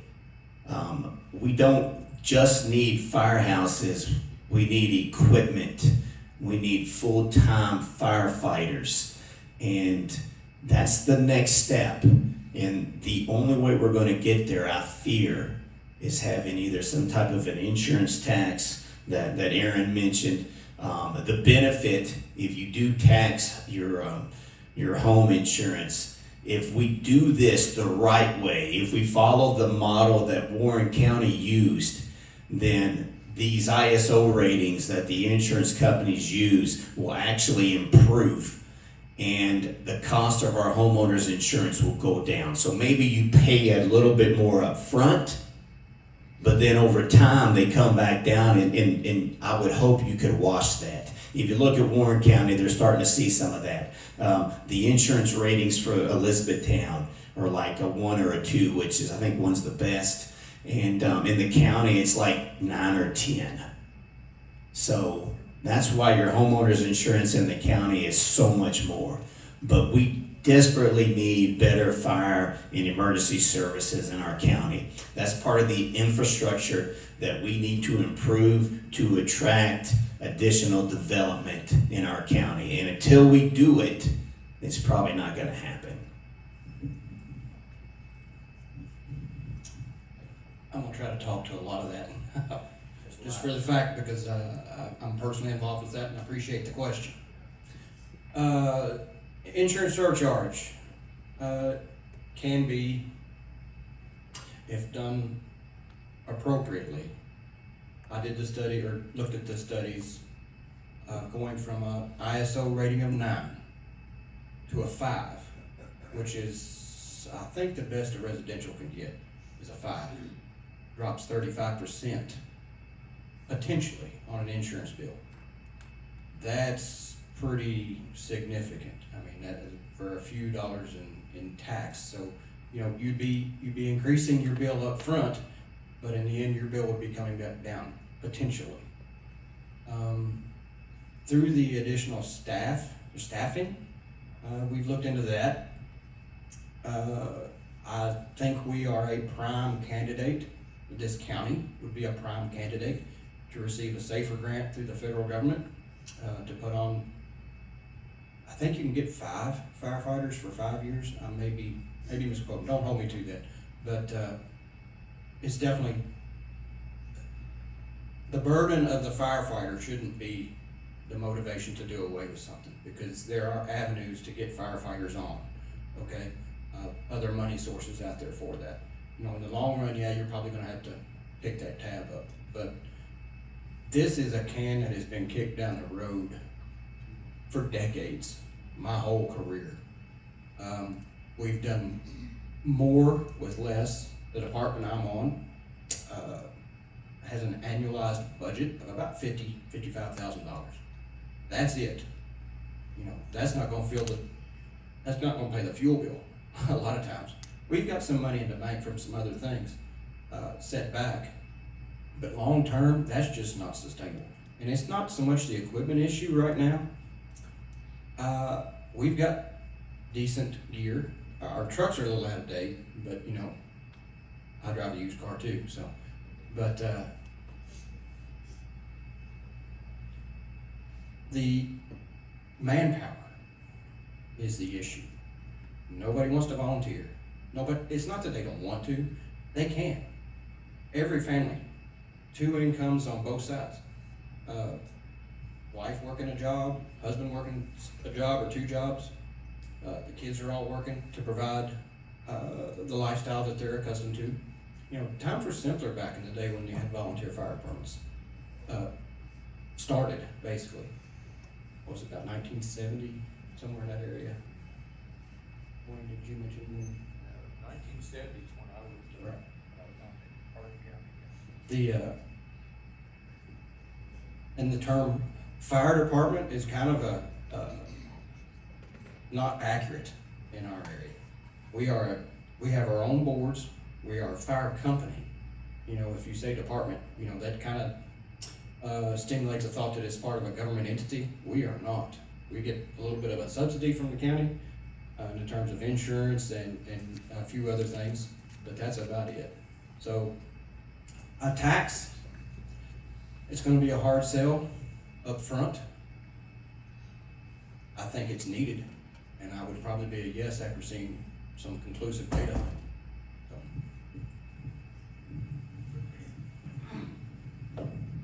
John, yes, I'm for that. I just don't know how we could pay for it, but it is a need. I'm never for raising taxes until we balance the budget. One thing, if the county wants this, and I know we need it, but if the county is in agreement with this, I don't want to send another insurance thing on them where it forces the people to have to do that. Let the people of Hardin County vote for it. If they want a full-time fire department and you paying the people to do that, if they need another vehicle, let's put it on the ballot. You know, we did it with alcohol. People voted no on it every time. So if they want this and need this, I know we need it, but let the people vote for it. Let the people say, yes, we want this. And don't stick another tax on them. I will never ever vote for a tax increase until we balance the budget. Until we quit wasting money on some frivolous things that we have done in the past. So that's my statement on it. When it comes to emergency services, I'd be willing to consider possibly, somebody mentioned maybe a temporary tax increase for maybe a 5-year term or something like that. I live a mile past Stevensburg's fire department, and it is an old building. And I don't know how, I've been in it once, several years ago. My father and I had put together a quote to build them a new building, and it was gonna be $800,000. And they didn't even know how to answer because they just don't have the funding.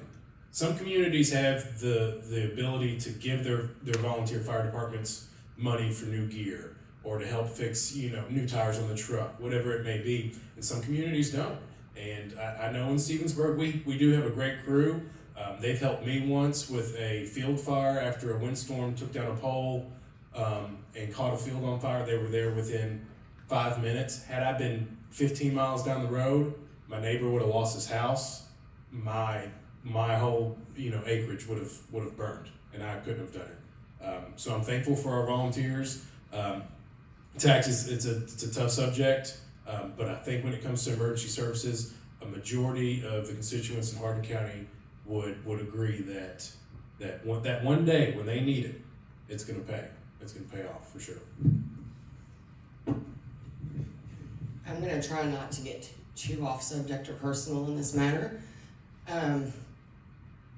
I think starting with the fire help, I know if we could implement a inmate program for just the fire part, like Bell County Forestry Camp has their inmate fire camp. Their inmates go out and they fight the forest fires. It's that way we're not out of pocket for anything like that. However, if we needed to implement a EMS tax, then that may be I'm usually the first one to say anti-tax. And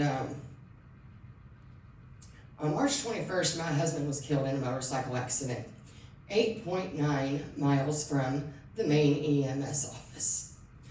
And it took 45 minutes for an ambulance to get to him. They canceled his stat flight, and I stood there for 45 minutes watching my husband fight for his life when no one helped him. So that shoe was on the other foot, and it was somebody else watching their very loved one fight with no help. I would hope to God that they would say, you know what, maybe we need to figure something out, whether it's raising a tax or something, because you never know what side of the fence you're going to be on. But that's why one of my main things is to strengthen the EMS, because something needs to change drastically in all aspects of that, whether it's fire, EMS, 911, what have you, before it's somebody else's loved one. Yes, I do believe the volunteer fire departments need some paid firefighters. I believe Vine Grove has 2 paid firefighters per week. Of course, Vine Grove's a city and it's funded that way. And that is the big problem. How would we fund it? And generally, I'm hearing it would need to be some kind of tax, either fire district or insurance or something. And generally, people are not in favor of implementing a new tax or increasing our taxes. So I don't know how we solve that problem. Maybe like Larry said, if we can get it on the ballot to vote, and if they vote to put a tax in, then we can do that. I don't see any other way to generate revenue to fund firemen for it. The community of Rineyville has been very fortunate with our volunteer fire department. We have had a lot of people that work off-hour jobs, and we have been supported basically around the clock by people who are trained in emergency medical. But to answer the question, yes, I feel that someone should be on pay at each firehouse, and I wish I could pull the rabbit out of the hat to pay for it. But it needs to be looked at in a very serious manner. Like I said earlier, emergency services needs to be number one on everyone's budget.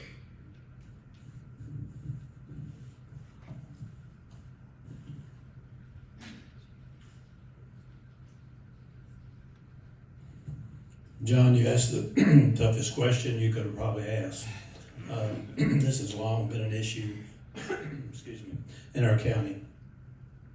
Ever since I've been on the court, I have tried to float the idea of the cities and the county to come together and address this issue, because we all know that the county has revenue problems. We are not like most counties in the state of Kentucky. There are 7 counties in the state of Kentucky that cannot do anything to raise funds like other counties. Someone mentioned Warren County. Warren County taxes air. I mean, you know, they have every tax you can think of. We don't have those taxes in Hardin County. So I would love to get leadership. I've tried to get leadership in the past administration and the current administration to maybe think about coming together with our city fathers and trying to develop some sort of public service agency to where, because that's where the revenue is in our cities. As far as the special taxing district, which is the study indicated that we would need that to support. The numbers that, if I recall correctly, were 8 to 12% tax to support a countywide fire department. If we do an insurance premium tax, every time your premium goes up, there's a built-in CPI, so would your tax go up. Now, true, there'll be some areas that will be affected by ISO ratings, which would reduce their premiums. It would not affect everybody though, because let's face it, our county population is 110,702. That's the whole county. The rural population is 37,082. So there in itself is a problem. Most of the population lives in the high revenue area, and the smaller population lives in the lower revenue area as far as taxation. So it's a huge problem, but I honestly and truly believe that if leadership in both the cities and counties would sit down together, we can solve this problem collectively.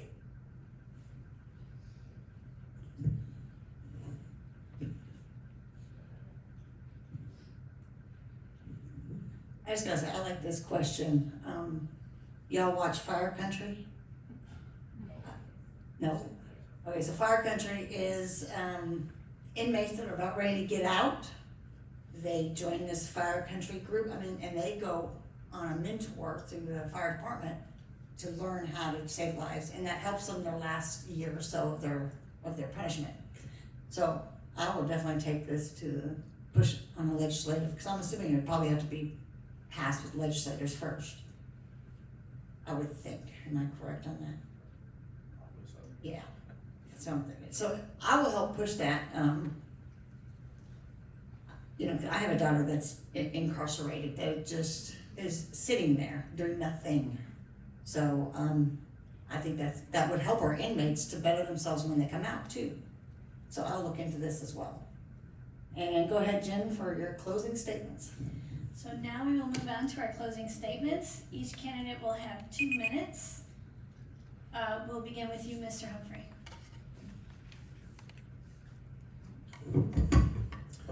Thank you all for listening to us today. I don't know what time it is, but I feel like we've been here for a while. I'm excited for May 19th. I feel confident that I can be the next magistrate for District 7. Like I mentioned in my opening statement, the counties, we're due to see a lot of growth. I would expect in the next 10 years. The planning has already started. Glendale really got that ball rolling, but we have to continue to be proactive on the planning for the county. On the industrial level, I think we all know that the Industrial Foundation is now growing more of their footprint, and we'll probably see that continue as the years come. But I think it's time for our leaders to be thinking how we look at the growth of this county 10 to 15, 20 years apart. Aaron's probably correct. It's a little crazy. Maybe 100 years is a little much, but things move quicker these days. Everything's moving faster. I think we all would agree. Everybody drives faster, and I would definitely advocate for some road signs on 62 near my house soon. But I would love to have your support. I'd love to work for my community in District 7 to be the voice, be the middleman between the residents and fiscal court. I'm here to work hard. I have family support. I have friend support. I would just love to work with constituents that I haven't even met yet, because I know we have problems with government. We want less government, but I believe Hardin County is a special place. A lot of us have called it home all of our lives. It's treated me well, and now I'm ready to give back to it. Thank you. Thank you. Mrs. Carey? 2 minutes. I won't take too much time. But if you want somebody who is going to stand up for you and fight for exactly what it is that you want, if you want somebody who's gonna show up even when the tough is tough, that's gonna be me. I don't miss anything. I'm always right there. I'm always here to listen to anybody, whether it's my constituents or not. You can count on me day in and day out to stand beside you and lead you and fight for you for what we deserve. That's all I have. Thank you. Mr. Muse?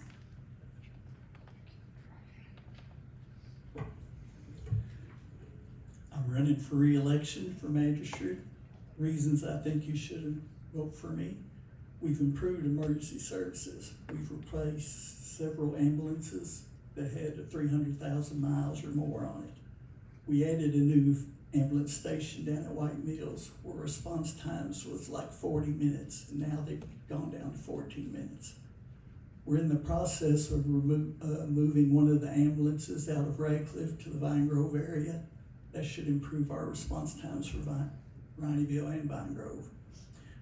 On our roads, we've added $1 million each year for road maintenance. We've resurfaced several roads in District 8, New Salem Church Road, Brizendine, Rock Road, Bennett Road, Jenkins Road, Pebblebrook, just to name a few. And finally, we've kept our property taxes the same or lower. We lowered it actually. And our retail tax rate is one of the lowest in the state. It's like the 3rd or 4th lowest. So I'm a proven leader. If you have an issue, give me a call, text me, or email me. I always get back to you. I consider Hardin County to be the best county in the state to work and live in, and I will continue to make that happen, to keep that happening. And I do consider it an honor and a privilege to be your magistrate, and I hope that you feel that I've earned your respect. And I thank y'all very much for this opportunity to get your vote. Thank you. Thank you, Mr. Brady. I'm not gonna use my full 2 minutes. I just wanna thank you for coming out today and spending time, to hear everyone's, answers. I want to let you know and to reassure you that if I'm elected, to represent District 8, that I will forever be, available. Phone, stop by, whatever it takes to get your message to me. We will receive your message and we will take it to fiscal court. Thank you again for the opportunity. Thank you. Mr. Clem?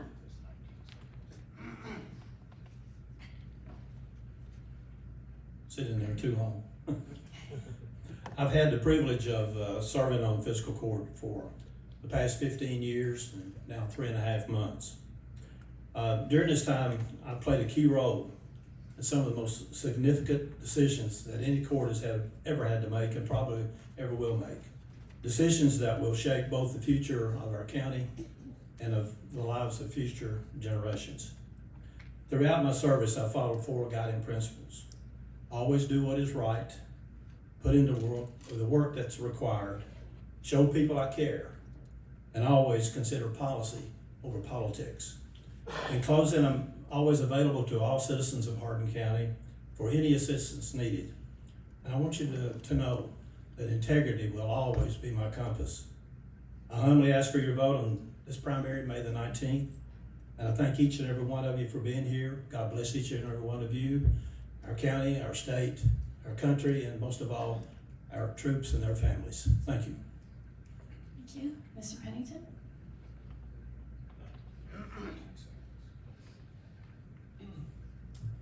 First of all, I just want to say thank you all for everybody that came and whoever's watching. But secondly, I want to say thank you for every single person that is up here and that's been here today. Being a candidate, that's signing yourself up. It's not just sitting on Facebook or anybody or anywhere complaining about the issue. It's putting yourself out there to try to solve the issue. So thank you to everybody that's doing that. Ultimately, I've enjoyed the last 3.5 years. I feel like I've done a good job. I know my family tells me I've done a good job, so at bare minimum, I know that I have it for them.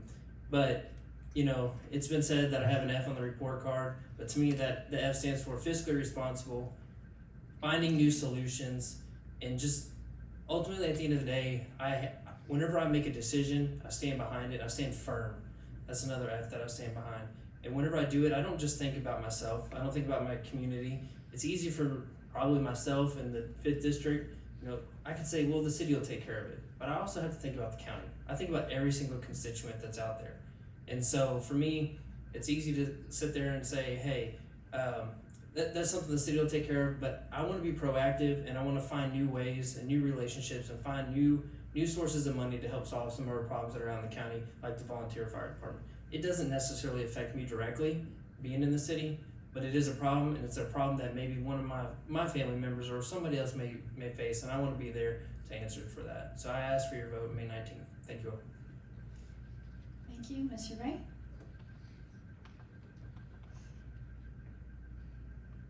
I thank everybody for being here and for paying attention. That's been a long day for several of us.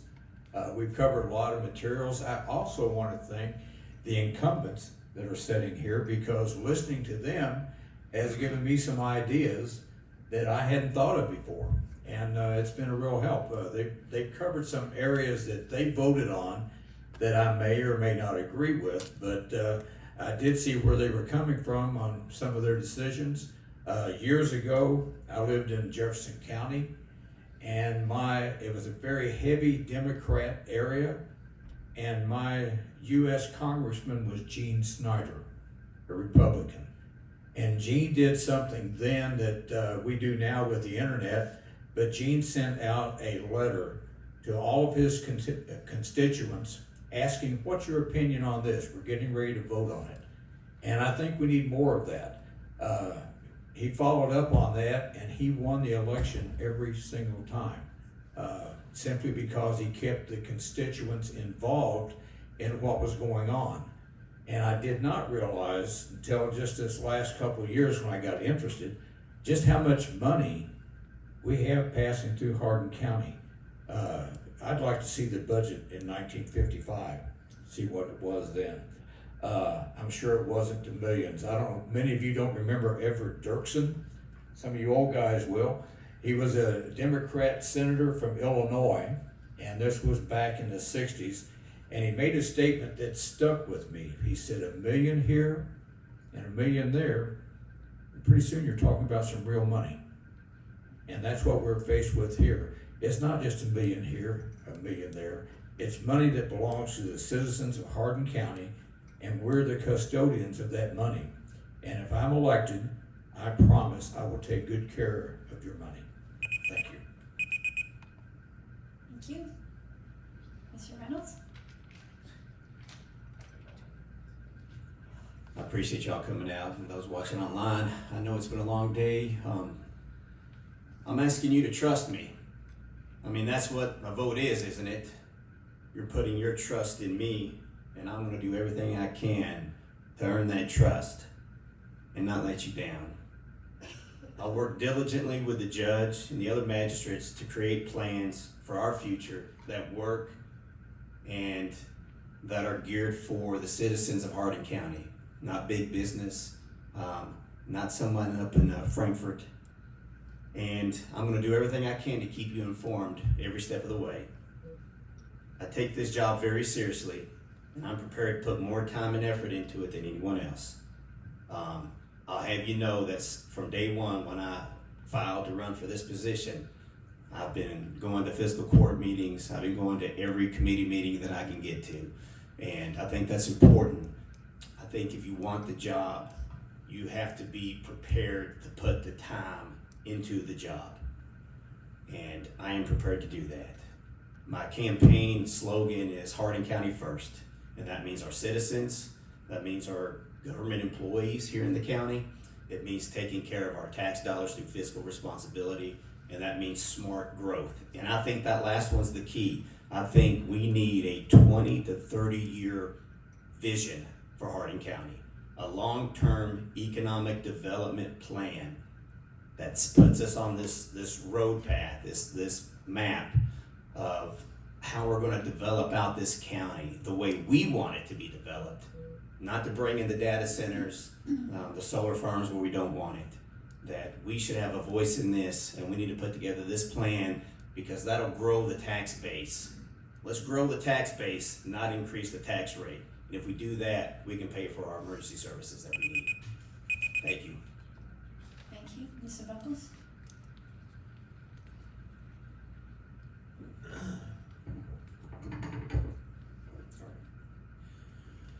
Thank you, everyone. This has been a long day.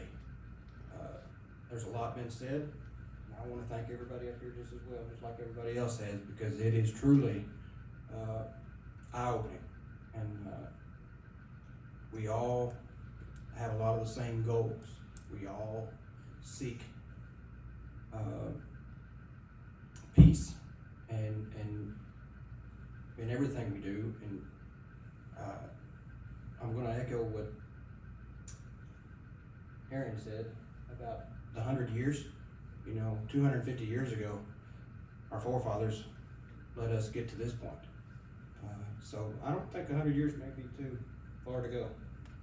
So, Jason Buckles, I appreciate your vote. Agriculture, emergency services, planned, measured, and metered growth. Thank you. Thank you. Mr. Hicks?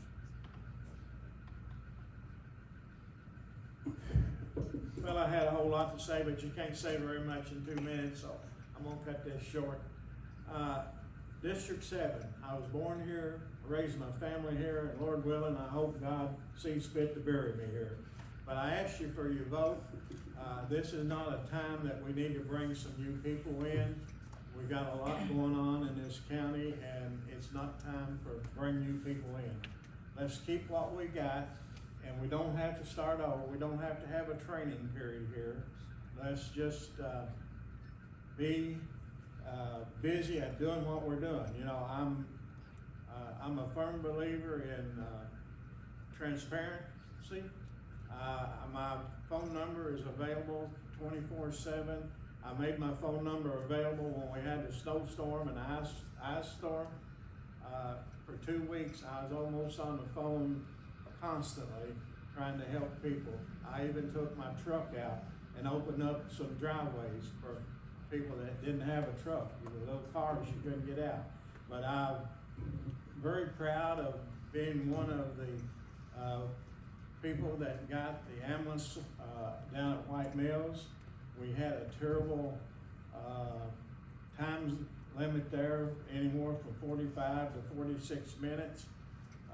2 people lost their lives the year before, and now they've got an ambulance at White Mills Fire Department. We've cut that down to 15 minutes, and you know, that ambulance is being used every day, and so I'm proud of that. But that's what I will continue doing. If you have a problem, don't keep it to yourself. Call your magistrate. If I'm your magistrate, I want to hear from you. I can't help you if you don't give me a call. And my slogan is, vote for me so I can work for you. Thank you. This concludes our magisterial debate. We will now have closing prayer.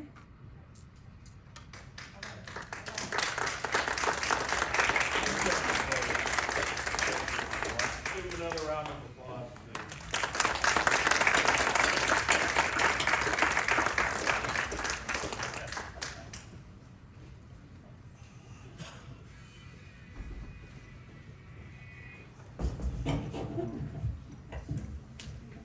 Thank you to all the candidates and attendees. This debate was designed to educate voters, ensure fairness, and promote accountability in Hardin County government. Please get out the vote on May 19th for the candidate that best represents we the people. Hope you can join us at our monthly meetings every second Monday of each month here at ECTC at 6 p.m. And please rise if able as Timothy Walls closes with prayer.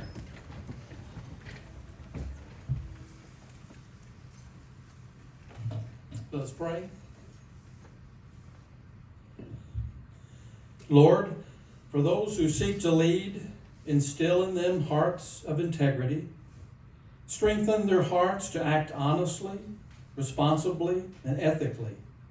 Protect them from corruption, greed, and pride. May their decisions reflect your truth and promote justice, liberty, and accountability.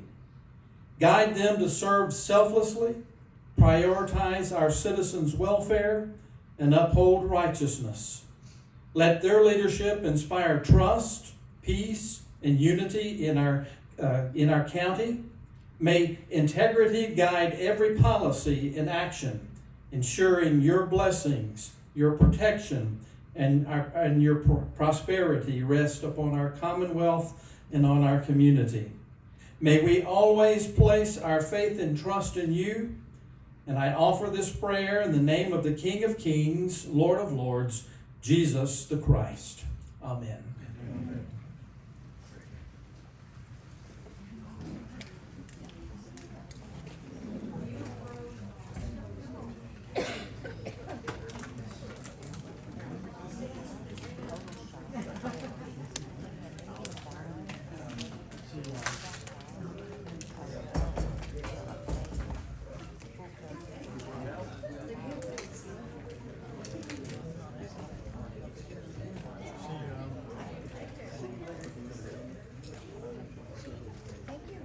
Good. Thank you for coming.